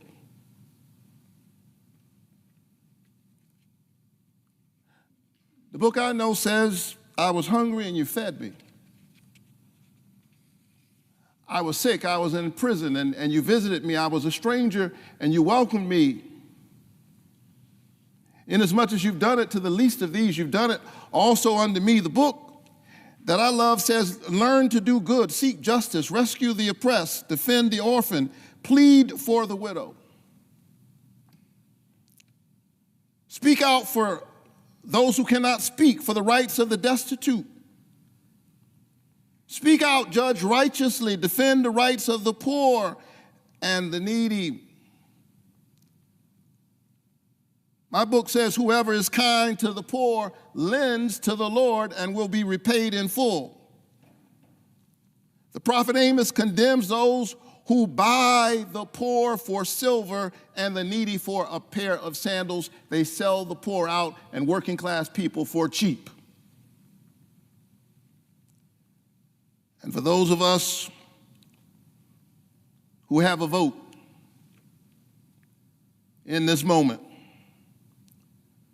for my colleagues who are swinging on a moral dilemma.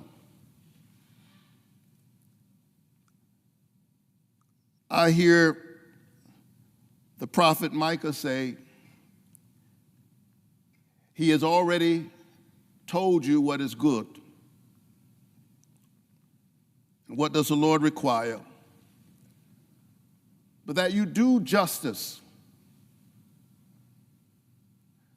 love kindness, and walk humbly with your God. May God be with our nation and grant us grace, wisdom, and courage for this moment. Madam President, I yield the floor. Madam President. The senator from New Hampshire. Madam President, first I want to thank my colleagues, and especially just now my colleague from Georgia, for their work tonight, for their expression of what's at stake in this moment, and to Senator Warnock, I say thank you and amen. I'm here today because I'm joining the majority of Americans who are deeply alarmed by this plan from the President and his congressional allies, a plan that will make life less affordable for more Americans. When we return home for this 4th of July, it'd be nice to be able to tell our constituents that we came together and passed bipartisan legislation to help bring down costs for families. Instead, my colleagues who vote for this legislation will have to explain why, at a time when families' pocketbooks are strained, they chose to support a partisan bill to make American life even less affordable. What will America look like once this bill takes effect? Millions of people will have lost their health coverage thanks to the largest cut to Medicaid in American history. More people won't be able to afford preventive care and cancer screenings, and more people will get sick. Healthcare premiums will surge for everyone because fewer people will have care and the number of uninsured Americans will increase. Rural hospitals will close their doors because they lost Medicaid reimbursements that help keep them afloat. More people, especially in states like mine, will have to make long car rides just to get to a hospital 50 miles away in those desperate moments when minutes feel like hours and hours like eternities. Seniors will be thrown into grave peril because this bill threatens hundreds of billions in Medicare cuts. And once this plan eviscerates food assistance programs, it will be much harder for families to afford to put food on the table at a time when groceries are already far too expensive. Let there be no mistake, more families and children who today are being fed will go hungry. And all the while, our children will be burdened with trillions more in debt. In the name of what cause is all this done? Well, it's all to pay for tax breaks for billionaires. This bill will also make us an America where our people are less free. In New Hampshire, during my time as governor, we adopted Medicaid expansion with support from both political parties, and we balanced the budget at the same time. We understood that with health comes freedom, the freedom to work and provide for one's family, the freedom from disease and despair, the freedom that comes from, why do I even have to say this, being alive. Granite Staters also understood that a great country like ours treats its people with great dignity. In America, we don't sacrifice the health of our neighbors, we don't let families fall sick, and we do not imperil our economy, our debt, and our workforce just to pay for a tax giveaway for a billionaire. So what kind of country will we be with this bill? We will not only be less healthy, but we will be less prosperous and less free. In short, this bill is at odds with what we aspire to be as Americans. It's also worth noting how remarkably out of step this bill is with the American people's plea to bring down costs. In a democracy like ours, theoretically, the people's representatives pass legislation that reflects the aspirations of the majority. I say theoretically because clearly that is not what is happening today. Indeed, according to the data from the Joint Economic Committee minority, if one combines this bill with the president's tariffs, firefighters, truck drivers, and teachers, for instance, will lose $470 or more next year, while the top 0.1%, that's people who earn about $4 million or more, will be $348,000 richer. This bill would take away health care from tens of thousands of Granite Staters and would take a similar toll across the country. Indeed, in both Florida and Texas, the number of people who will lose their health insurance is greater than the entire population of New Hampshire. Millions of people losing care with a stroke of a pen. What have these people done to deserve that? All the American people are asking for is for us to help bring down costs. So the president and the Republicans in Congress take away their health care? Sometimes in Washington, we're faced with bills that fail to fully meet the moment, to be sure. But it is rare to find legislation like this, a bill that makes life less affordable during a time when Americans of every political stripe are crying out for lower costs. A bill that seems as if it was drafted just to make a mockery of the wills and wishes of the majority of people in this country. Lately, many of my colleagues and some political pundits have been talking about this bill as if it were inevitable, a runaway freight train so vast that it cannot be stopped. And in light of this inevitability, they suggest that some of the bill's deficiencies can just be overlooked. But of course, this bill was not inevitable, nor is it now. So let's be clear. Each and every senator in this body has free will, God-given free will, which means that the measures in this legislation that gut Medicaid weren't written by mistake or by chance. We didn't arrive at this day with a vote on this terrible budget bill by accident. Let's not delude ourselves. We're only here because a majority in this body decided to ignore the majority of the country and made a series of decisions. The Republican majority decided to gut Medicaid. They decided to take away health care from millions. They decided to raise insurance premiums for the rest of us. They decided that closed hospitals were a risk worth taking. They decided that taking food away from hungry kids was acceptable. They decided that trillions more in debt was not a problem. The Republican majority decided that depriving the American people of all these things and raising their costs were worth it, just as long as they paid for another tax break for billionaires. Because that's the bargain that this administration, along with my Republican colleagues, is forcing the American people to accept. Our people will be less healthy, our kids will have more debt, but the president and billionaires like him will get a tax break. Of course, part of what makes this bill so frustrating is that it includes some individual provisions that I've spent years trying to pass into law. This bill includes provisions I support, some even that I authored, like strengthening the R&D tax deduction to support our entrepreneurs and a tax cut for families to make child care more affordable. I also support this bill's provisions which would tackle our housing crisis by expanding the low-income housing tax credit to bring down the cost of housing, as well as a provision making mortgage insurance tax deductible so that it's easier to buy a home. And I'd support a bill with real tax cuts for the middle class and small businesses, unlike the token measures included in this bill.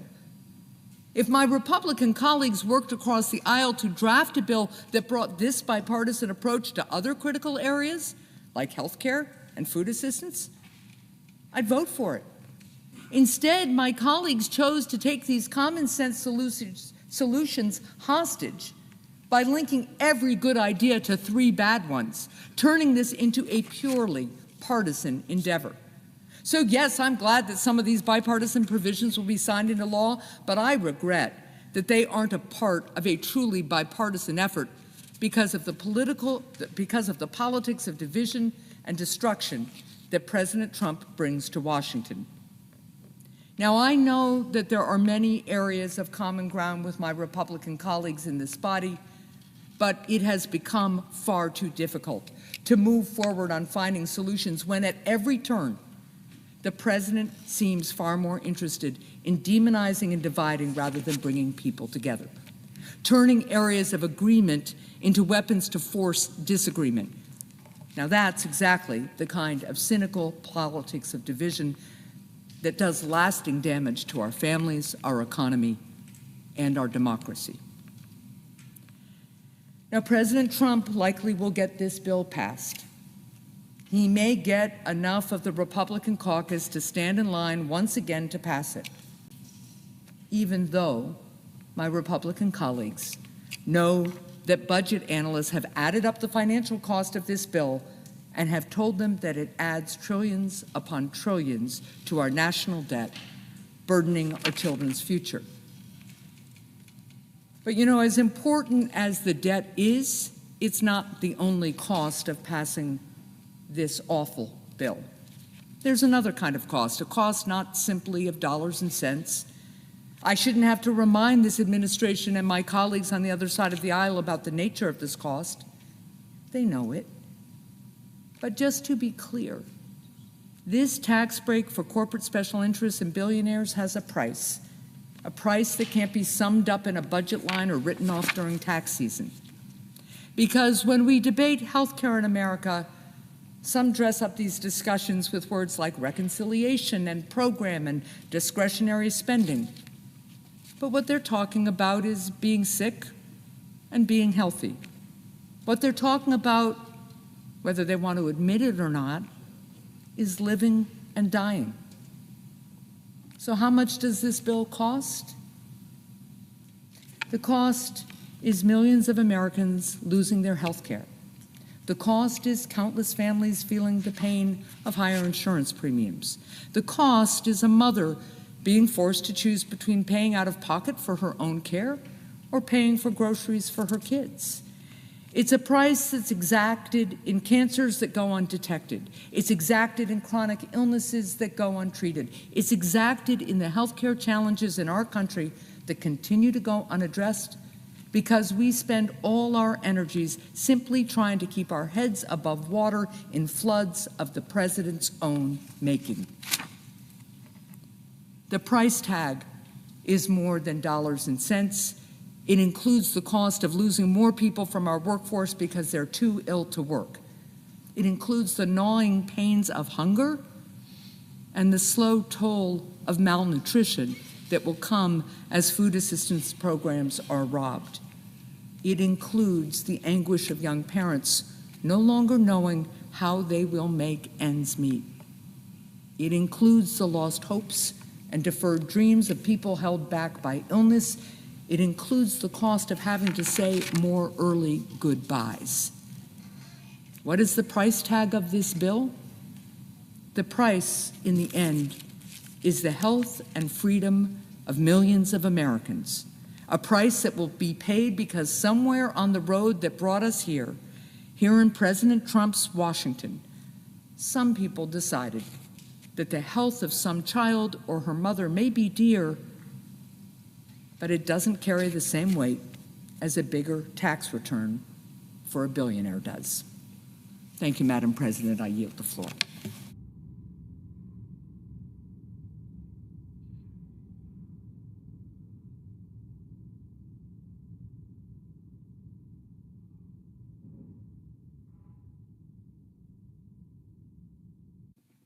Madam President. The senator from Colorado. Thank you, Madam President. And the hour is late. I want to thank the presiding officer for being here. I'm glad to be here with my colleagues from New Hampshire and my neighbor from New Mexico. I want to thank the floor staff that's here tonight. And I would like to suggest, this is not the purpose of my speech, but the next time that senators make the suggestion that the floor staff should spend the entire night reading a bill here, that the senators actually read that bill instead of imposing that on the staff that's here. I think that would be a just thing for us to do and the appropriate and proper thing for us to do.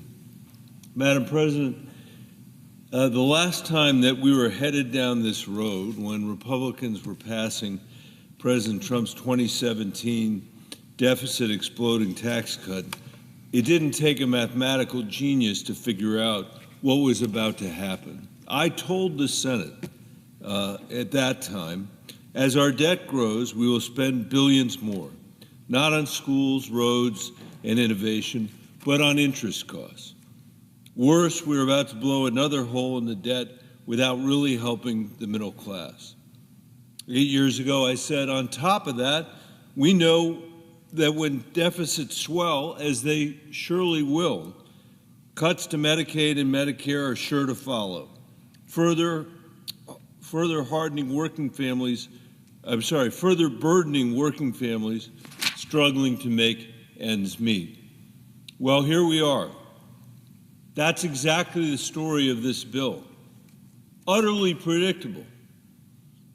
This bill which massively increases our deficit when our children can least afford it. The Republican senators passing this bill tonight or tomorrow morning, if they do, know they're doing it when we have already hit a new milestone for the first time in American history. Our interest payments, Madam President, exceed the amount that we spend on our national defense. For the first time, the American people, because of the irresponsibility in this chamber, are going to pay $1 trillion in interest. That is a massive number. That is essentially the same as what we spend on Medicare, what we spend on children and higher education together, what we spend on housing, bridges, broadband, ports, and highways combined. I want to be very clear tonight that over the years, Democrats and Republicans have pursued policies that have led to that $1 trillion in interest payments. There is no doubt about it.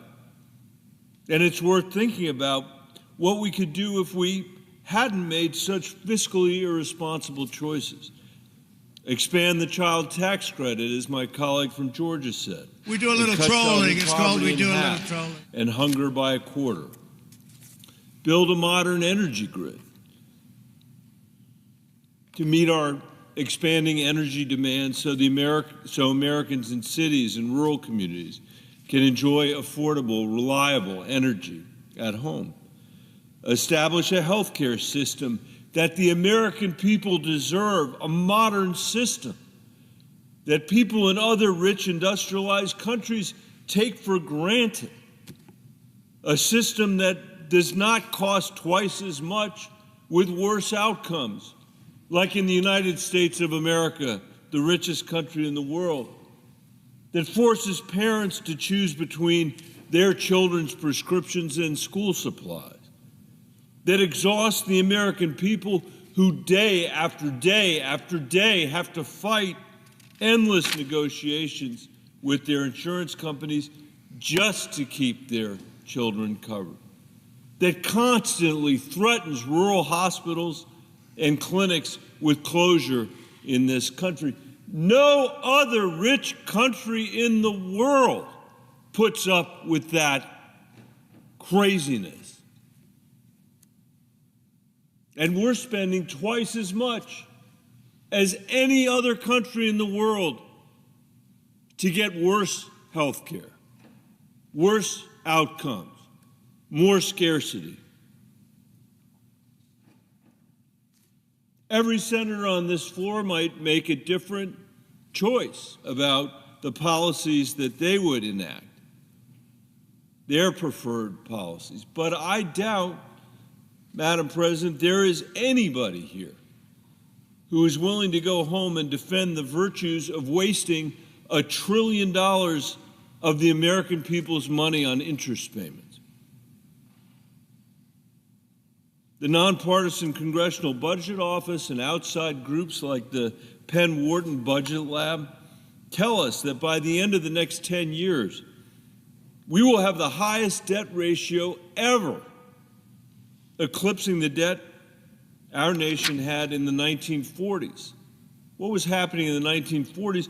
That's when the greatest generation had borrowed money to defeat economic misery at home through the New Deal and European fascism by becoming the arsenal of democracy.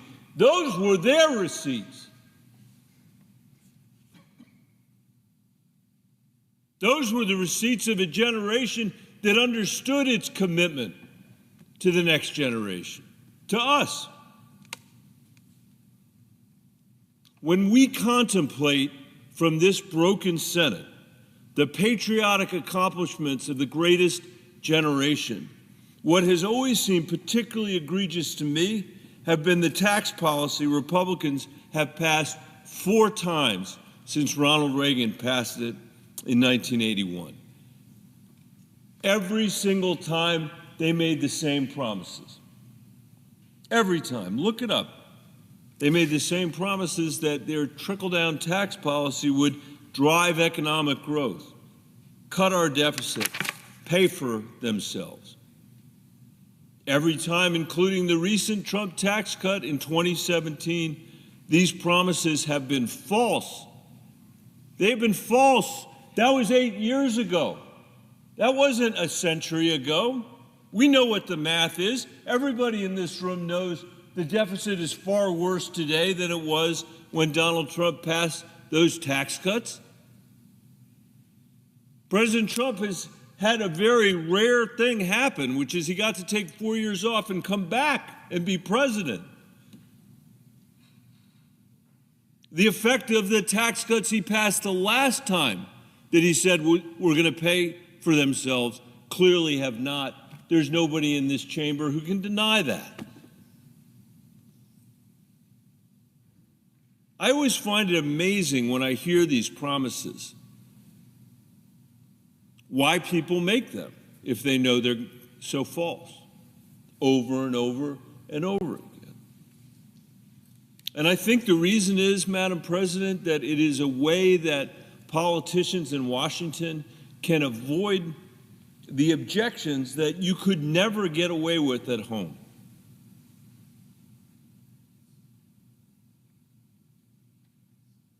Imagine for a minute if there were a mayor in America, any mayor, in any town, in Santa Fe, New Mexico, or in Lyman, Colorado, or in Los Angeles, California. It doesn't matter, Republican town or a Democratic town. Imagine if a mayor came to you, Madam President, and said, this town is going to borrow more money than we have ever borrowed before.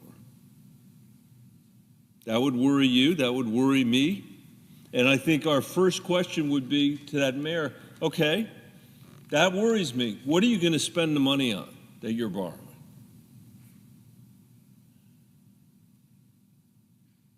Are you going to spend it on schools? No. Are you going to spend it on parks? No. Are you going to spend it on the water infrastructure that so many communities in New Mexico requires? Are you going to spend it on the mental health crisis that our teenagers are facing because of our failure to address it? Are you going to spend it on infrastructure?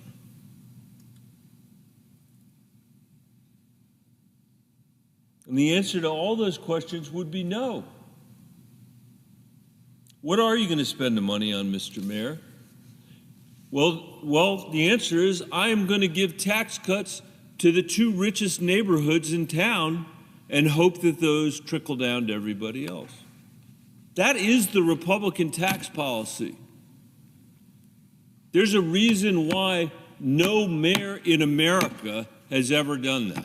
There is no mayor in America who has ever pursued trickle-down economics because you would get run out on a rail. You would get run out on a rail if you went and said, we are going to borrow the most money that has ever been borrowed from our children to finance tax cuts for the richest neighborhoods in town. It makes no sense. It is preposterous.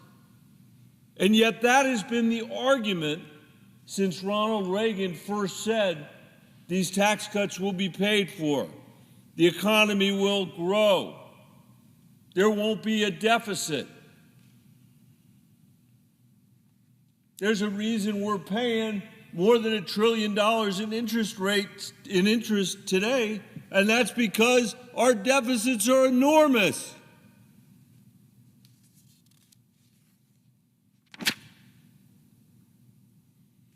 Fortunately, and this is really important for the American people to understand, we still live in the strongest country in the world. We are in the world's richest economy.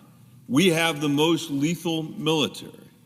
Apart from our president, we have a national commitment to an independent judiciary, the rule of law, and low levels of corruption in our economy and in our society. We have unparalleled capital markets, cutting-edge innovation, and world-leading universities. We have all those things going for us, partly because the folks that came before us invested in those things and built those things and tended those things. But what we struggle with in our time is a sense among most Americans that they can't get ahead, that the American dream is farther and farther out of reach for themselves and for their family. And in my view, that is the biggest challenge our country faces. And in the face of this bill's ill-considered tax cuts to our health care, and in the face of this bill's ill-considered tax cut and cuts to our health care system, which is going to throw millions of people off their health care and make health care more expensive for everybody else. By the way, what's the logic of that? The logic of that is that when you throw people off their health care, they end up going to the emergency room to take care of themselves and take care of their families, just as anybody would. That's the most expensive care that anybody could have. That expense is then put into our insurance, in our insurance policies, and all of us are going to pay more. You can't wish away people just because you throw them off health insurance. When other countries in the world, other wealthy, rich countries in the world have a system of insurance that basically guarantees health care and mental health care to their citizens. It's worth asking why we would throw our people off the not so great health insurance that they have. That's a good question. But it's particularly crazy when it just drives up the cost for everybody else. We need to deeply think about the challenges that our country is facing today. It's more unequal. The top 1% owns 30% of our nation's wealth, Madam President. We do a little trolling. It's called we do a little trolling. Owns 2.5%. The top 1% of Americans own 50% of the value of the stock market. The top 1% of Americans own 50% of the value of the stock market, while the bottom 50% owns just 1% of its value. Something that's really affecting my state is the nation's median home price is now 5 times higher than median family income. And as a result, the average first-time home buyer is now 38 years old. Madam President, 38 years old versus 29 just a generation ago. Reading scores in our nation have hit a 20-year low. And perhaps most damning, and perhaps most upsetting, is that our lifespan has declined since the 1980s. We are now, on average, likely to die 6 years shorter than other people that live in wealthy countries around the world. If you're African American, your chance of dying is on average 12 years sooner than people living in the industrialized world. If we don't shift course soon, Madam President, we will be the first generation of Americans whose kids and grandkids will be worse off than we are. That has never happened before. We are on track for that to happen to our children. Many young people today can't afford to live on their own, and they may never be able to afford a house. They can't afford health care or child care. They can't count on a quality education for their children in too many parts of America. Some are really worried about whether they're going to be able to afford a child at all. If you haven't heard a family say that to you in your town halls or in your meetings, you haven't been paying attention. But instead of addressing any of these challenges, we are debating a bill tonight that will make the wealthiest Americans even wealthier and the poorest Americans even poorer, 500,000 of whom live in Colorado, while adding millions more to the debt which working Americans are going to have to pay back. That's what this Republican trickle-down economics comes down to. No matter how you dress it up, that's what it comes down to. Our generation has made some very bad choices when it comes to our children's future. This bill only makes matters worse for them. And all this debt will constrain the choices that they are going to be able to make for themselves. And that's a shame, Madam President. Because unlike us, perhaps they will aspire to following in the footsteps of the greatest generation to build a country where lifespans are growing, not falling, where economic mobility is rising, where poverty and economic anxiety are falling, where energy exports are increasing and emissions are decreasing, where quality health care and child care, education, and affordable housing are abundant, not scarce. It seems obvious to me, Madam President, that our child's ambition should be ours as well. Unfortunately, tomorrow, the Republican majority may pass a bill that takes us further in the wrong direction. In its wake and in its wreckage, Americans who do feel an obligation to the next generation are going to have to fight even harder to fulfill our duty. Madam President, I yield the floor.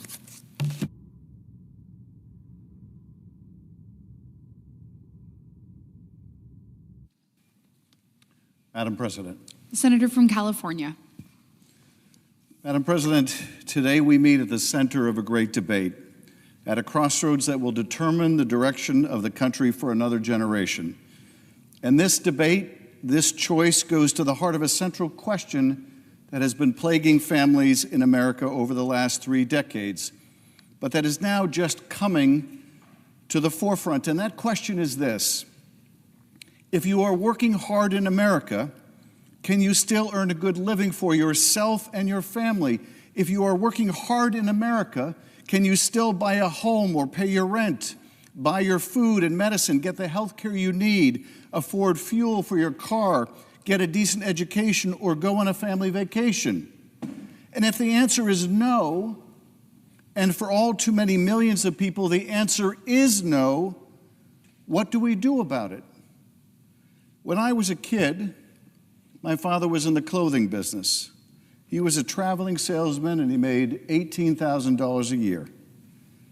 On the strength of that single income, my parents bought our first home for $18,000. He made $18,000 a year and he bought a home. My parents bought a home for $18,000. It was the American dream and it came true for our family. Today I'm a U.S. Senator. That too is part of the American dream, that anything is possible in this country. But could anyone buy a home for the cost of the annual income even of a U.S. Senator?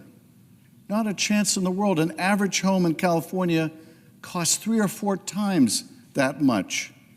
My kids are paying thousands and thousands of dollars a month in rent. Could they find a home for the cost of their annual income? There is even less of a chance of that. And what about your grandkids? At the rate we are going, at the rate housing prices are rising, what chance will they have to afford a home at any income? And of course, it's not just a home. Healthcare costs are rising even faster. Millions of families are only one healthcare crisis away from failing. And it's not their fault. It's not their fault. They are working hard, harder than ever, and they can't keep pace with rising premiums, out-of-pocket costs, hospital stays, drug costs, and charges at the emergency room. Energy prices are going up. It costs more to heat your home in the winter and a lot more to cool your home in the summer. Utility bills have been rising by double digits, while incomes have remained comparatively flat. It's too much. It's too much. Now, why is this coming to a head now? Why, when we're not in a Great Depression, not even a Great Recession, although with Trump's destructive tariff wars, we may get there soon enough, why now? Why now is this coming to a head? And the answer is that people feel more squeezed than ever, more pressure than ever, more like a failure than ever because they're doing their best, working their hardest, and they are still hanging by a thread. And you know something? It's not their fault. It's not their fault. They are doing everything they can to provide for their families, and it's just not enough. It's not their fault, but it is someone's fault. It is someone's responsibility. There is someone who should be held accountable for the fact that this generation is the first to renege on a compact between generations that we would leave the country better off to the next generation than the one that came before. And you know who that someone is? It is us. It is us. The world has changed, the nature of work has changed, and we have not changed with it. We have not kept pace, and in too many ways, through our policy failures, we have moved the country in the wrong direction. And the question before us today is whether we continue to barrel down that track towards higher home prices, bigger healthcare costs, more hunger and greater hardship, or whether we change direction. Much too late, yes, requiring an even more profound course correction, certainly, but finally steer this country to a better quality of life for all of our citizens. Is this bill that change in direction? Does it lead our country on a new path towards affordability and prosperity? And the answer, the simple, terrible, but clear as day answer is no. It most emphatically does not. No, it does nothing to bring down costs. No, it does nothing to make it easier for your kids or mine to buy a house, pay their rent, buy groceries, afford their medicine, or fill up the car for a family vacation. Instead, it throws more coal in the engine, barreling down a track to nowhere. Donald Trump promised he wouldn't cut Medicaid. But this bill cuts hundreds of billions of dollars from Medicaid. It is shredding the president's commitment made again and again. In January, the president said Republicans will love and cherish Medicaid. In February, he said, we're not going to touch it. Even a few weeks ago, the president said, we're not changing Medicaid, we're leaving it. But we see in the black and white in this text they released in the dark of night that simply isn't true. This bill will result in millions losing their health care from cuts to Medicaid. We know that. The Republicans know that. Tom Tillis has made this point over and over again tonight, as have other Republicans in this body. This bill will close down hospitals in the poorest counties and states. It will raise health care costs for families everywhere and by the thousands of dollars.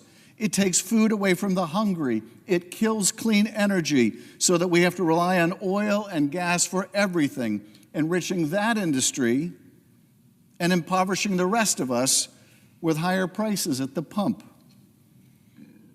It raises taxes on working families and the middle class while lowering taxes on the very wealthy and corporations. If you are in the top 0.1% of income earners making more than $5 million a year, you will get a $346,000 tax cut. How is that fair? How is that right? And it borrows the money from our kids to pay for that $346,000 tax cut, to pay for the habits of really rich people. Where is the fairness, the morality in that? When is enough enough? My father was part of the greatest generation.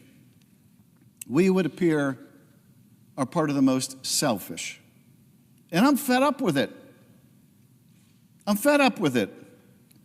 What happened to any sense of responsibility in this generation? What happened to love of country? Can we love our country and impoverish it? Can we love our children and grandchildren if we take from them only to give to ourselves? In this bill, we borrowed trillions from our kids. And for what? So the rich can have a bigger boat? So corporate CEOs can have more money? So a company can buy back more of its stock? So we can be richer than our neighbor while his neighbor has no home at all? The test of our progress, Franklin Roosevelt said in 1937, is not whether we add more to the abundance of those who have much. It is whether we provide enough for those who have too little. Last week, a landscaper in Los Angeles was tackled to the ground because he was undocumented. He's the father of 3 Marines. 3 Marines. When one of those Marines was finally able to speak to his father after his detention, he had one ask of his son: please go back to the work site and finish the job. That was his ask. That is the work ethic that has made this country great, not the ethic that brought him to the ground. Raising 3 Marines, that is the patriotism that has made this country great, not the rancor that beat him while he lay there. But if this bill is not the answer, and it most certainly is not, if this bill only makes matters worse, far worse, then what is the answer? What direction shall we go? How can we begin to make the country work for people once again? Well, we can give instead of take. We can build instead of tear down. We can recapture once again the sense of possibility in this country.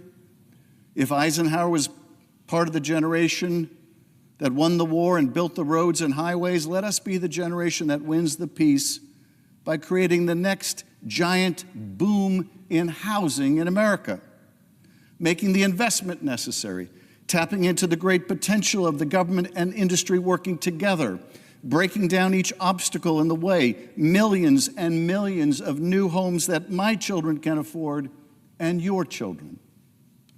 Let us build new hospitals instead of closing them down, and in so doing, bring the cost of health care down with them.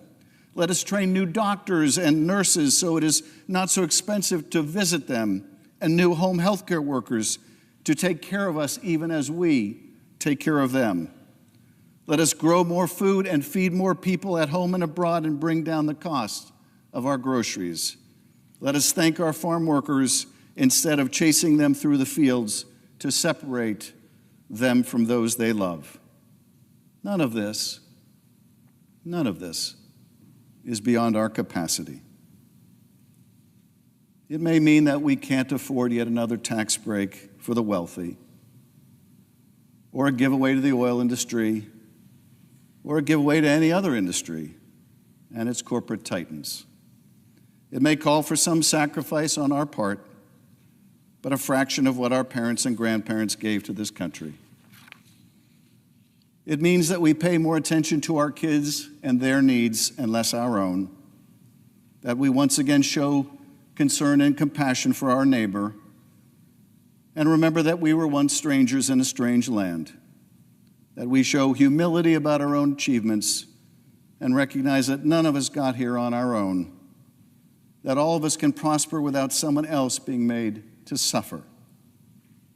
You know, the way it used to be, the way it could be once again.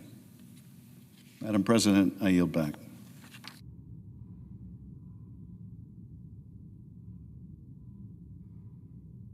Madam President. The senator from New Mexico. President, I've heard several of my colleagues speak tonight about what this bill means for Americans all across America. Now, each of us has a responsibility to ask whether this bill meets the needs of the people that we're honored to serve. Now, I grew up on a small farm, as many of you know, working the land, caring for animals, sometimes even cleaning barns. And I can tell you, this bill does not pass the smell test. For New Mexicans, hardworking people, this bill does not help our families get ahead. New Mexicans work hard. Folks are not looking for a handout.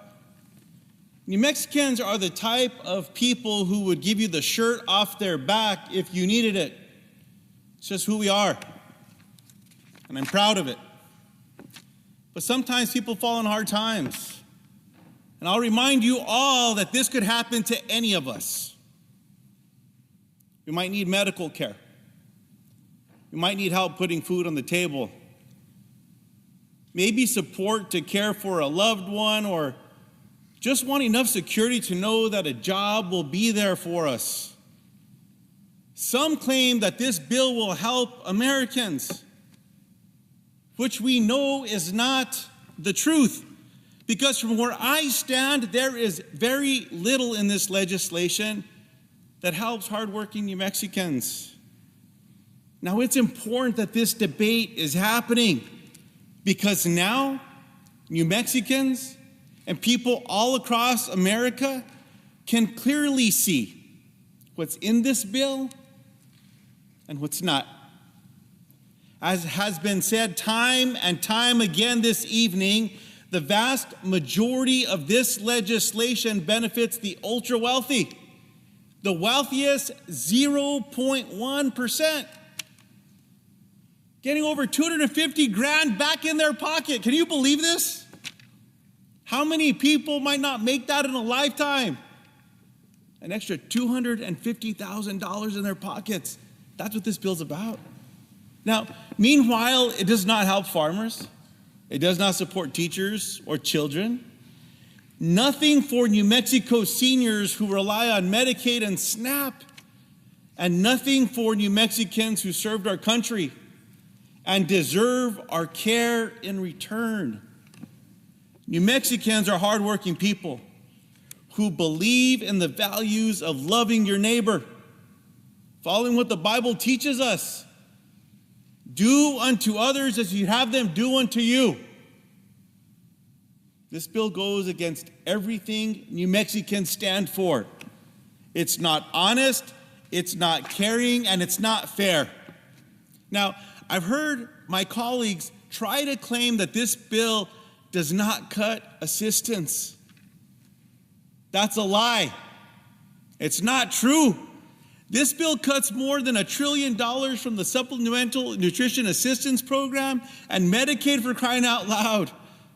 Senate Republicans are gutting the Affordable Care Act and ripping health care away from over 17 million Americans. Now, a few of my colleagues across the aisle have spoken with some clarity, saying out loud what we all know to be true.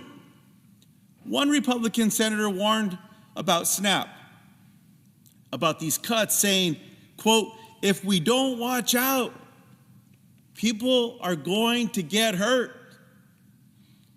Another Republican colleague said of Medicaid, quote, we can't be cutting health care for working people and for poor people in order to constantly give special tax treatment to corporations. Now, that same senator went on to say that, quote, slashing health insurance for the working poor is morally wrong. That's right. I wish more of them spoke with that clarity. At least a few of them are saying out loud what the rest of America is thinking. Now is the time for more courage, though. The courage to put people first. My colleagues all have a chance to vote against this legislation. They all have a chance to vote for amendments that will say, hands off Medicaid. Don't cut those nutrition programs that one senator said are going to hurt people if we don't watch out. This bill takes food from the mouths of New Mexican children and takes care away from New Mexicans who are sick. And it's not just New Mexico. These cuts will hurt people in every state. My Republican colleagues, to lock up one more vote, offer something called a polar payoff, a carve-out for one state. Now look, these carve-outs are an admission that this bill will leave people hungry and without care. Plain and simple. Otherwise, why would they want to carve out for their state? Why was this carve out added?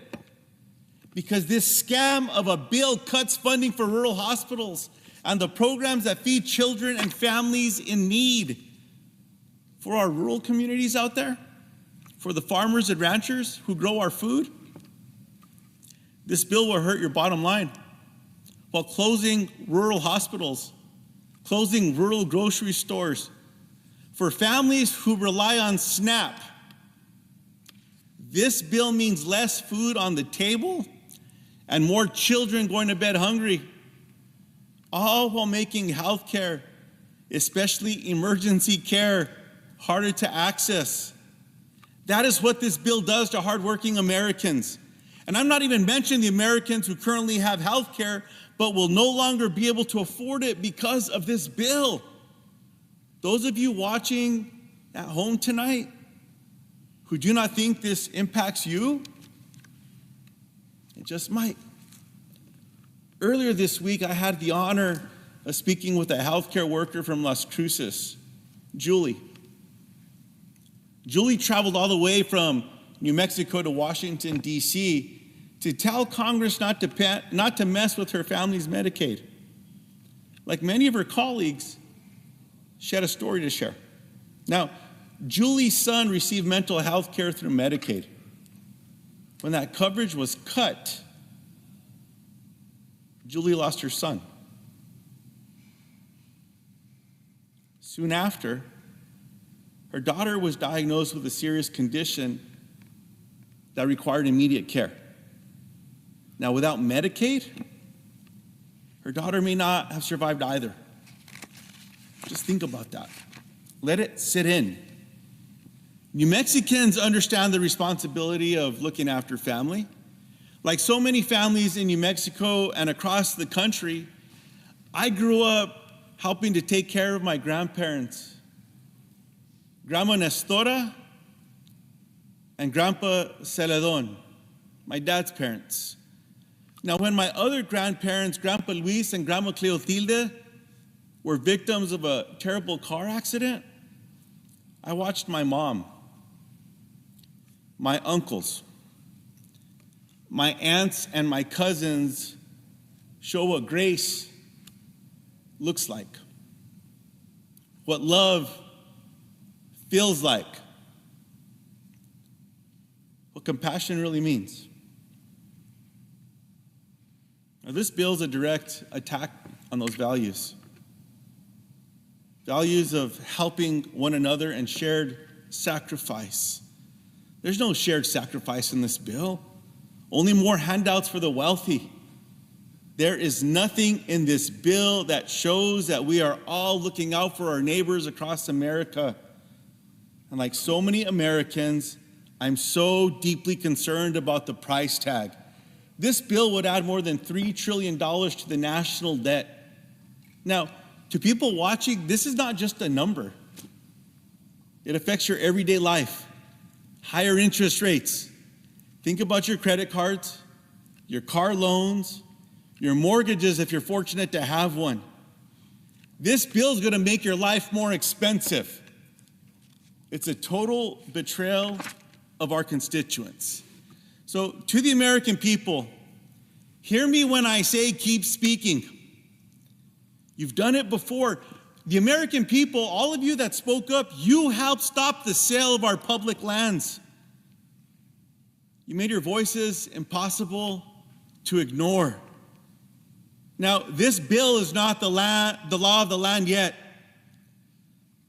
But if we stay silent, it will be. So keep organizing, keep calling, and keep showing up. Because part of our responsibility as American citizens is to protect one another, to stand by one another, to treat others the way that we want to be treated. The golden rule. It's not hard. We all have a responsibility to stand up when something this dangerous threatens our neighbors, our values, and our future. Mr. President, I yield the floor.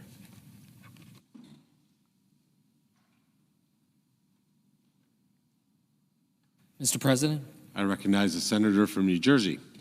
Mr. President, I rise today to lift up the fact that this reconciliation bill will do real harm to countless American families. It's not theoretical or hypothetical. Families are hurting right now. The opiate crisis that has ravaged large parts of my state, mental health crisis that people across this country are so concerned about and are begging for help about. And so many other challenges that are out there. Every single family knows the fear of a health crisis. Like Susan, a mother I met at a town hall down in Egg Harbor. A town hall that was part of a series of town halls that I did, trying to highlight the challenges that so many families are facing. And in this crowded room of over hundreds of people, a woman named Susan shared her story. A mom of a 24-year-old son with Down syndrome. They used Medicaid to be able to cover his care. She broke down at the weight of her fear and worry of her child, something a lot of us can relate to. She said to me that this is the face of Medicaid. And as I went over to give her a hug, I remember what she said. It's real. And it is real, and I know everyone in here knows that. I know because offices on both sides of the aisle are getting the same calls. Our phone systems broke down because of the overwhelming volume of people calling and literally begging us not to do this. Begging us to protect Medicaid so their kids can see the doctors. Begging us not to cut SNAP benefits so their students can have access to healthy food. It is a humbling experience seeing a parent begging for the resources to take care of their sick child. And yet, as I look around, I see far too many people rushing through this process to get it done, with little care about the resulting impact it will have, generational damage that will be done while we are rushing through, barreling through without the ability to properly debate this. Well, I want you to know, the people in New Jersey, the people in this country, this budget represents an abandonment by their government. And this will hurt everyone we are supposed to be helping.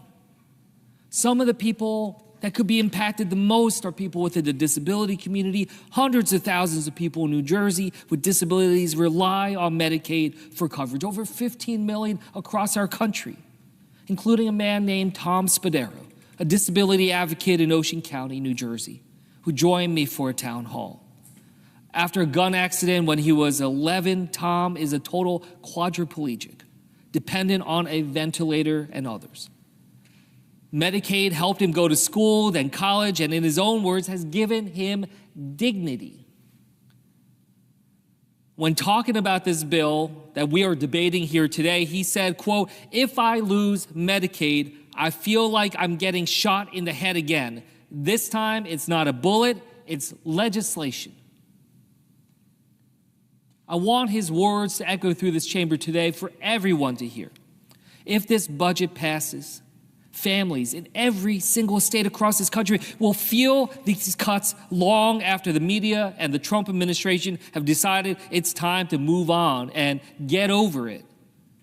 A cancer patient doesn't just move on when they have to delay treatment because they've lost insurance coverage, when a family has to upend their lives to become caregivers to their parents because they can't afford elder care, when a hospital closes and the new closest emergency room is hours away after the child is in an accident and needs help now, not in 5 hours, they won't get over it. America will feel this long after Donald Trump is no longer in the White House, and they will remember what has happened to their lives because of it. Now, there's some people listening who might not think that this is going to affect them. But these cuts to health care in this bill are so dramatic that it's going to have an impact that reverberates all throughout our communities. I talked to a hospital leader in New Jersey who said that these cuts could be so devastating for their revenue because of how much they get through Medicaid reimbursements that they're not sure that they're going to be able to keep their doors open. A hospital, not certain that they can keep their doors open. This is not the only story like this across my state, across the country. Whether it's rural hospitals or suburban or urban, we're going to have a lot of challenges that are going to reverberate beyond just those on Medicaid. It's going to affect every single one of us and raise prices at the same time. Losing that critical care in communities not only abandons people in their time of most need, but it leaves a tragic ripple effect on others and other hospitals. So today I'm putting forward an amendment to this bill that would stop this from happening and directly take out the parts of this bill that would force hospital closures and reduce access to affordable health care for so many across this country. In no reality should we be helping billionaires send their rockets to outer space while turning people away at hospitals. And yet this is the reality we find ourselves in, deciding how much care is acceptable to take away from families across New Jersey to fit a budget line, or how many patients can be turned away from life-saving medication just so that the wealthy can have a nice tax break. A doctor in Frenchtown shared some profound words with my office. She said, "Medicaid is a reflection of our values. It's how we show up for each other when life gets hard." Well, what does it say about our nation as we were having this debate that could very well take $1 trillion out of Medicaid? About those who need the care the most, as if they're just expendable, as if they are just some remainder on the equation of capitalism that is just pushed to the wayside, as just an inevitability, as a shrug of the shoulder of our society and say, "I'm sorry for what happened to you," without a care and an extended arm and a hand to reach out and pull them up. Let's be very clear. This bill will cause prices to drive up. In New Jersey alone, over 454,000 families will see higher costs in premiums, according to the New Jersey Department of Banking and Insurance. which is why I'm introducing an amendment to make sure this bill wouldn't raise these costs by striking provisions that would increase premiums or out-of-pocket costs under Medicaid, the Children's Health Insurance Program, and some private insurance marketplaces too. We cannot allow billionaires to get richer while working families are seeing drastic increases to their premiums or out-of-pocket costs. Costs to keep their children healthy as we deal with the worst measles epidemic in decades. Costs to afford their kids medicine while we see our government attacking science and fact, making parents have to work that much harder to keep their children safe. With all the challenges we are dealing with right now, it's painful to think through what will happen if this bill goes into effect. And the fact that these healthcare cuts will increase our gaps, worsen conditions for our vulnerable communities, including children. If we can't stand up for them, for our children, who are we willing to stand up for? And as I said at the beginning, every family has a healthcare story. Everyone has felt overwhelmed in the face of sickness and injury. Just a year ago, my father took a fall. I got the call while I was on the campaign trail, rushed down to the hospital. But even after the surgery, what we learned is there was an even more debilitating challenge that we face, a cognitive decline as my father is descending into dementia. I just spent Father's Day weekend with my father, the entire weekend. But it was in the emergency room as he had twice fallen in 2 days, 2 separate trips to the emergency room. My family is overwhelmed right now. We struggle to think through his needs that go far beyond what we can be able to provide, goes far beyond what Medicare can provide. And it's not just my father and my family. We have failed seniors. We have failed as we have failed to plan and create a place for elder care in this country that preserves a foundation of dignity and decency for everybody. And when you are in the trenches fighting for your own life or gripping the hand of a loved one struggling, the last thing you want to think about is worrying if you're eligible for this treatment or that. You want to be able to provide what it takes for your loved one to survive, to be able to go a little further, spend a little more time on this planet with us, and to grow our love deeper. And we think about that, and then we ask ourselves, well, why is this bill happening? Why are these cuts happening? It's not to bring down the deficit. Instead, it's going to balloon the deficit by trillions of dollars. Who among us in this country think that the problems that we face as a nation is because the wealthiest among us don't have enough? The distrust in government right now, it's not because politics isn't doing enough to help the most well-off in our country, the billionaires and the millionaires. I ask my colleagues to find the courage to do the right thing. I want us to bring back to 2017, in this very chamber, as senators gathered to decide the fate of the Affordable Care Act, which was at the time hanging by a thread. Many of my colleagues here in this chamber were also on the floor at that time. I was not. I was a regular citizen, angry at what I was seeing unfolding, watching it on my phone. A citizen that felt so detached from what was happening on this chamber. I remember thinking to myself, how could the Senate be seriously considering doing such harm to this country, to so many Americans, by trying to gut pre-existing condition protections, the Affordable Care Act, so much others? I asked myself, am I missing something? Am I missing information to understand why it is that this is even happening? And we saw rushed conversations, and we saw people running back and forth. And we also saw Senator John McCain step up and signal with his arm that he did not stand for this.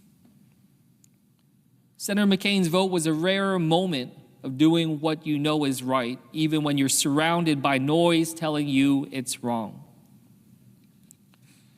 It's surreal now finding myself on the floor of the Senate in a similar moment in our own nation's history when so much on the line with this vote. And I look around this chamber and yet again think the exact same questions from 8 years ago. How can the Senate seriously be considering gutting care for so many? And now with the benefit of being here and the conversations and the information, I'm still left with this question of, am I missing something? How is it that such an esteemed body that is meant to protect the American people, in this chamber where so many decisions have been made to protect the American people, that we are on the cusp of doing something that will do generational damage to so many American families? This vote before us seems as surreal and reckless from within this chamber as it does from outside. But while the problem is the same, so is the solution. It is about courage, the courage John McCain had, the courage that so many of my constituents have, so many people who have called and shared their personal stories, stories about their family's health they probably have never told anybody, but they feel so desperate right now to do something that they are willing to open themselves up. Be able to pull back the curtain of the dangers and the pain that they have endured.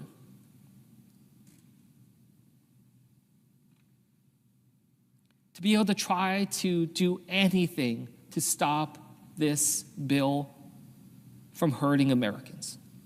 That is courage. And it's courage about standing up against the big money and the special interest, and sometimes it feels insurmountable. And I say to my colleagues here today that you won't be remembered by whether or not you pass this bill on President Trump's timeline, or you feign concern about constituents just to be able to stab them in the back later. You'll be remembered by your courage to stand up and say no.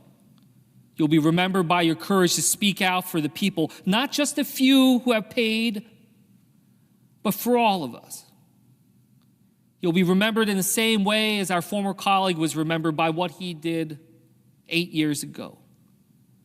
I urge you to remember that this job is bigger than all of us, bigger than any one man, any one party. It is about using our vote and our courage to make lives better for those that we represent. History and the American people are watching. You still have time. You still have power. I still believe in this chamber and believe it can be a force for good. Let us use it for the children, for the disabled, for those not in this room. And with that, I yield back.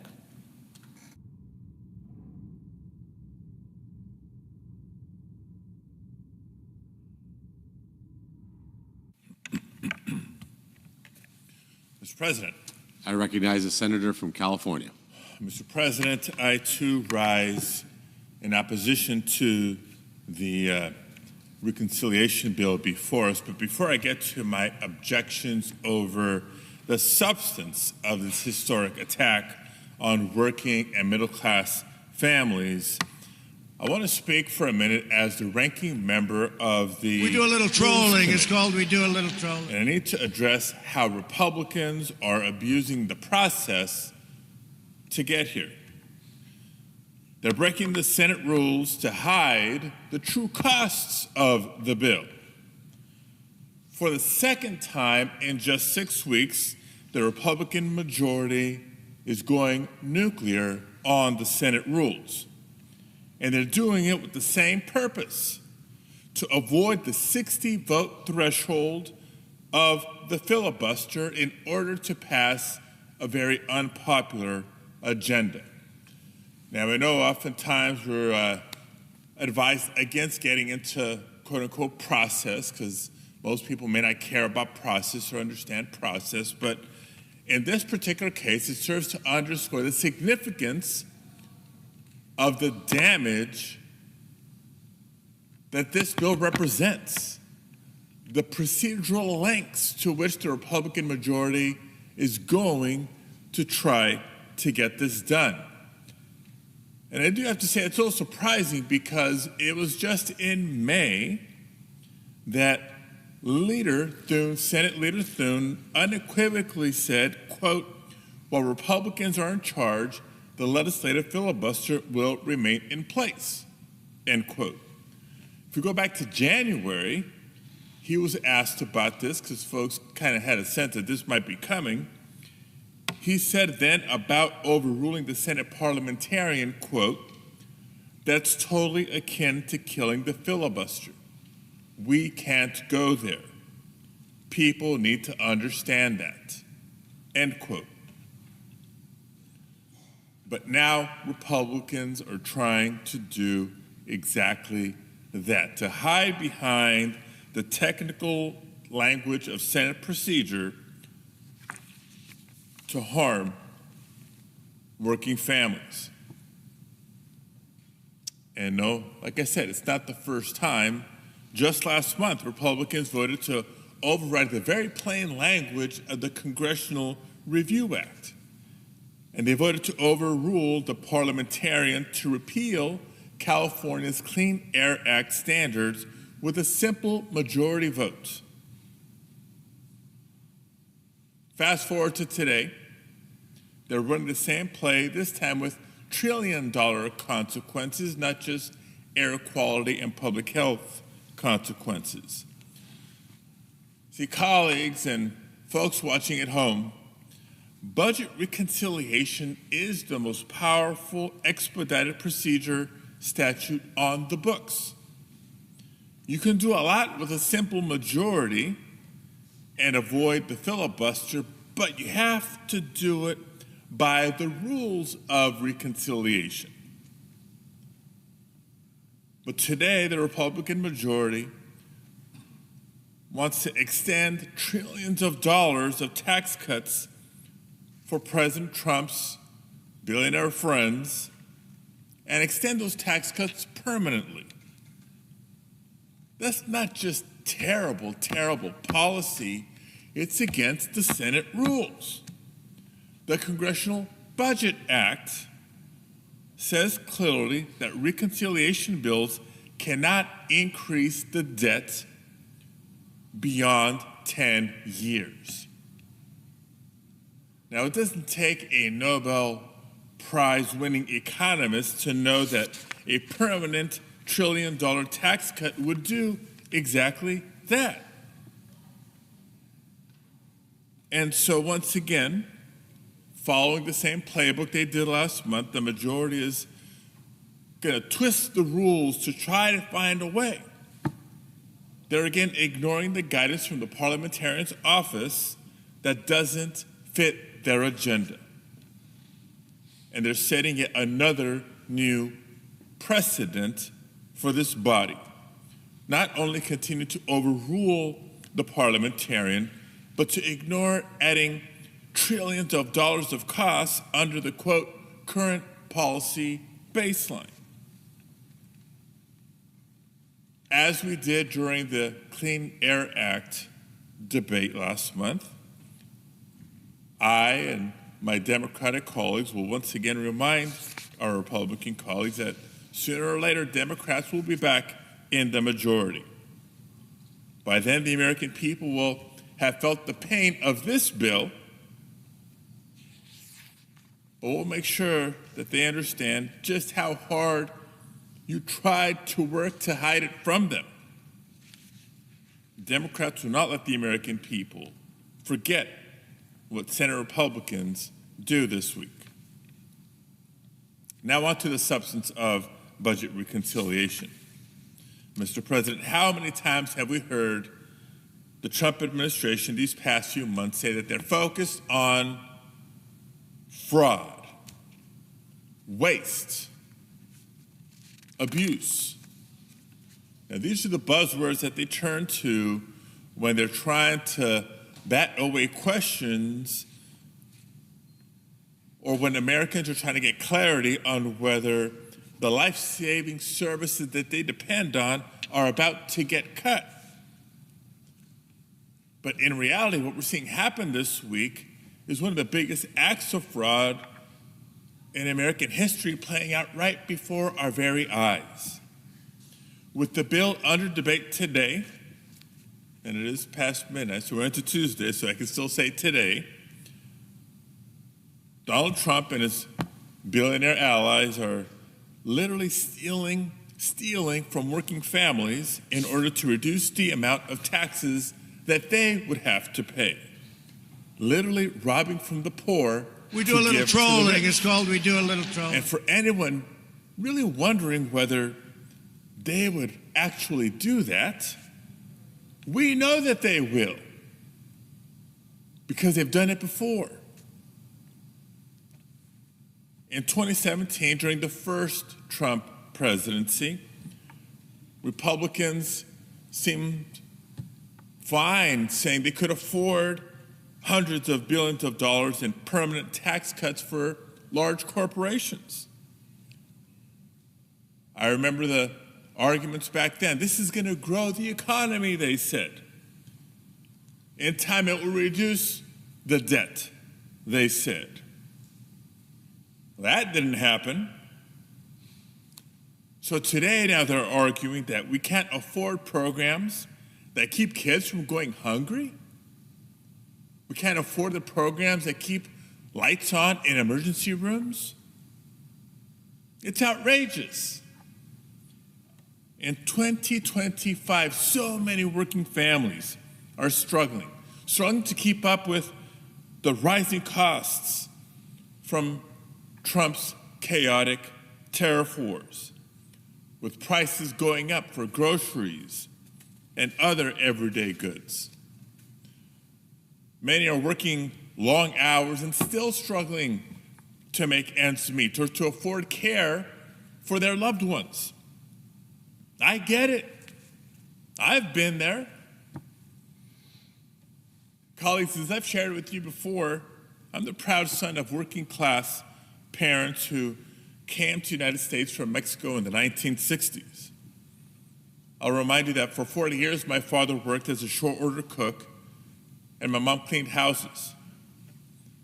On those modest salaries, they raised my sister, my brother, and I in the proud working class community of Pacoima, California.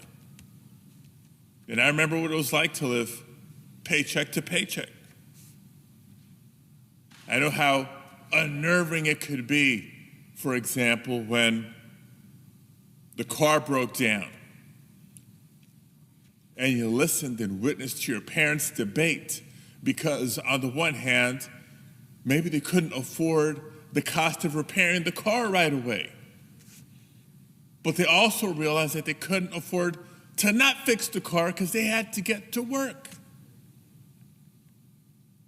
And I know that there's so many Americans in communities like the one I grew up in that aren't looking for handouts. That's not what we're arguing or debating in this bill.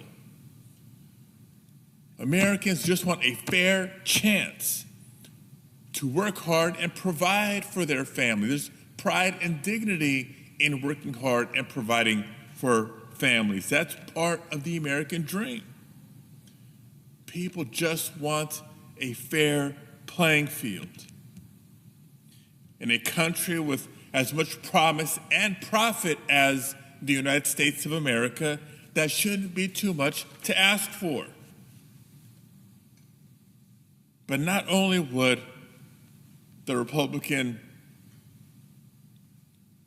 budget reconciliation bill be one big handout for the wealthiest Americans, it would actually make life harder for working families in order to pay for it. That's wrong, and it's cruel. At its very core, just like Trump did in 2017 with the help of Republicans in Congress, this bill is fundamentally about one thing and one thing only: cutting taxes for the wealthiest Americans and big corporations. How else do you explain the fact that the top 0.1% will see a tax cut of more than $250,000 a year, while millions of American households will actually see a reduction in their annual income? or take-home pay. That's because to pay for the massive handouts to the wealthy, Republicans are gutting health care and cutting services that so many working families depend on. And they're twisting themselves into knots in order to cut around $1 trillion in health care. Cuts that would leave 16 million Americans without health insurance. We're talking about seniors. We're talking about children, Americans with disabilities, hardworking families who don't deserve to be kicked off their health insurance just so billionaires can pay less in taxes. These devastating cuts, by the way, will also close rural hospitals around the country, including in California, where so many are already struggling just to keep the doors open. And for folks listening to the debate thinking that, well, if I'm not on Medicaid, then this may not apply to me, this isn't going to hurt me. Let me remind you that if your local hospital that relies on Medicaid dollars is forced to cut services or cut staff or even close its doors as a result, then yes, you too will be hurt. But the bill doesn't stop there. In this bill, Republicans cut SNAP, nutrition assistance, that critical lifeline that so many count on to literally feed their families. How much more cruel can you get? But wait, there's more. Republicans are also rolling back the historic progress we've made investing in our transition to a clean energy economy, targeting the millions of clean energy jobs that are fueling innovation and helping us stay ahead of China. The cuts to clean energy that Republicans are making in this bill will lead to higher energy costs, higher electricity bills for so many families.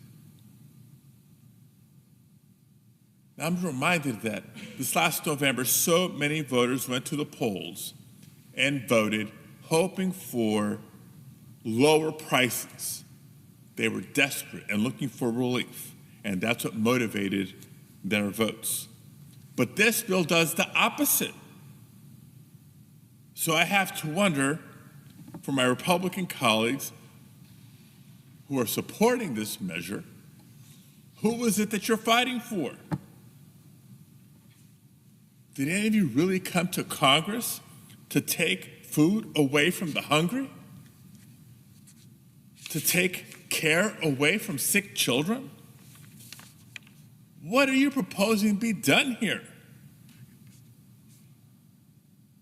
Now, I've seen Republicans go back and forth on this bill for months now, I'm sure trying to decide just how much they can try to get away with.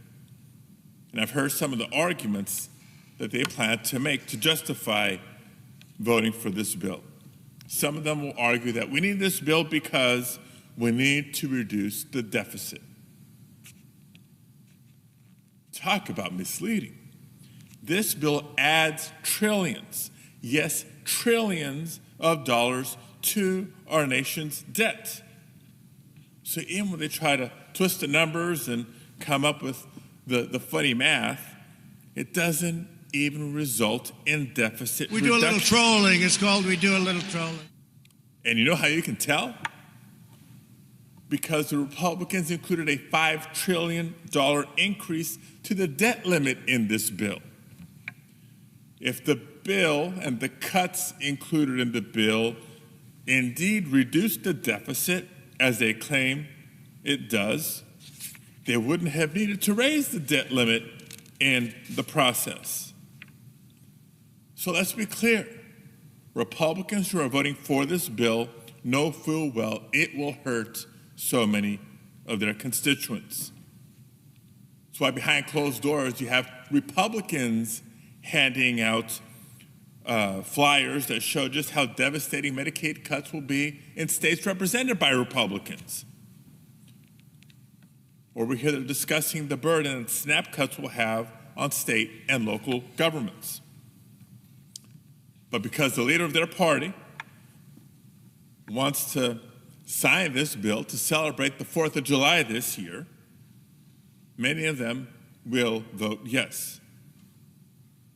But I'll ask again, who is this bill in service of? Who are you standing up for? Who are you fighting for? I'll tell you who I'm fighting for. I'm fighting for people like Jesus da Costa from San Diego, a home care provider who in 2016, because of his mother's full-time, who became his mother's full-time care provider when she was tragically hit by a car and became disabled. Jesus can't hold a full-time job and carry all the responsibilities of looking after his mother. So for both Jesus and his mother, Medicaid has been a lifeline. I'm fighting for him. I'm fighting for people like Tina Ewing Wilson in the Inland Empire, who remembers what it was like the last time her Medicaid benefits were cut. Tina struggles with seizures and developmental disabilities and requires care 24/7. But when the Great Recession hit and Medicaid cuts followed, Tina knew she could only afford her care by offering free room and board to caregivers. Caregivers who went out to abuse drugs and alcohol and took advantage of her financially. Tina's terrified of that possibly happening again if these Republican cuts to Medicaid impact her. I'm fighting for her.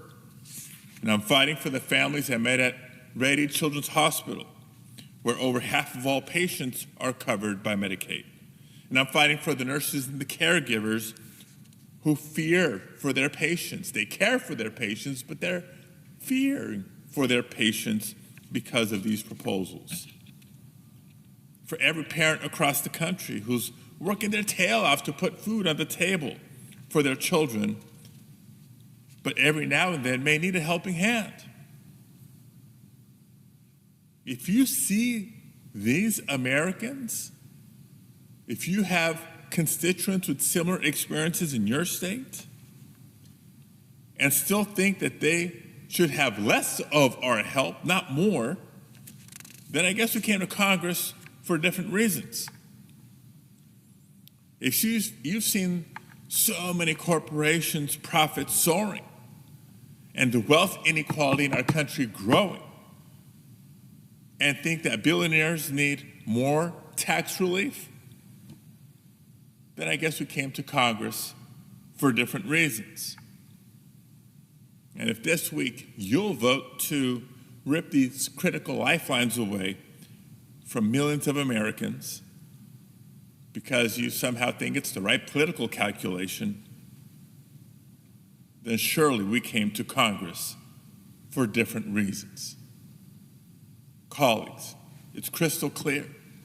I urge you to vote no on this bill and stand with me, stand with us, stand up for working families. That's what I plan to do. Thank you, Mr. President. I yield the floor. Under the previous order, the Senate stands adjourned until 9 a.m.